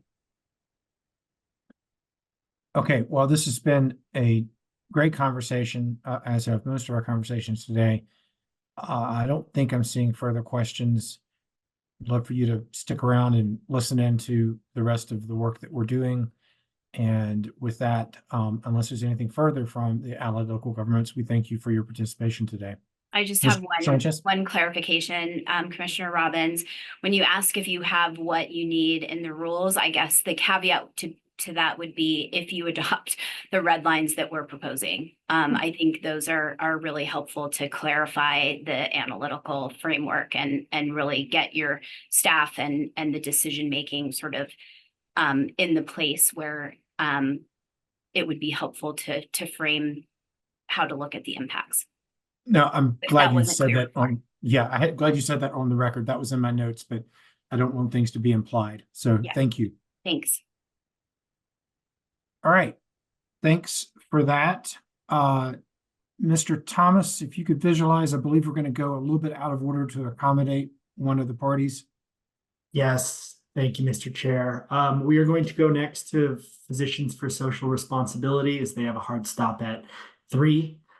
So my apologies to WRLG and Weld County, but we just want to make sure that everyone gets in and isn't rushed with their presentations.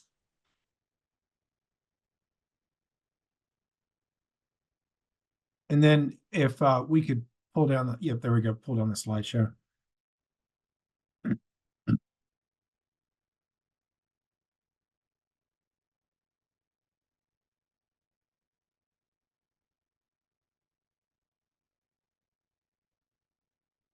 Good afternoon. Good afternoon, Commissioners. Thank you for the opportunity to give our closing statement for Physicians for Social Responsibility of Colorado. Are you seeing my presentation? I guess not. We are not seeing your presentation. And just for the record, you're Lauren Swan, right? Dwayne, sir. Swain, yes. Here we go. All right. How's this? It's good. Okay, thank you. As I mentioned before, we're the Colorado chapter of Physicians for Social Responsibility. We have 5 medical doctors and a nurse on our board, and I'm representing them in our statement, our closing statement here today. Thanks for the opportunity to speak before you. I mentioned before that PSR National has published the 9th edition of the Compendium of Scientific, Medical, and Media Findings demonstrating the risks and harms of fracking and associated infrastructure. And I'm going to quote page 10 here. As documented in more than 100 studies, public health harms now linked with drilling, fracking, and associated infrastructure are well established. They include cancers, asthma, respiratory diseases, skin rashes, heart problems, and mental health problems. Multiple corroborating studies of pregnant women residing near fracking operations across the nation show impairments of infant health, including birth defects, preterm birth, and low birth weights. And as I discussed before, sometimes those effects are shown up to 10 miles from the operation.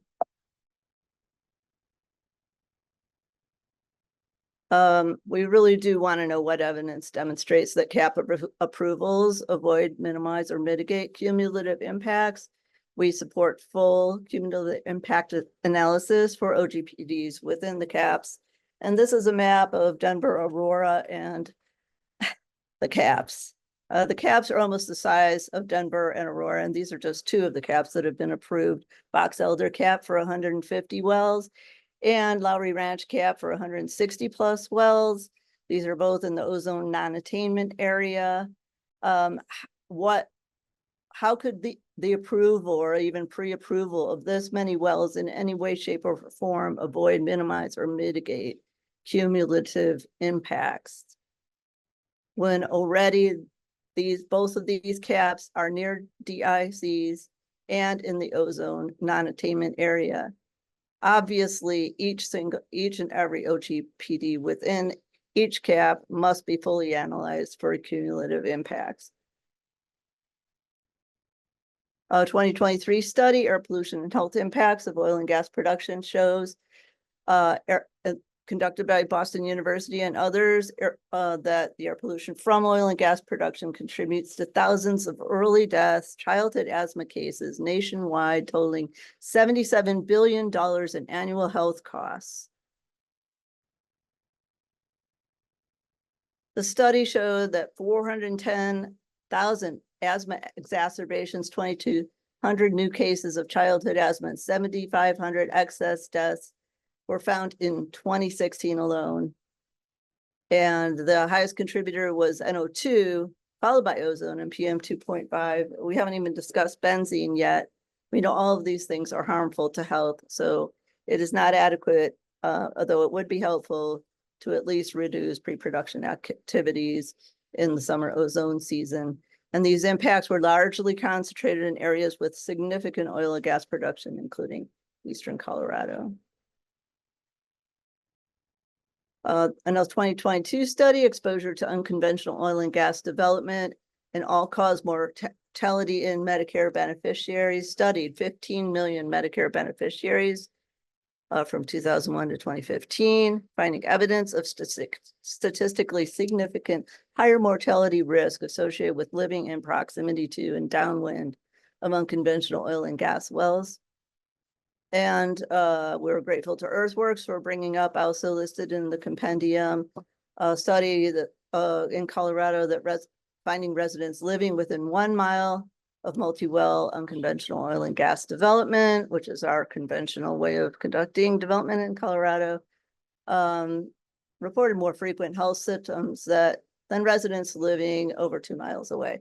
And so this goes to show that even air monitoring and baseline measurements and air monitoring, which we do advocate strongly for, cannot fully tell the picture. We need to study the impacts on health itself And there are studies that have shown that, and we need to follow up on these studies, some of which are conducted by our own School of Public Health. We're spending our tax dollars to learn these things, like how atrial fibrillation systems are more frequent in elderly adults and women living near. We have to address and use the data that's being generated by our own state institutions, such as the Colorado School of Public Health. Community health must be included in evaluating, assessing, and analyzing the cumulative impacts.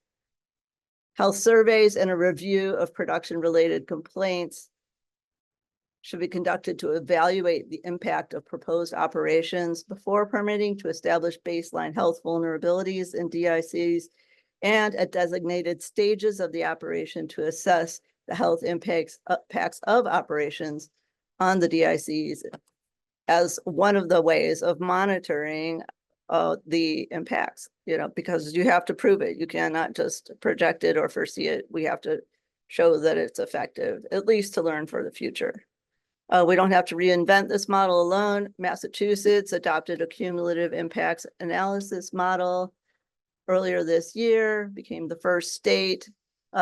So we're already down the list from Massachusetts. I think the people of Colorado deserve at least as much protection of our air as Massachusetts has, and as rigorous a protocol for evaluating cumulative impacts. Right now, we have no definition and we have no protocol for evaluating the cumulative impacts. But in Massachusetts, and hopefully here soon, we can evaluate existing local environmental health conditions in a community as part of our analysis.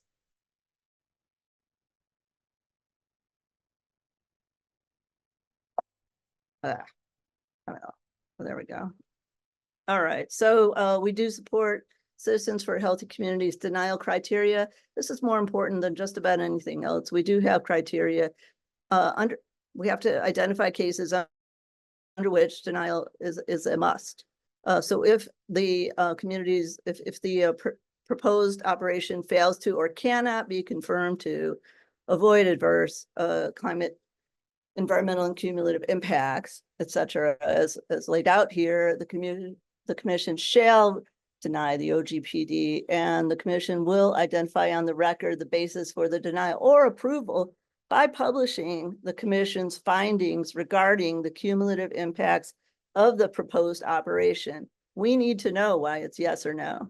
We all deserve to know why the decision was made. We support CHC's thresholds for denial. We support their review of the cumulative impacts analysis. We support Allies' case for inclusion of sector-wide NOx and GHG standards in evaluating the cumulative impacts and establishing denial criteria. And we support the Allies' case for elimination of the CIC definition and application of the enhanced protection proposed for CICs to be applied to the DICs. We support Green Latinos and other Allies' case for restoration and strengthening of Rule 604 with a 1 mile default setback for TICs, informed consent required for operations within the setback area, and no variances under 2,000 feet, including for substantially equivalent practices. We support 350 Colorado's advocacy for plain, understandable language and their red lines that promote that. We support Green Latinos ask for relevant materials that to be published in Spanish, and we further request that operators be required to make disability accommodations for the relevant materials upon request of residents within the impact area, which should be at least 1 mile, as I said before. So that is our case right now. And we continue to advocate for all of the red lines and documents that we've submitted before, and we'll follow up to make sure that they're included in a more comprehensive list of issues to be addressed. I'm ready for your questions if you have any. Thank you. Commissioners, the witness is ready for questions. Commissioner Oath. Thank you, and thanks, Ms. Swain, for your comments. Just one question. thanks for highlighting the wealth of studies that are available. Really appreciate always grounding all of this in good data and good science. And some of the studies were fairly recent, some were kind of a number of years older, and we know a lot has changed over the years in many respects. So I guess my question, particularly with respect to some of those studies that are more recent in the past couple of years, to your knowledge and understanding of them, are there any, or to what extent do they help us understand, like, not just the air impacts, because that's what I think they are focused on, but like from a cumulative standpoint, the cumulative impact and how that relates to proximity to location. Did that make sense? Yeah, so most of these studies were about health effects and not about air quality per se. So for example, congenital heart defects were in a population of babies born with congenital health defects, comparing when looking at that, how their homes were distributed, they were more likely to have been born in homes that were closer to oil and gas wells than not. You know, we're looking at cohorts of established cases in many. So it's rare to actually see, although it does exist, sometimes they do measure the actual air pollutants that are in the air, but a lot of times the findings are for whether it's cardiovascular conditions, birth defects, all these other early deaths from all causes. That was one of the statistics, one of the studies that I cited earlier. Early mortality from all causes was what was measured in proximity, based on proximity to oil and gas production. So our bodies are serving as monitors of the effects. And that really is the only reason that we care about the air pollution, is because our bodies are responding with health conditions and early deaths as a result of our living or working or playing near oil and gas production. But there are also many findings that show elevated ozone, NOx, benzene, et cetera, cause the exact same conditions that are found in greater abundance the closer people live to the production facilities. So we do function as monitors, perhaps better monitors, and really the ultimate monitors of the effects of the air pollution, the emissions coming from these facilities. Okay. So it really, the health study should be first and foremost, including health surveys, new health surveys for every site should be conducted to see where are people now and where will they be when we approve 150 wells in the Box Elder Cap and 166 wells in the Lowry Ranch Cap, near DICs, near a metro area that is already in the non-attainment zone. I mean, we already know that the air is not healthy to breathe. We know each one of these wells is contributing to pollution. And we certainly know that the cap in its entirety is contributing to ozone pollution and other pollutants.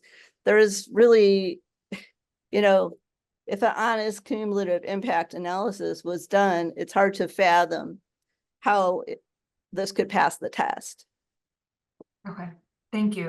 Yeah, that's how it works, though. That's how the studies work. And I'd certainly be happy. I encourage you to look at the compendium and the 120 studies, and in particular, the Colorado studies, because there is a robust body of evidence that shows the health effects being based on distance and proximity and wind direction related to oil and gas production facilities.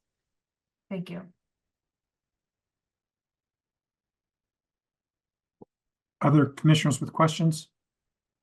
Commissioner Ackerman?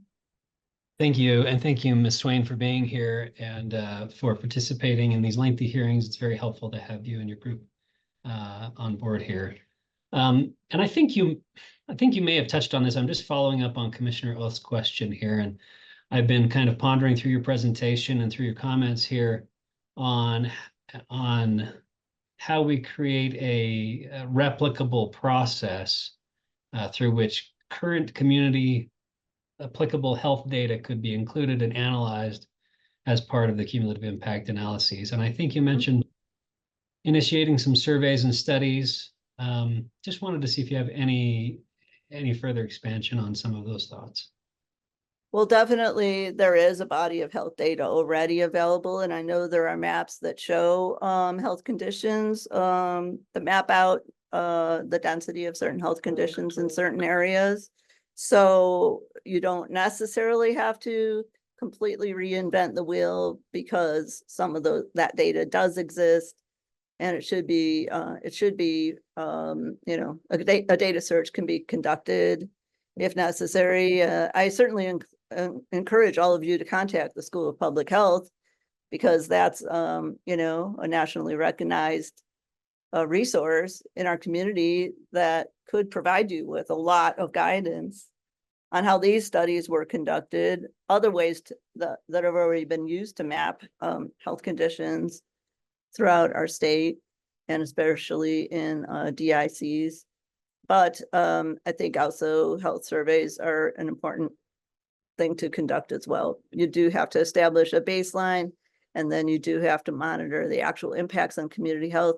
And as I mentioned briefly, you can also look at complaint records for these various regions. And I really do, I think that, you know, we have a robust complaint record that hasn't, to my knowledge, really been used in any policymaking in the state so far. So why not use it?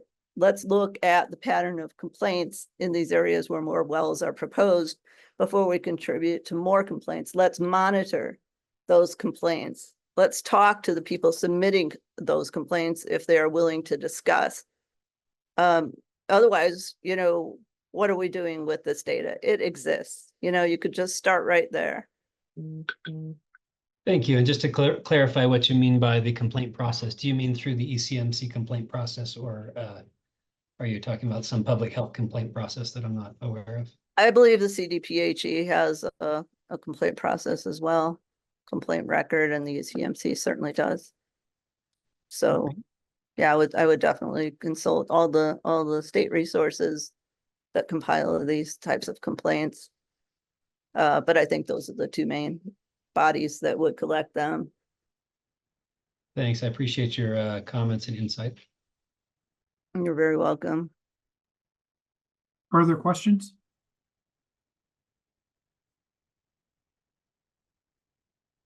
All right, well, I'm not seeing further questions. We thank you for your rebuttal and your slides. We'd ask that you send them to Hearings Manager Thomas, and we appreciate your attention and providing your perspective to us for this important matter for the state of Colorado. All right, commissioners, let's take a few minutes worth of a break. Maybe let's return at 2:35, about 6-7 minutes, and that'll get Garfield County and the Western Rural Local Government Coalition up and ready to go. All right, welcome back. The Energy and Carbon Management Commission will continue its September 18th hearing on docket 2406-00145. We now recognize Garfield County and the Western and Rural Local Government Coalition. Ms. Gutierrez, good to see you. Good to see you all. Thank you for the time, Chair Robbins and commissioners. And I just want to start, I want to say thank you for engaging and asking questions of all of our party participants. I think it's really helpful and makes for a meaningful rulemaking process. So appreciate the dialogue and you're engaging with each of the parties. For the record, as you know, my name is Ana Gutierrez with Womble Bond Dickinson, and I represent Garfield County and the Western and Rural Local Governments for this rulemaking. Let me flip over to agenda here. We're going to spend the majority of this presentation time talking about the first two issues on your screen, which are the pre-application consultations under 301F and then citing authority at 302C. As you know, last week, Hearing Officer Jacobs sent all the parties an email welcoming revised rule red lines without having asked permission to submit the same. So we're going to take her up and the commission up on that opportunity after this presentation. You'll see some specific rule red lines to 301F and 302G, really having heard the commissioner's feedback, having heard direct testimony, and aiming to target and resolve the issues that were outstanding with those two rule provisions. And then I'm going to walk through DICs and CICs, touch on impact area briefly, and end with biological resources. So let's talk first about the pre-application process.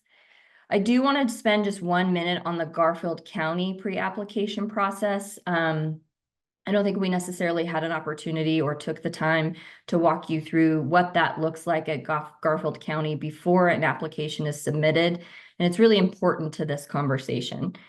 So the applicant first has to request a meeting with Garfield County. And with that request, there's quite a bit of background information that's provided related to potential locations, initial consideration of potential resource impacts, and out in, Western and rural Colorado, a lot of times that relates to, species or other considerations, so that operators can engage with CPW and say, here are the list of species that I think need to be evaluated.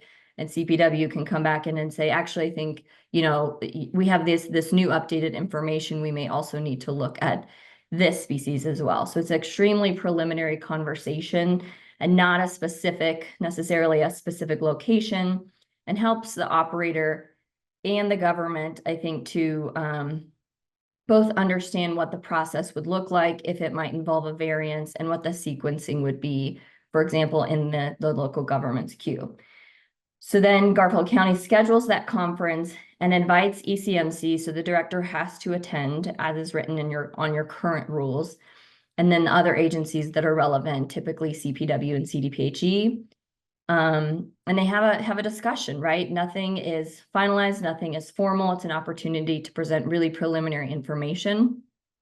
And it's not an in-depth examination of a specific application or a specific location. And sometimes these pre-app meetings don't ultimately end in an application itself for whatever reason. Excuse me. After that meeting, Garfield County reviews the pre-app information, sort of digests the conversation and the feedback from CPW, from CDPHE, from its internal teams. And then they draft a summary of that conference and make that available to the applicant, or add any other additional comments they have for the applicant to be thinking about as the applicant is preparing the application to be submitted. And then at this point, the operator hosts a pre-application meeting, which is called at Garfield County a neighborhood meeting for the public. And all owners and tenants within 2,000 feet of a proposed oil and gas location are invited to attend this meeting.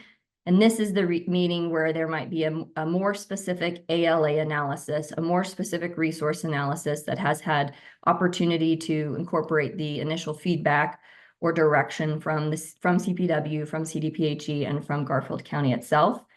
And then that's the meeting where public comment is received and responded to, and it's a discussion.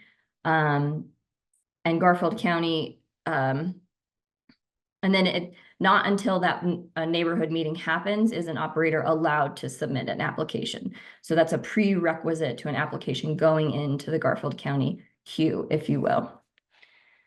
And this is not dissimilar from what you heard from Adams and Weld. And I think the piece I want to really focus on is you heard both from Adams County and Weld County that pre-application meeting, that initial one that's just with the county to sort of orient folks, that is not even at those other localities when the public is invited, because it's so preliminary in nature and so procedural really in nature to understand what's going to happen next.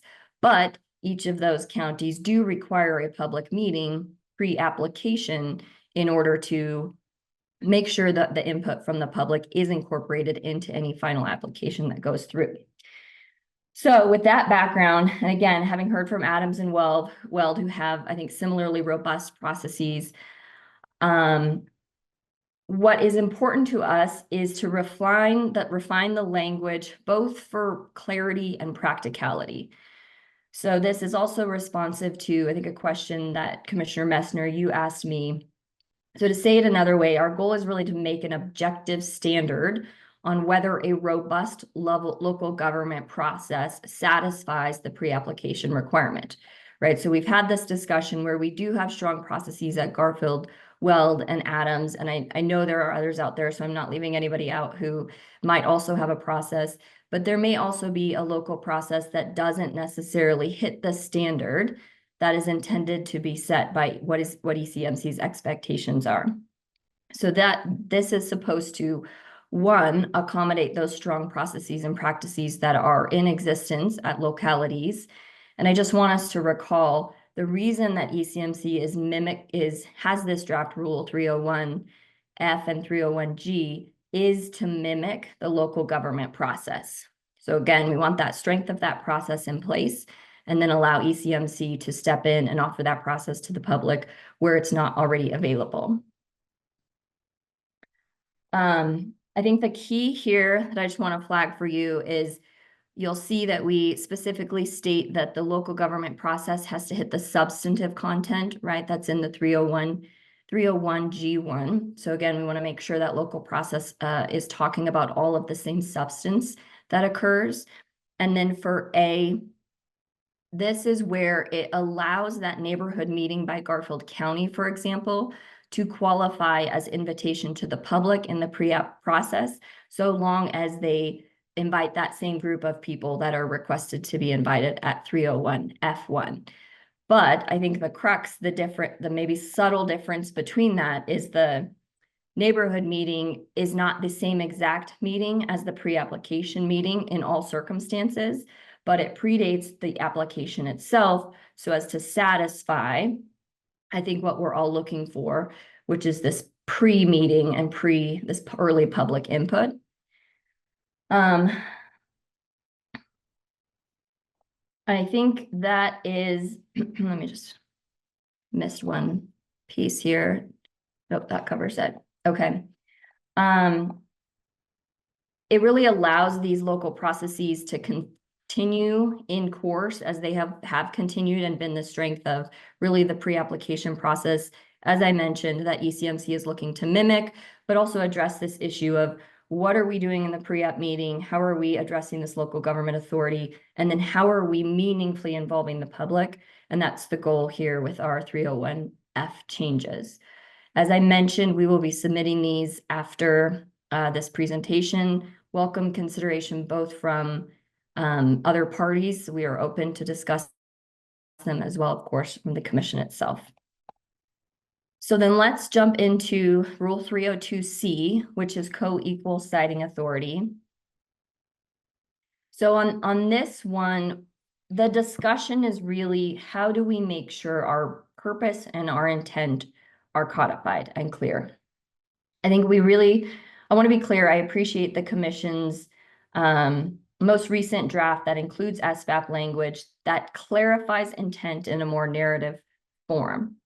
I think one fact that is undisputed amongst everybody that's sitting on this panel, and hopefully those observing, is the word defer is very different than the word consider. Hard stop, very different meanings.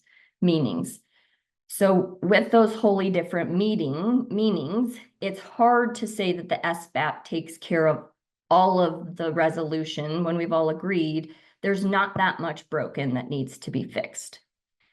So what we're trying to do here is just say what we mean. And essentially what we mean is that the commission, it needs flexibility to disagree with local siting decisions, right? We know that. But there may be situations where ECMC will agree with the local siting decisions, and that local siting decision had a robust process and analysis behind it such that ECMC can leverage that and say, this was a really, really robust analysis, really strong process.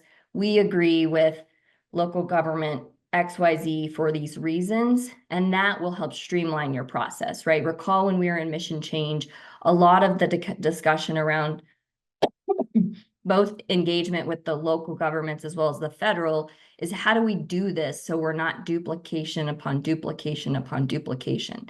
So what we've done here is just stepped it out. You have two choices. You will either defer to the local government's siting disposition because you like it and have independently made the decision that that makes sense to ECMC, or you disagree.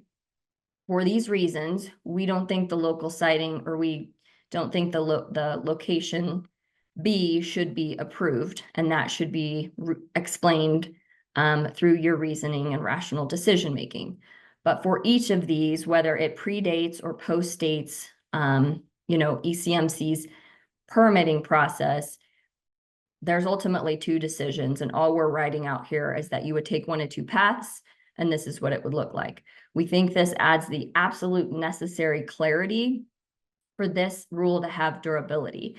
And to be transparent, I think in all of my dealings with this commission, I do believe we all have the same intent on 302C, and we would step this through every single time. No concerns, and frankly, there haven't really been issues in application of the old rule. What I'm drafting for is in 20 years, 30 years, we have different commissioners, sort of a different setting, and I want to make sure that clarity comes through very, very bright and without ambiguity. All right, DICs and CICs. So just like nearly all other parties that have discussed these issues, including I thought great presentation from CDPHE, DICs and CICs are focused on people. And I think we need to keep that at the forefront.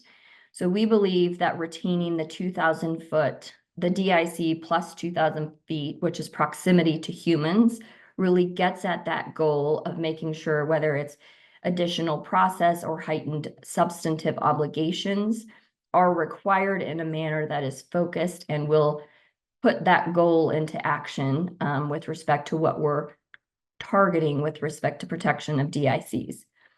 We think if there is a reference to CIC in this rule, it should also be accompanied by a 2,000 foot proximity identifier for all of the same reasons, or we remove it. I think there's been a lot of discussion. From my perspective, I think just maintaining DIC with a proximity notion, I wouldn't say satisfies, but purposefully applies the goals and intent of the commission. Bringing CIC is just a layer of complexity, right? That becomes a little bit of a challenge, and I don't know that we need it for otherwise satisfying what our goal is.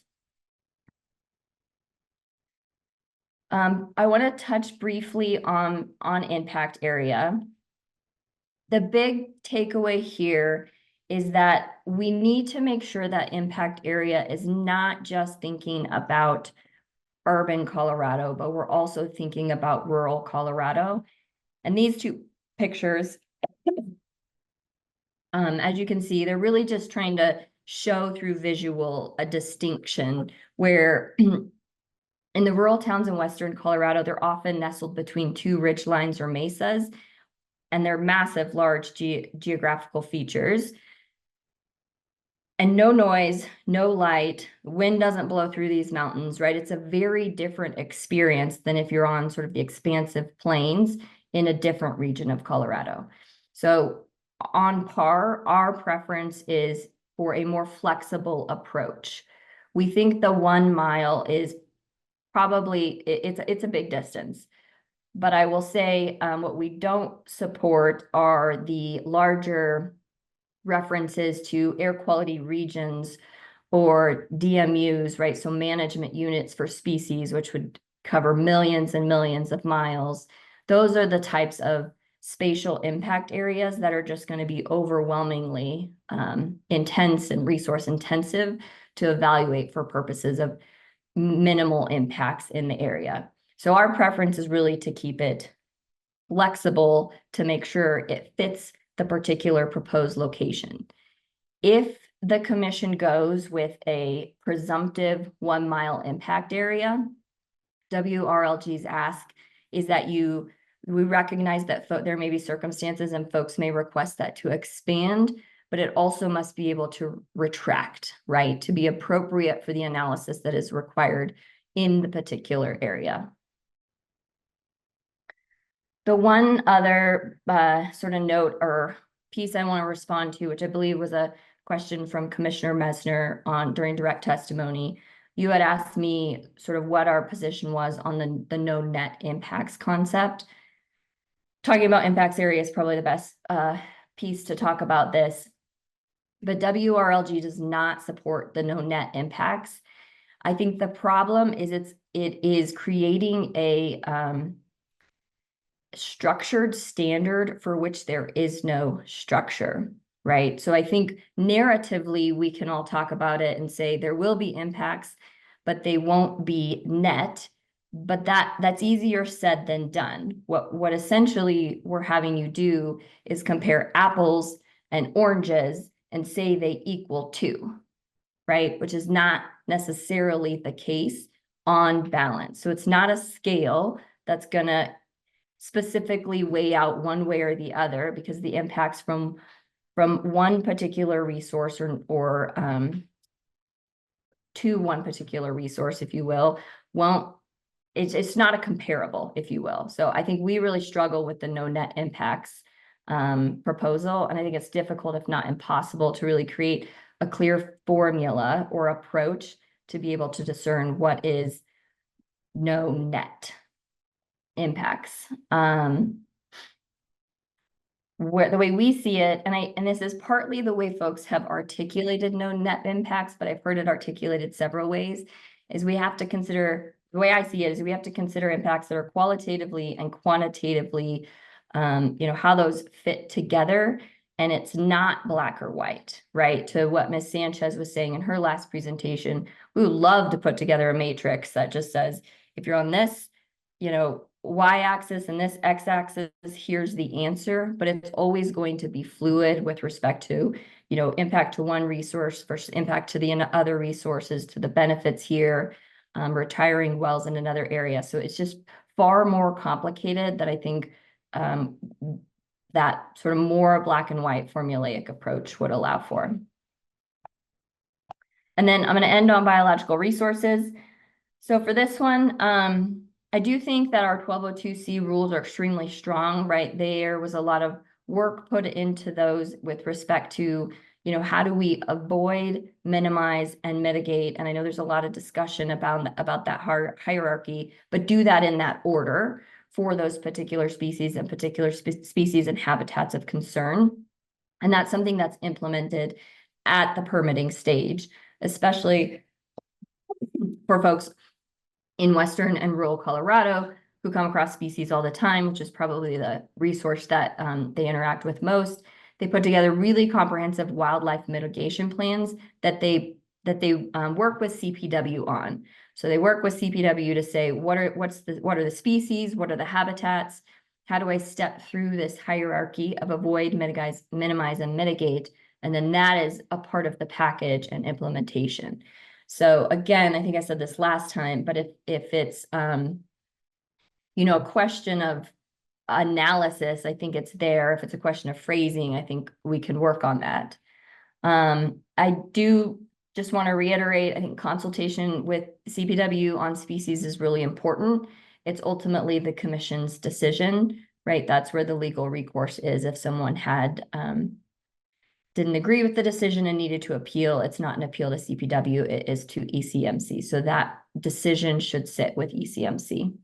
And then with respect to those data gaps, with respect to invertebrates and other potential species, CPW, which we heard them say, they recognize there are data gaps and they are trying to figure out how it all folds together, right? What is the best path forward and what is their role and jurisdiction in that path? I think setting premature standards in this rulemaking, or I'll say it differently, setting standards in this rulemaking would be premature at this time without the information we need to do that informed. So with that, I will bring it to a close. And that's all I have. Thank you.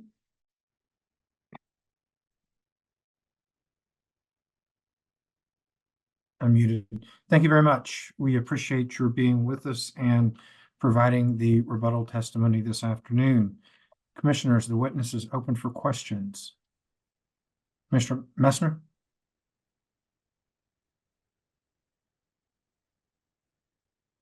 Thank you, Ms. Gutierrez.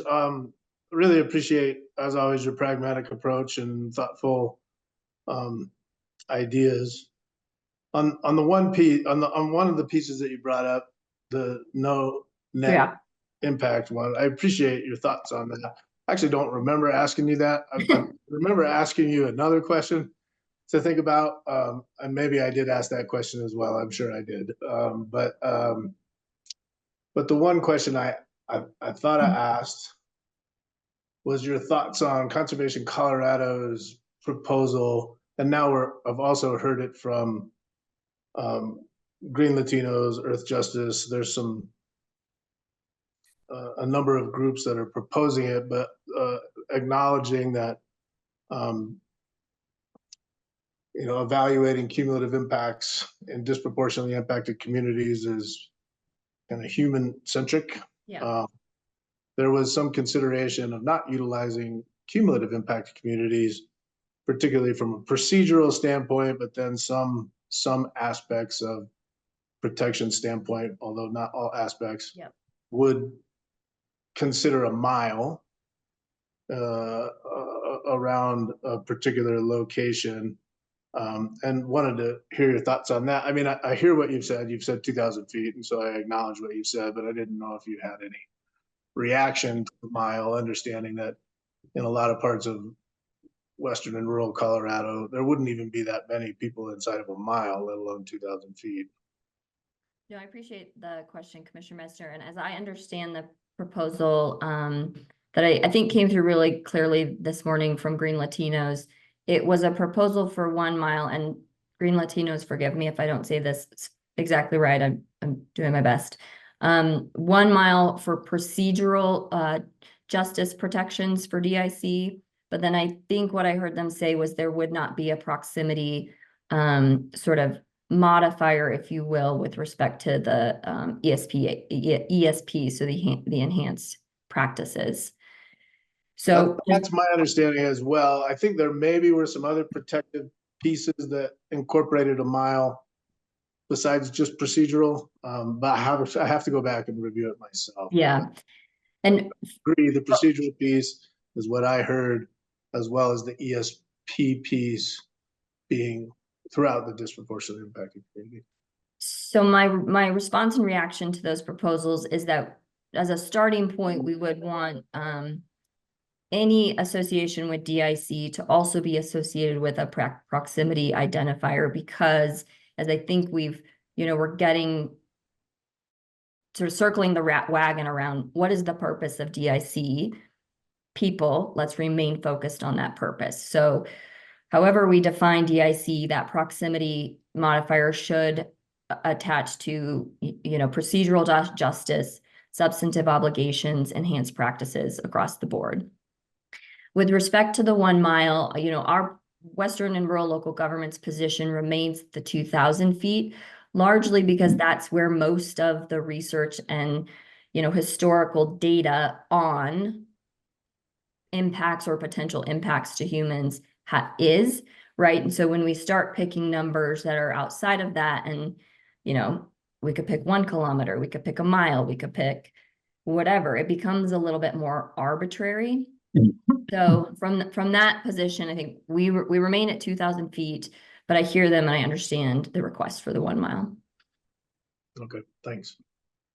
And then appreciate your thoughts and your red lines on the pre-application consultation and the incorporation and the consideration of incorporation of a pre-application neighborhood meeting or community meeting.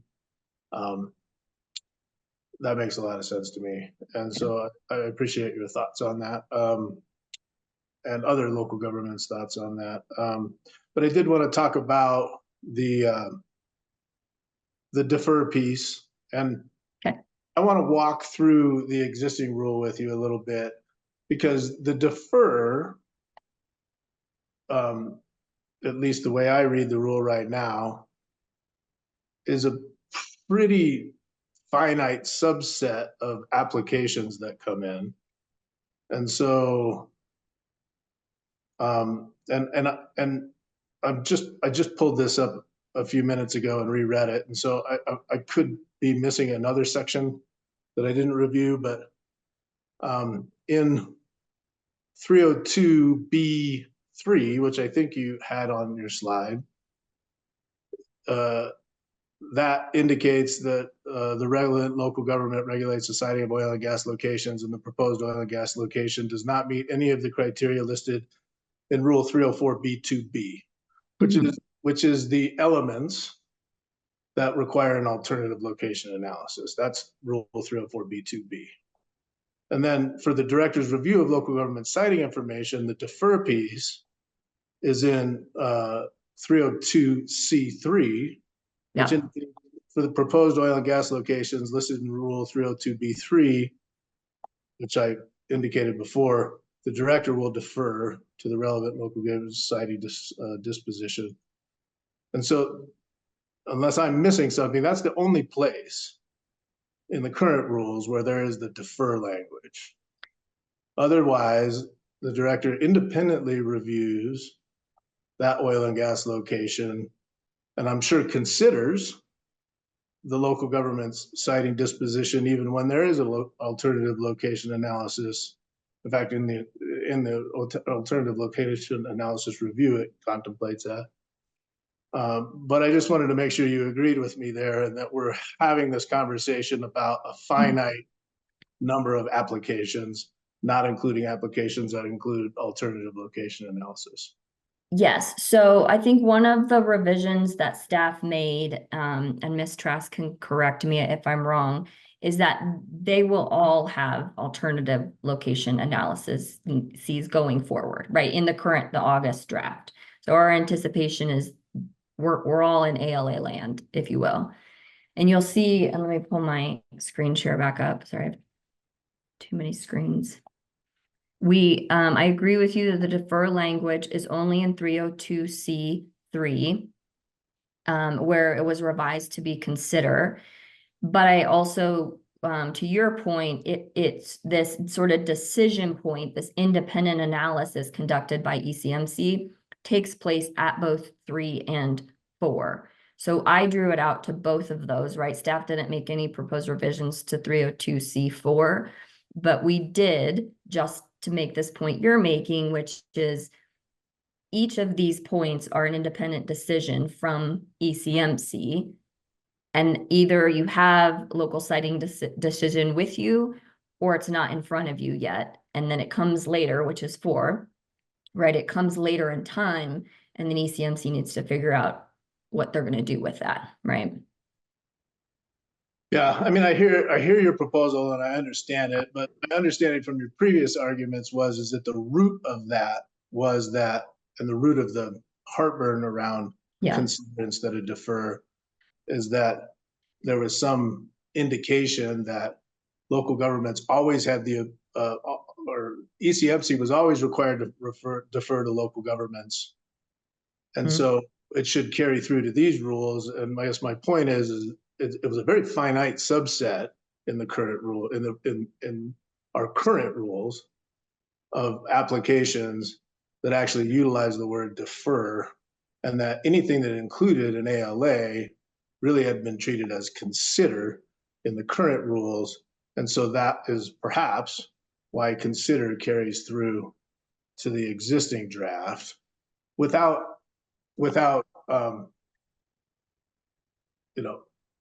any intent to remove or not acknowledge local government's siting authority in their own processes, and understanding the siting authority that is baked into the mission change rules. And so I guess I wonder if we're much ado about nothing, because currently it's a consider in the new rules. The only place that it's not a consider and is a defer is in this very finite subset of applications that don't include alternative location analysis, but happy to hear your reactions. Yeah, so and maybe I wasn't as clear the first go around, but it's not so much that that we have thought that ECMC always has to defer, right? And frankly, I think again, our understanding of the process is ECMC won't always defer, right? On your current rules, you will elect to disagree with and take a different path than is selected by the local government. And that's what we're solving for here, right? And I hear you that defer doesn't really give you that flexibility. And all I'm saying is consider feels too fluffy, right? It doesn't also in turn respect that your local government has co-equal siting authority. So all I'm saying is I don't think defer is right. I don't think consider sitting on its own is right. So that's why there's more words on your screen than just defer or just consider. Trying to just say what we mean. Sure. And open to other options. I just glanced at these now, so I haven't actually read them, so I'll take a look at it. But I appreciate that. I think those are the only questions I have, so thank you. Thank you, Commissioner. Other commissioners with questions? Commissioner Ackerman? Thank you, Mr. Chair, and thank you for your presentation here today, and once again for your extensive participation in the process. We very much appreciate your help here. I just had one question, and that's associated with the, you don't need to pull up the slide, but it was towards the end when you talked about not including premature standards associated with biological resource protections. And as written, the current draft of the regs that came out in August does put an interim protection in there. Well, I shouldn't call it interim. Puts a protection in there that evaluates certain swap habitats from the State Wildlife Action Plan with regard to CAPs and OGDPs. And so is your argument that we should extract that from that August regulation, or I just want to be clear on, are you okay with? And the way I read that is that the reference to swap is really to help guide consultation with CPW, right? So CPW and the operator can have a starting point of, you know, what species and habitats do we look at in this spatial data space and time. And I think that that's fine, right? I think what I was more getting at is proposals to have specific obligations, both substantive and or frankly defined terms about potentially about plants and invertebrates that may be of species of concern, right? I don't think we have the data and the studies necessary to put rules in place, for example, to fold those into a 1202C type universe. I think I understand. Thank you for your clarifications. And then by extrapolation, I would infer that, well, I shouldn't do that. I'll just ask the question straight out.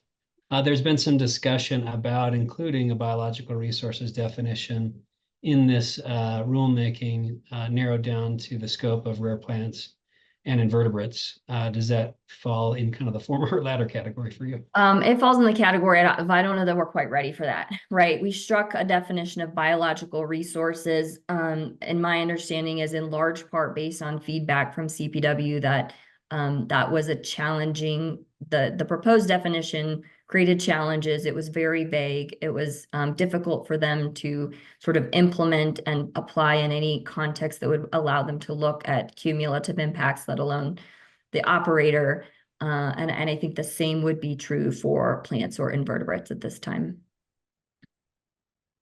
Thank you, and appreciate that. And just a bit of a correction to the record, I just wanted to note that the way that it's currently written in the regulations would require a quantitative and qualitative analysis by the operator of those habitats as opposed to trigger any kind of a CPW consultation. So correct. I guess what I meant, thank you for the clarification. What I meant was based on staff's notes in the August draft, the definition of biological resources was removed based on feedback from CPW that definition was too broad and too vague, and that folded in throughout sort of your CIA, right? The cumulative impacts analysis.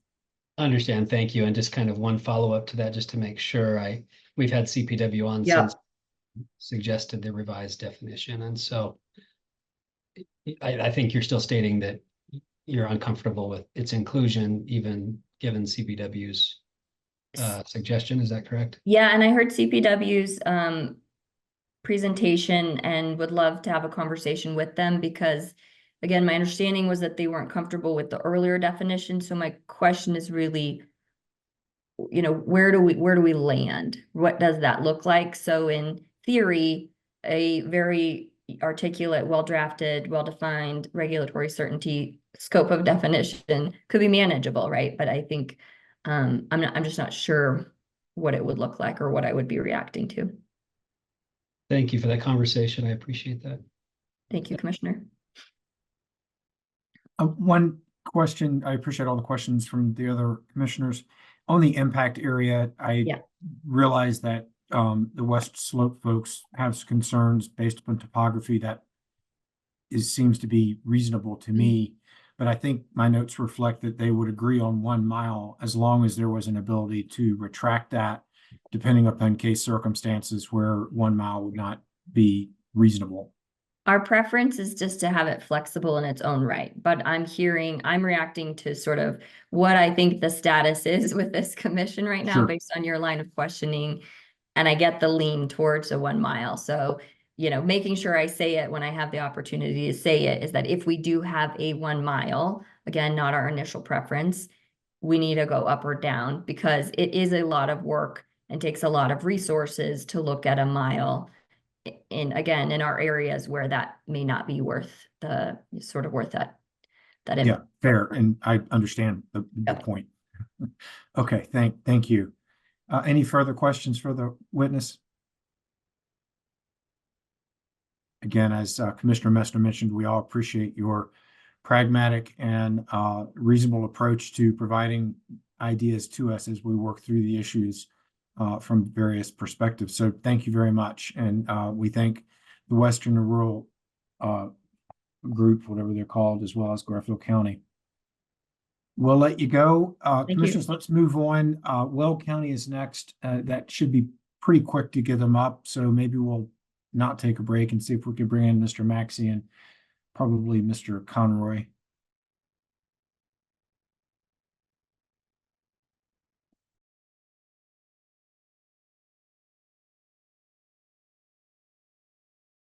Good afternoon, Commissioner. Good afternoon, Mr. Conroy. I think Miss Holiday is getting on right now, so she should be, I don't know if she's in the waiting room or.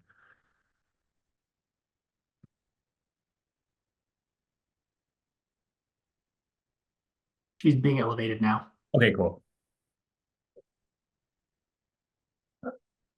And I can share my screen.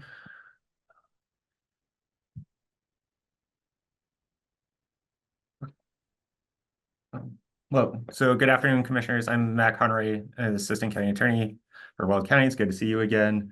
I have with me Kelly Holiday, who is the Senior Regulatory Analyst for Weld County and our local government designee.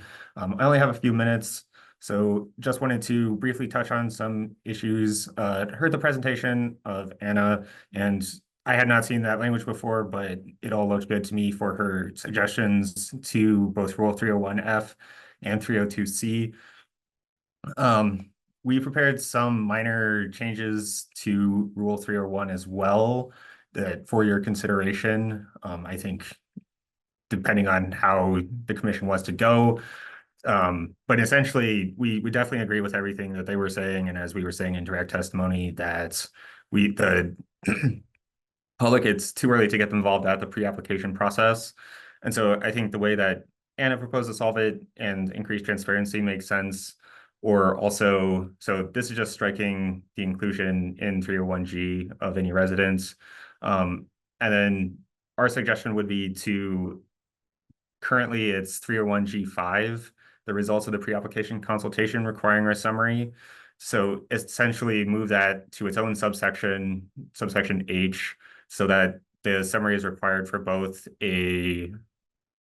summary from the operator to the director is required for both pre-application consultation that happens under the local government or federal agency, or if it's the 301G, the ECMC's pre-application consultation.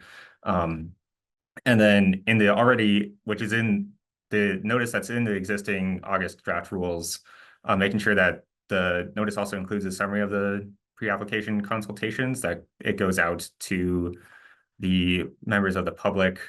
That didn't, from my reading, it didn't appear that that was necessarily required, but we think that these summaries are generally, they're written in a more digestible manner, and so they're probably a good thing to include if you're, hearing about this project for the first time, exactly what's going on and where everybody is at from a regulatory perspective as initial impressions, and then making conforming numbering changes.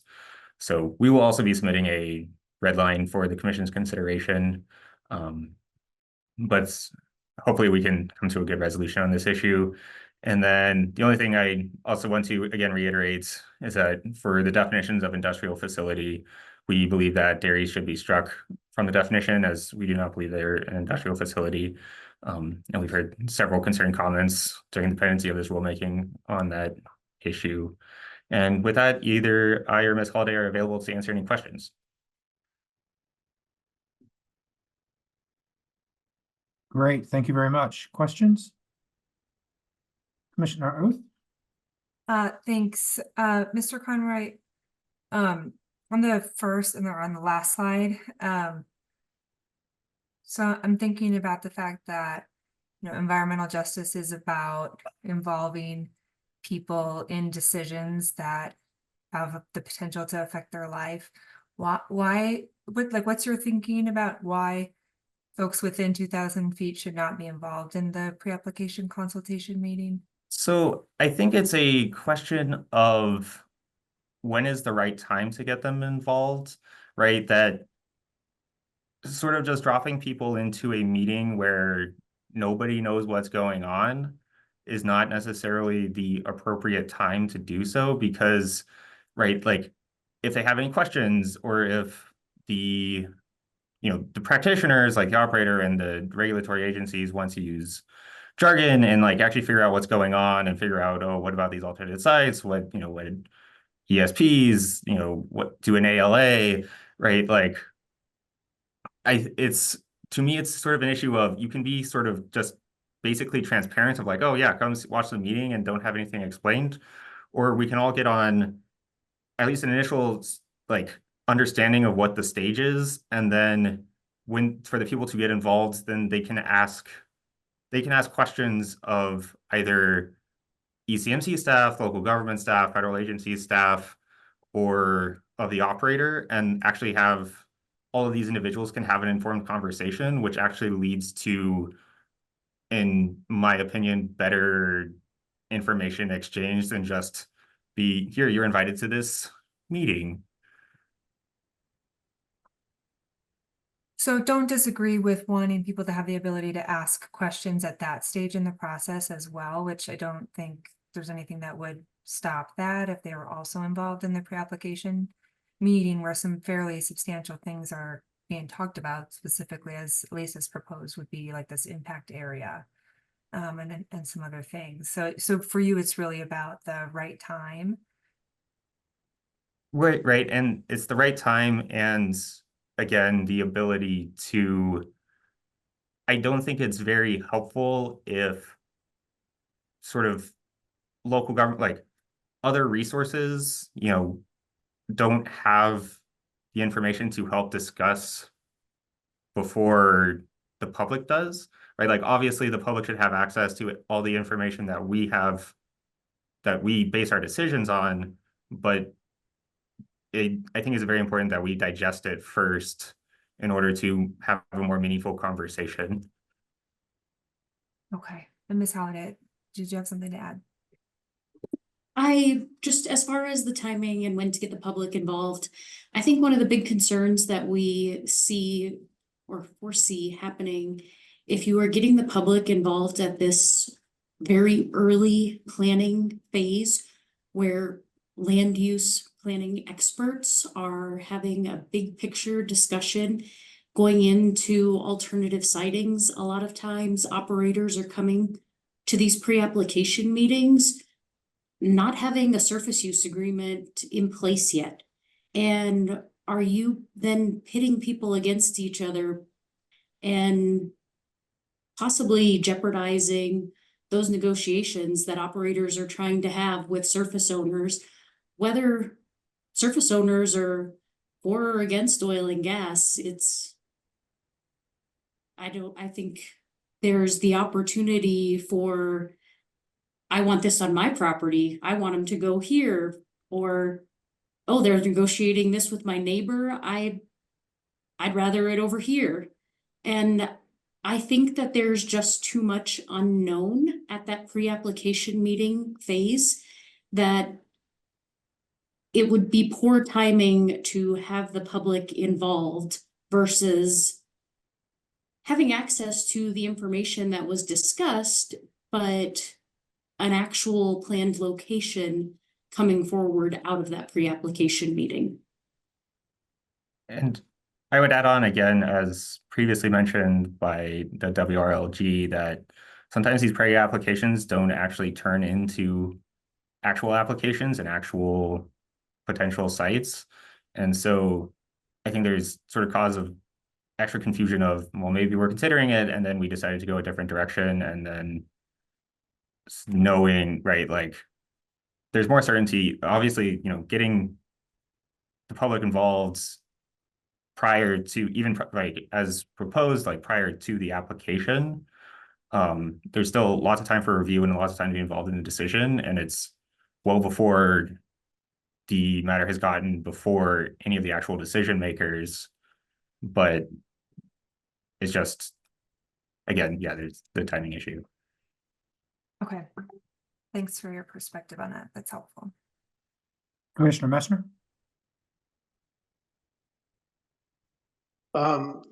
Thanks for being here. Appreciate your thoughts. I want to ask a couple of questions. It seemed to be indicated by Western Rural Local Government that kind of the structure that they had put forward in one of their slides was similar to what Weld County did, and I guess I'm not sure now that it is, and so I just wanted to confirm that. So they talked about, at least with the Garfield County process, having a pre-application consultation, which is issue identification and some really big picture input from different agencies on things that operators need to consider as part of their application. And then go through the process where it's still in a pre-application process. So before an applicant submits a process, there's a neighborhood or community meeting for residents inside 2,000 feet. Is that piece pre-application part of the current Weld County process?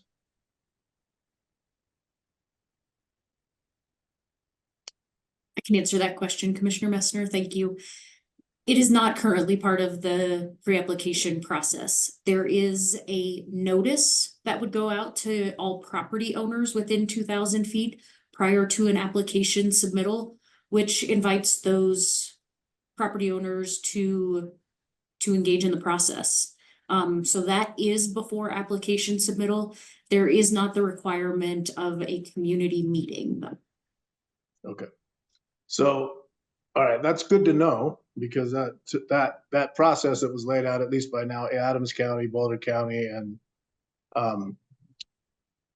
Garfield County, I think is a pretty elegant solution to this, which is pre-application meeting that discusses some very high level stuff, but then also in a pre-application process, having a community meeting, understanding that the intent of that community meeting, just like a pre-application meeting, is to solicit information from the community that may be relevant for determining, how an applicant addresses an alternative location analysis or other siting considerations, not informing necessarily residents of any specificity to the application. And so I think it's a really good idea, but I wasn't sure if Weld County did that or not. And so it sounds like that's not part of the current process. Correct. It's not part of the current process. Understood. So I think that's the only question I had. Thank you. Any further questions?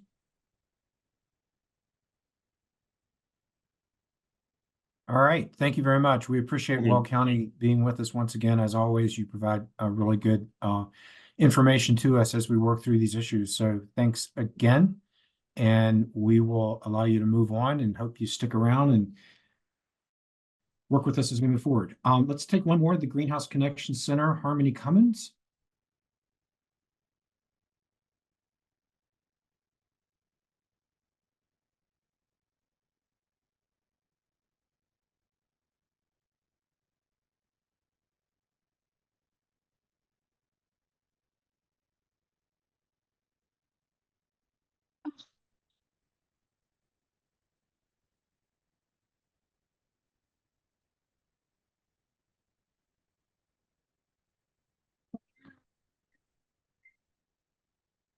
Technical.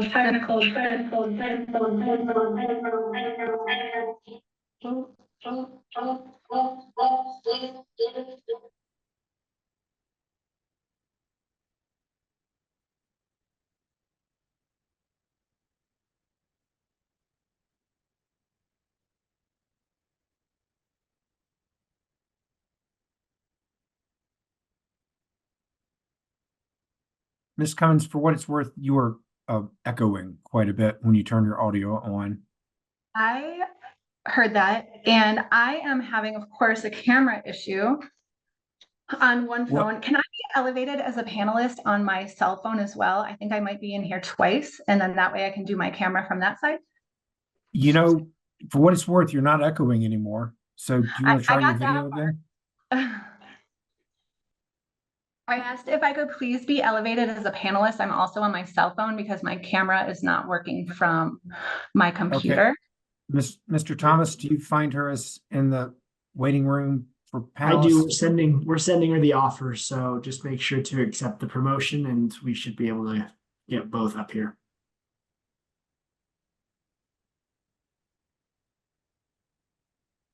Can you send it one more time? Sure, I'm sending it right now. There we go. Looks like you accepted. And you're in here twice now. So exciting.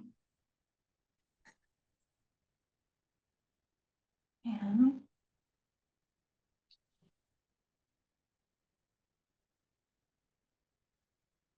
you'll see me looking in two different places. We see you once and we hear you once, so you're doing great. We're on a roll today.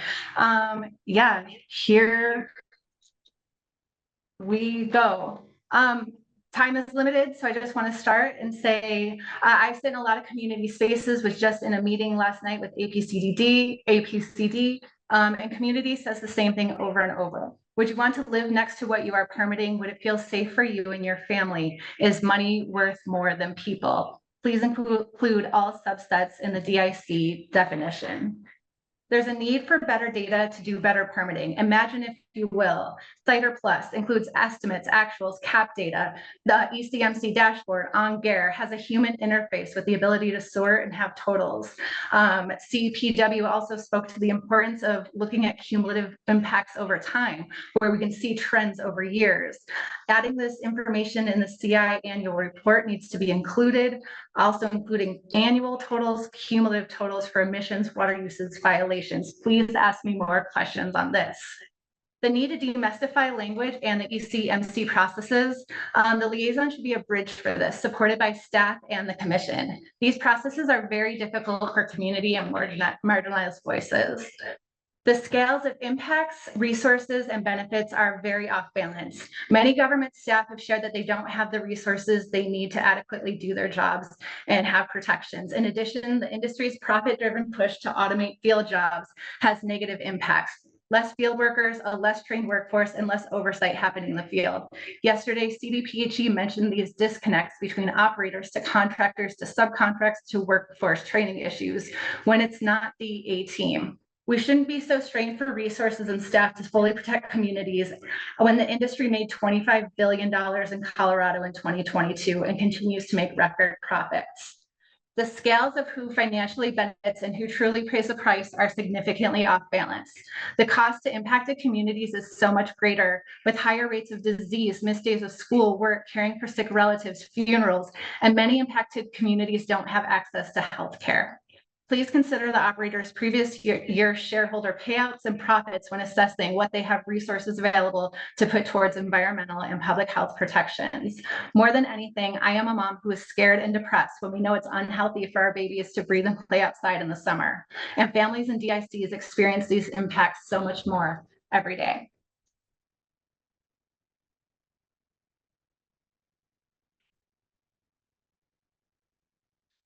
That's all I got for you. Does that conclude your presentation? That concludes 2 minutes, 8 seconds. I don't know how long that was, but yeah. You did Trying to make great. the most Thank of it. you. Commissioners, does anyone have questions? Commissioner Messner? Ms. Cummings, no questions, but I do just want to acknowledge that you and your organization spoke for almost an hour at a previous hearing, and then again today with your rebuttal. And I think you bring up a lot of really important perspective and issues for this commission to consider. I don't have questions per se, but I just want to acknowledge the work that you put into it in order to develop that level of testimony. So thank you. I think most commissioners would agree with that. Does anyone have a question? All right, seeing none, we'll let you go. Thank you again for preparing for and presenting to us on these important topics. Hearings Manager Thomas. Mr. Chair, I just want to say that Greenhouse Connection Center did have a PowerPoint. They just weren't elevated in time to go with the 2-minute presentation. I will make sure to send that to you directly. And apologies to both the commission and to Greenhouse Connection Center on that mishap. Okay, that sounds good. Thanks for that information. All right, let's take 10. I think we've got 1 or 2 more left this afternoon. So what is it? It's 3:34. Let's return at 3:44. Hello, we're back. Colorado Energy and Carbon Management Commission. It is 3:44. And it is September 18th, and we are now going to hear from Citizens for a Healthy Community.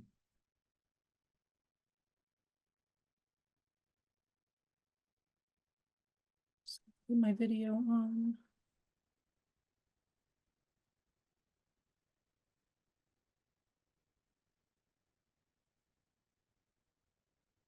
Hey, commissioners, can you hear me and see my presentation? Yes, yes, and yes. Wonderful. Well, good afternoon.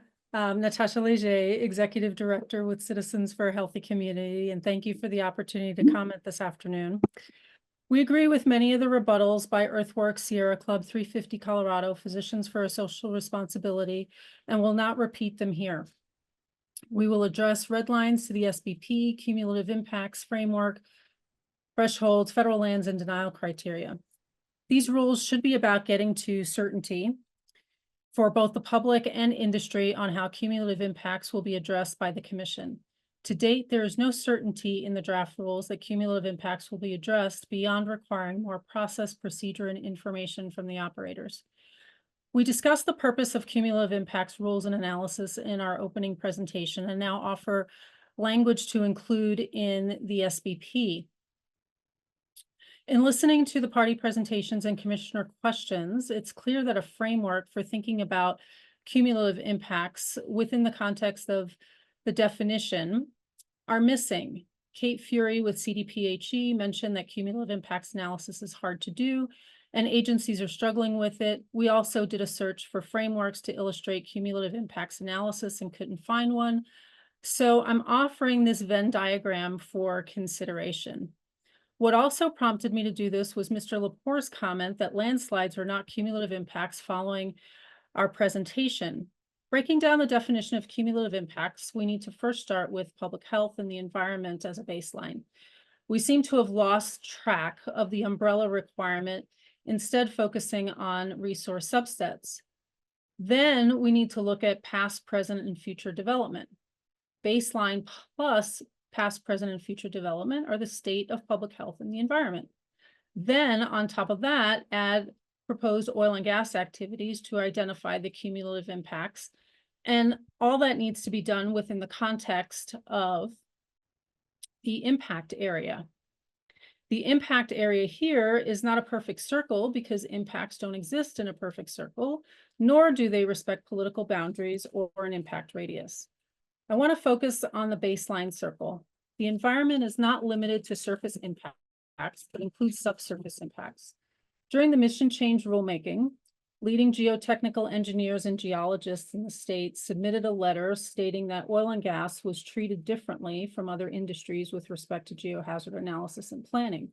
For the first time, the mission change rules changed that and required geohazards to be considered in the permitting process.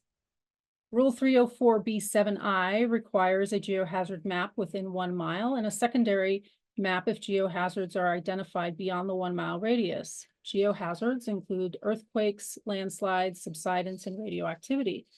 Rule 304C21 also requires operators to submit a geohazard plan. If geohazards are identified and how they would, if geohazards are identified and how they would be mitigated. CHC advocated for addressing geohazards and appreciates these changes. What the rules currently do not do is address what the commission is to do about identified geohazards. Right now, it's left to operators to simply mitigate. There's no current mechanism for the commission to avoid geologically unstable areas. This is where cumulative impacts come into play. In some cases, a landslide or earthquake may be an act of God and unrelated to oil and gas operations or other developments. In other cases, landslides and earthquakes may be triggered by oil and gas operations and other surrounding developments, such as underground mining. In our opening presentation, I shared the West Salt Creek landslide in Colbrand to show the extent of a landslide and why a 1 mile impact area is inadequate. The purpose of that particular example was not to connect oil and gas operations and induce landslides. In that case, the landslide was uphill from the well pad. Nonetheless, it's probably not prudent to locate a well pad in a geologically unstable area, and note that at the time the well pad was constructed, geohazards were not considered in the permitting process. Next, I want to share a nested diagram of the cumulative impacts considerations. The rules are biased towards air quality and DICs. I share this as a reminder that the statute requires that all cumulative impacts be addressed, and it needs to start with the effects on the macro level of public health and the environment. In this next graphic, we put climate above public health and environment because public health and environment are directly impacted by climate change. And you heard that from allied local governments and CPW. Next, I want to move on to impact area. We heard from some industry parties that they were comfortable with the 1 mile radius with an opportunity to expand if reasonable and necessary. To achieve certainty, however, we propose a minimum 1 mile and a requirement to expand that area when certain conditions are present. This limits the uncertainty around director discretion. We support Mike Freeman's recommendations on notice and hearing for impact areas. However, with respect to notice, we agree with 350 Colorado and recommend that notice be required based on the minimum 1 mile radius and not based on OGDP or CAP notice requirements. Next, it's okay to say no, but that requires thresholds and clear standards.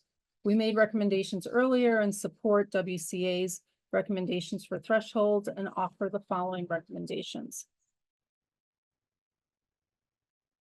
Next, the majority of the Western Slope is federal lands. The ECMC has independent authority to regulate on federal lands, and this was explicitly acknowledged in the mission change. SBP, in the SBP, staff states that the federal processes do not satisfy the act. We agree with staff's recommendations to exclude ALA and cumulative impacts analysis from substantially equivalent information. In the alternative, you could require that federal submissions comply with the requirements of Rule 304(2)B and 315B. Lastly, denial criteria can and should be achieved through thresholds as recommended by Western Colorado Alliance. But the denial provisions for Rules 306B3, 307B2, and 308C5 still need to be amended to account for the cumulative impacts. We made the red line recommendations in our pre-hearing statement and initial presentation. We would also add that Physicians for Social Responsibility makes a very important point that you cannot undo an approval, but you can undo a denial. I would like to address the issue of speculation versus precautionary actions. The industry is concerned about speculative impacts.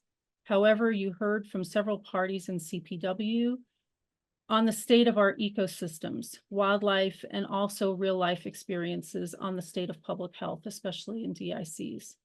We also discussed the state of local warming in our earlier presentation.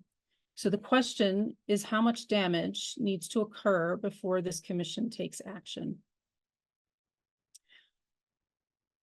How many more tragedies do we have to endure before we can move beyond speculation to precautionary and beyond speculation to too much? Err on the side of precaution and denial where reasonable and necessary. I wanted to quickly end with some pictures of uninhabited Colorado here in the West Elk. Here is the West Elk coal mine outside of Somerset, which is the largest methane emitter in the state. Here is the Muddy Creek watershed, which feeds downstream organic farms. And here are wells and injection wells just above Highway 133 Scenic Byway. In conclusion, just because an area is uninhabited doesn't mean that development there will not have cumulative impacts to water, wildlife, climate, and people in inhabited areas. The impact area needs to reflect the risk and potential to contribute to cumulative impacts. And it's time to move away from the mindset of just checking the box. Time to move away from piecemeal analysis, time to embrace the precautionary principle, and time to implement thresholds and denial criteria. Thank you for your attention, and I'm open to questions.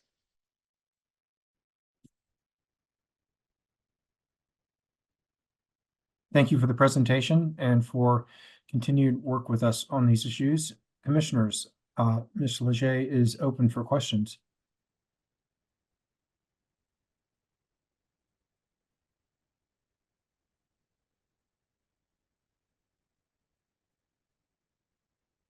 Commissioner Ackerman?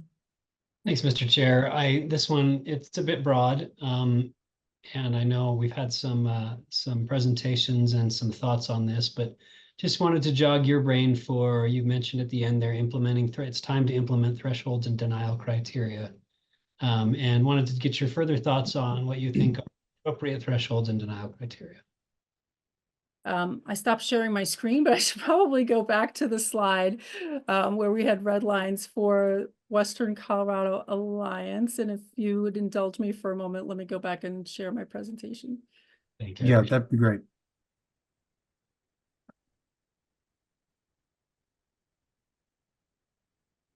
So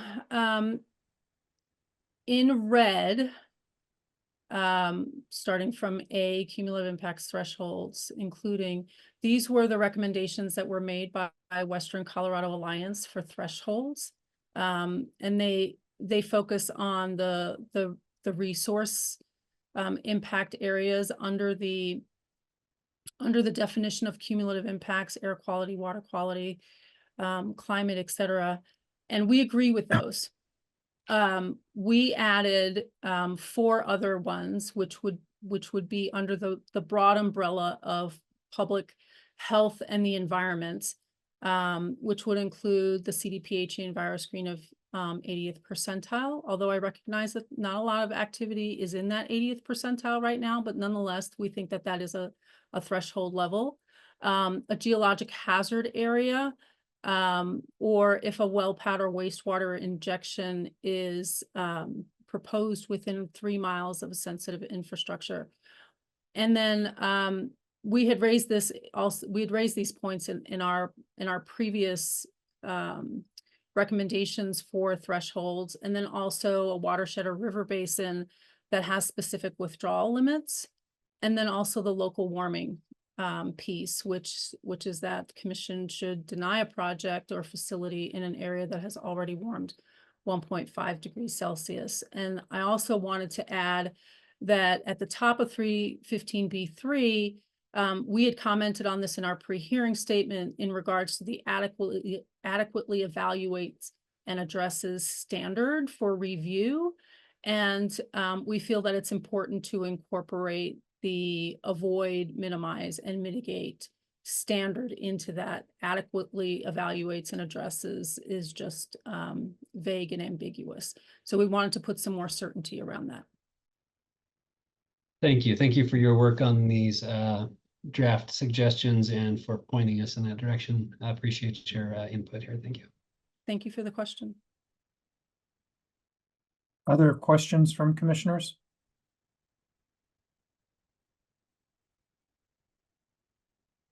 All right, we're not seeing further questions. Again, thank you very much for participating with us and for your thoughts and slides that you've reshared just now. Thank you. Hearings Manager Thomas, if you could elevate. We're getting to the end of the day, wanted to try to get a sense of what we might accomplish between now and 4:30, which is our hard stop. Yeah, it's my understanding the commission has questions for Greg Dean from Adams County. He is currently available until 4:30. If that's the case, he's ready to be elevated, in which case the OG Society and Laramie Energy would be pushed to tomorrow, most likely. And that what that's doing is we're getting through all of the NGOs and local governments today, except for Larimer County and Western Colorado Alliance, but they wanted to go tomorrow because of witness concerns. So I think bringing up Adams County and Greg Dean makes sense, and we'll finish there, and then we'll start with Larimer County and Western Colorado Alliance, and then and also Madhvi Chitor, if she's available that early, because I know she's in school. But anyway, and then we'll go to the operators. So let's bring up Mr. Dean.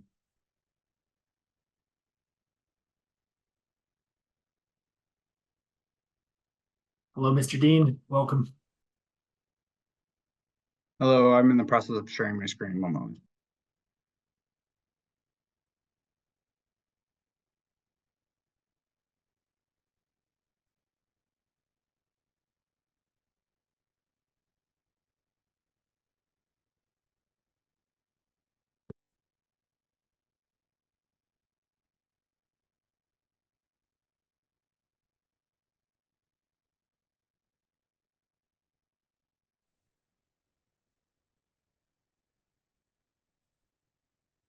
Can everyone see my screen?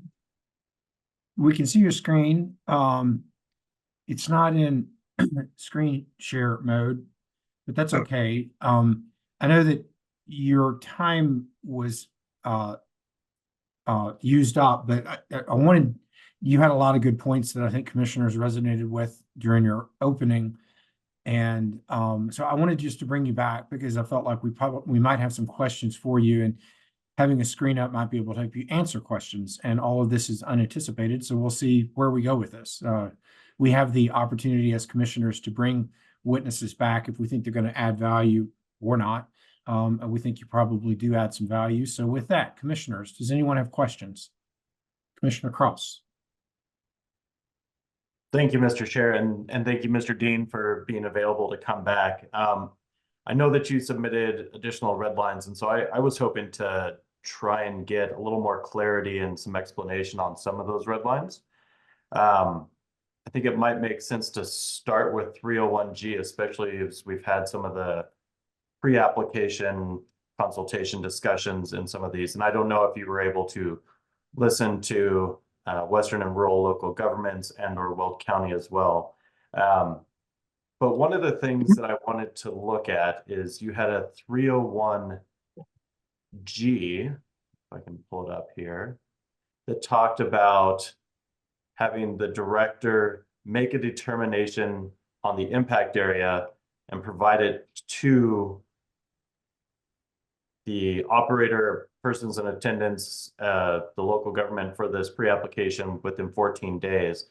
And I was wondering if you could provide a little bit of information, one, on the timing aspect of that, being able to determine an impact area, especially before the application is in. Yeah, thank you so much for that question. So the county's red lines, we filed them this morning. It doesn't make any changes to Rule 301F, which is the local government pre-application process. We still feel there's a lot of value in those local processes. We invite ECMC there and CDPHE to those. But we agree with Weld County and Western Rural Local Governments that at that local process, at that high of a level, it doesn't, in our opinion, make sense to involve the public. At the county's process anyway, it's only high level discussions. We're talking about application processes, high level, what other local permits might be required, if it's in a floodplain, timelines for permitting, types of review.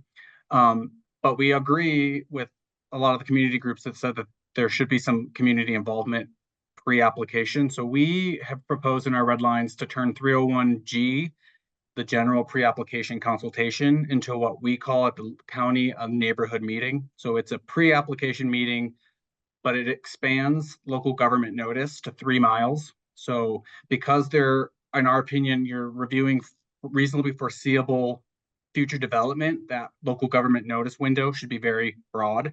So you should be capturing a lot of local governments in there, because again, we are the ones with the most expertise of what's going on within our jurisdiction, so we can be of help to the commission in the determination of the impact area.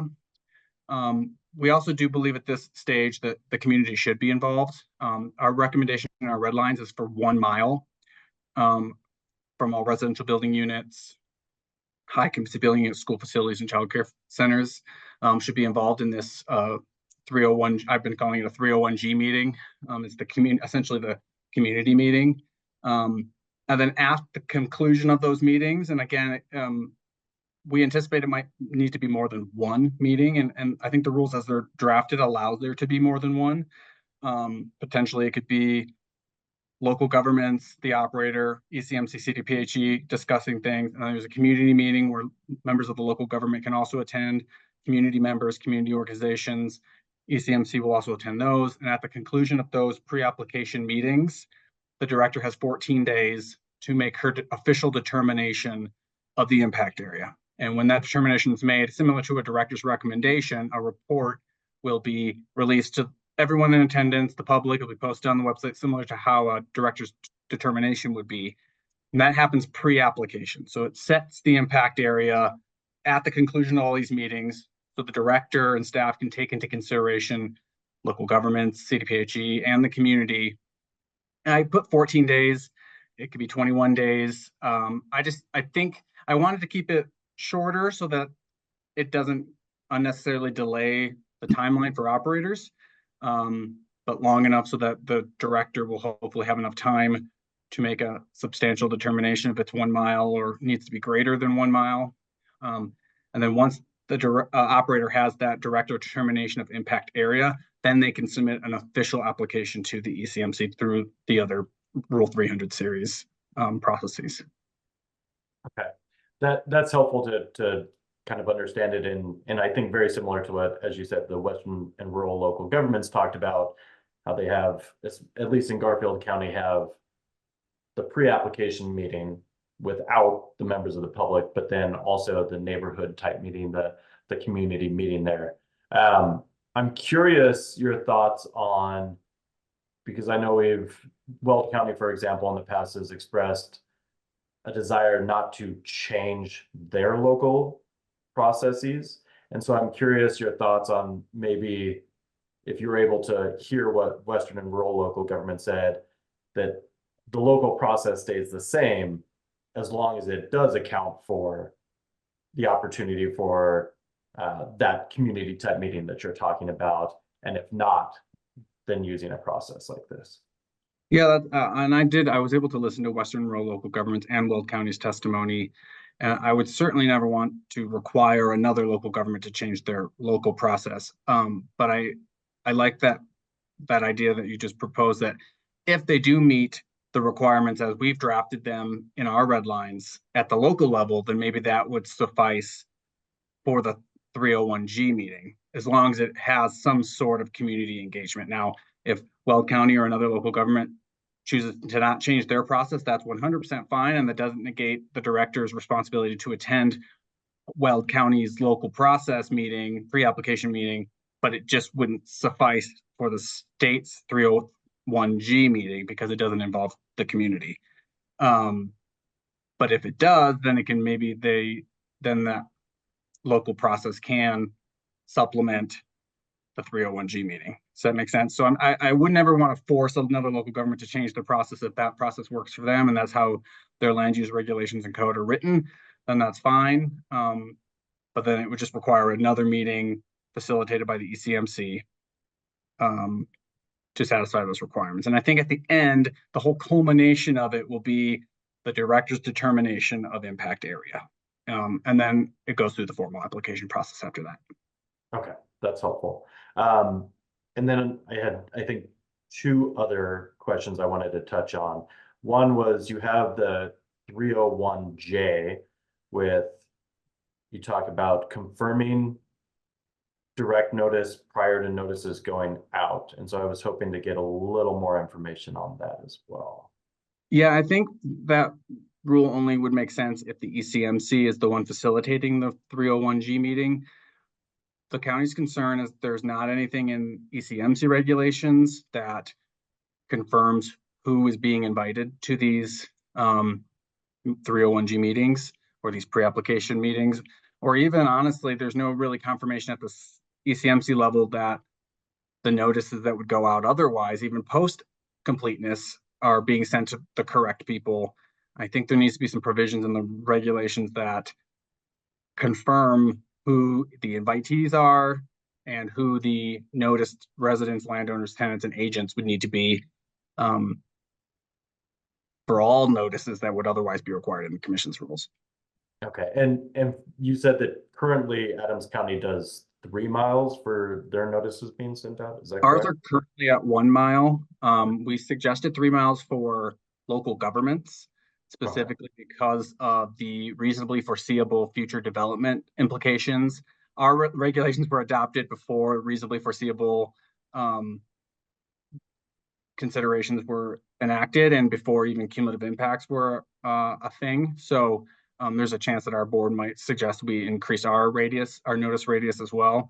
But we suggested 3 miles for local government specifically, again, just because we have our land use expertise.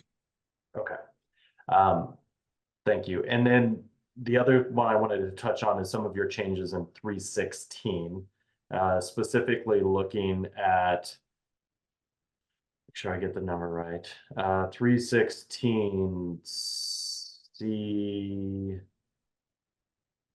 4A or B? Or yes. So talking about the ESPs, and part of the reason I wanted to try and touch on this is there's been some of the discussion about, in particular, going back to what you talked about in your opening, the setback isn't necessarily workable with a strict informed consent, and so you had some changes there. And so I noticed that you had some changes in this, and I was hoping to get a little bit more understanding of some of these changes. Yeah, so this kind of goes back to the recommendations we threw out during our direct testimony for a tiered approach using the enhanced systems and practices, or ESPs, as kind of a framework.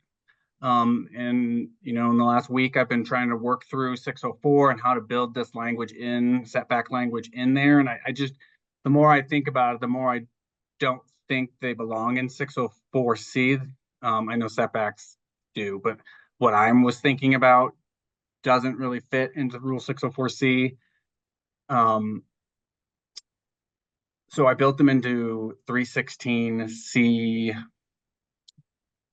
Sorry, 316C4A. So essentially it sets all those enhanced systems and practices, those thresholds at a mile from residential building units, high capacity building units, schools, childcare centers, within a DIC or near a cumulatively impacted community. So it's a mile, that's the default. But as you're aware in the rules, there are some off-ramps for operators to get an exception to some of those enhanced systems and practices. So we would build in a 2,000 foot, if the location is within 2,000 feet of those receptors in a DIC, that they would require 100% informed consent for those to be waived. And if they can't get 100% informed consent, then all those requirements under B, that would be the pipeline and the no tanks and the pipeline takeaway and electric drilling rigs and electric equipment. So if they can't get informed consent, those would all be required. And if an operator can't commit to those, then that location would not be approvable. In those examples, within 2,000 feet of all those receptors in a DIC. And then and that's obviously 316 only applies to the ozone non-attainment area. So to address cumulative impacts in DICs outside of the ozone non-attainment area, our red lines suggest that all those provisions in 316C will apply for the ozone non-attainment for locations outside of the ozone non-attainment area within 2,000 feet of receptors within DICs. But those exceptions, those off-ramps for infrastructure or timing or equipment availability, they would still exist for the operator. And then the director and this commission would make that determination.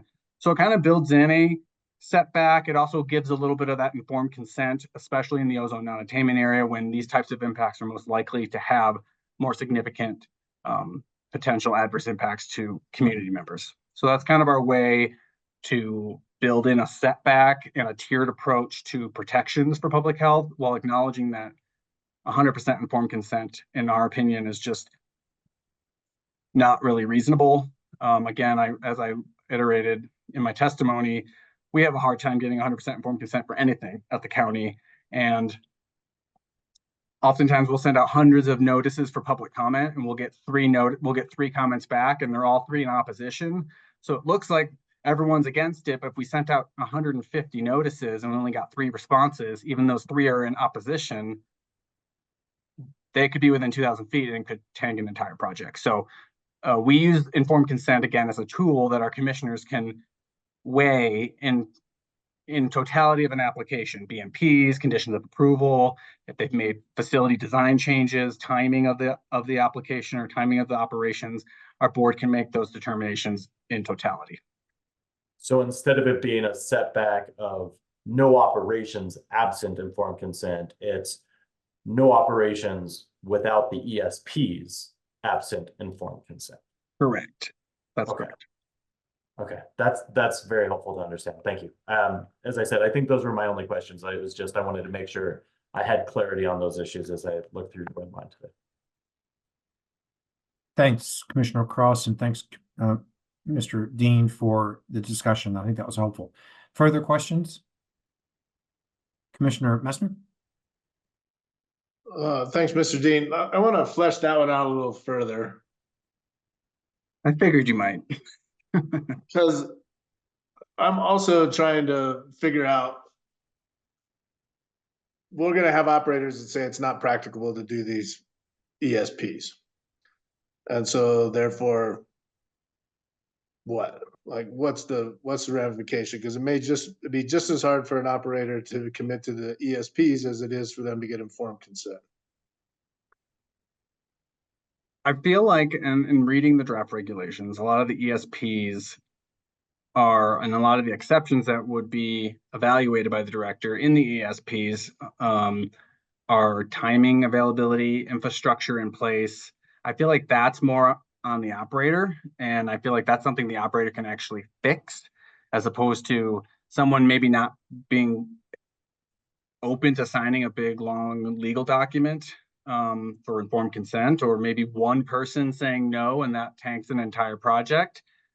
This gives the operator the chance to, if you want to operate in the ozone non-attainment area within 2,000 feet of an RBU, you're going to have to commit to these standards. And if you want an exception to them, you have to get informed consent from the neighbors or the residents within that setback, because they're the ones that are going to have to deal with the impacts. So in our opinion, a resident shouldn't have to deal with whether, or even consider whether an operator can get an electric drilling rig there in time.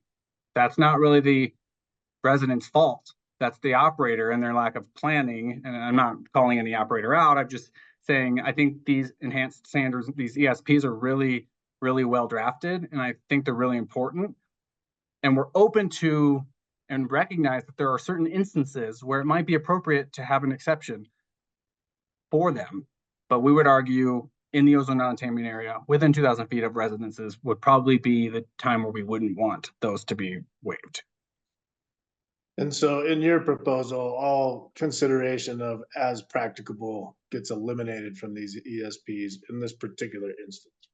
Correct. In the ozone non-attainment area within 2,000 feet of RBUs in a DIC. Okay. Unless they can get informed consent from those RBU owners, then the director could consider the exception to the 316C4A requirements. Yeah.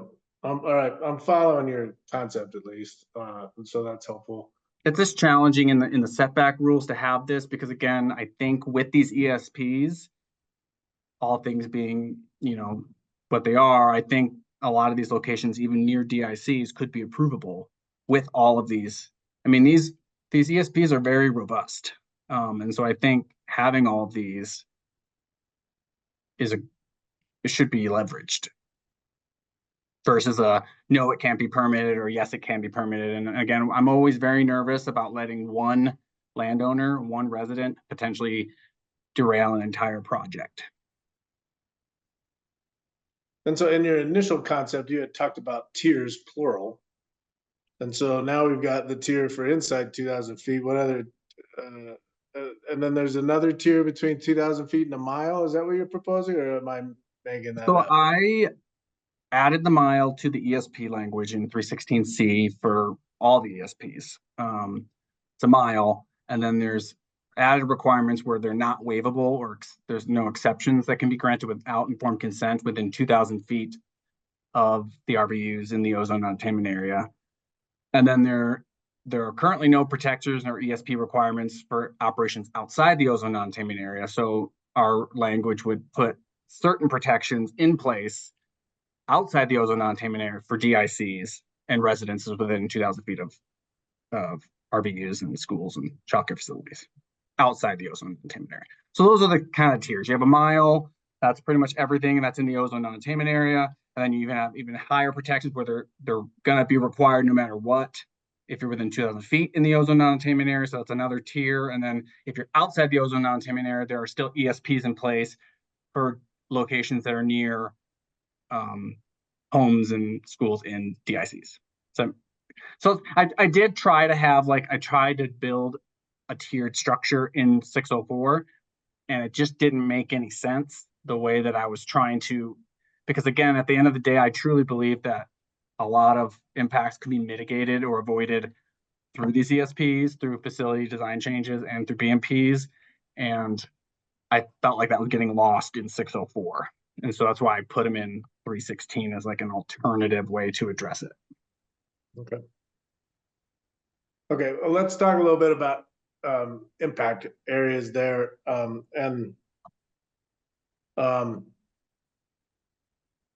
mean, I appreciate that you're considering the flow that's being proposed in the rules, but I continue to think that the amount of work that it's going to take to modify every single OGDP, the impact area is going to get modified. No one's going to use the default as I read it. And so we're going to continue to see these impact areas get modified for every single OGDP, which requires multiple people and big conversations to happen in a pre-application process to identify, some polygon of impact area for every single resource associated with cumulative impacts. And so to me, that seems, from a land use perspective, a really burdensome process. And so I don't know what your thoughts are on that, but that's my first glance at it. And so I'm curious from your perspective as a land use guy as well, kind of how you see that working versus better defining resource specific impact areas that still have the ability to contract or expand, but hopefully not as often because we've done the work beforehand to identify more realistic resource-specific impact areas that may not need that level of refinement for every single OGDP. I don't know what your thoughts are on that, but. Yeah, and I did listen to a lot of the testimony from CDPHE and CPW about changing the impact areas based on a resource-specific plan, and I'm not opposed to that, and I don't think they have to be mutually exclusive either. I think having this baseline of what the minimum is for each resource type going into a pre-application is a good baseline. I think you can have both. I think you can say, hey, water is going to be 2.5 miles, air quality is going to be whatever, noise, odor, dust, light, nuisance is going to be 1 mile. Change my mind, right? And then this is me as a director, right? I'll change my mind. Why should it be higher? I certainly would not want a contraction of those. I'm a little nervous about that only because it becomes a black box of when is it appropriate? You know, I hear what Western and rural local governments are saying about the mountain valleys, and that makes a lot of sense. And so maybe it's specifically for the Western slope has a separate that carve out for those locations where maybe mountains or terrain might play an impact. But I certainly wouldn't want it to be a blanket, hey, you can shrink under 1 mile. I'm framed ours. So we do our alternative location analysis at the pre-app level at the county. I'm not 100% sold that's the right way to go, but I think we have to make these decisions earlier in the process because we certainly would not want an operator submitting 3 applications to the county for us to process. And we would not want an operator having to submit complete applications for locations that are not necessary. So I think at the high level, that's where the big items come into play, because I don't think once you get into the nuance, the impact area is going to change that much. You know, like, oh, you know, the noise is going to be 65 dBA. Okay, well, that means the impact radius has got to be 2 miles. I don't think that's going to happen. I think if you address it at the pre-application level, whatever the minimums are for each impact area, then operators know what they're going to be required to comply with when they file their application. It'll make their cumulative impacts plans more robust, more thorough, because they're not trying to figure out, is this going to be increased? I would hate to get to a point where it gets to completeness and then all of a sudden the impact radius increases and then they have to start the process all over again. So I think having that impact definition, I think that, to be honest, the only place it makes sense is pre-application, because then an operator is going to have to put all that money, all that time, all those resources into developing plans that address cumulative impacts at whatever impact radius is. I agree with that. I mean, it has to happen pre-application. You can't do it further along in the process, and I fully understand that. I think my point, and what I'm curious of your thoughts are, is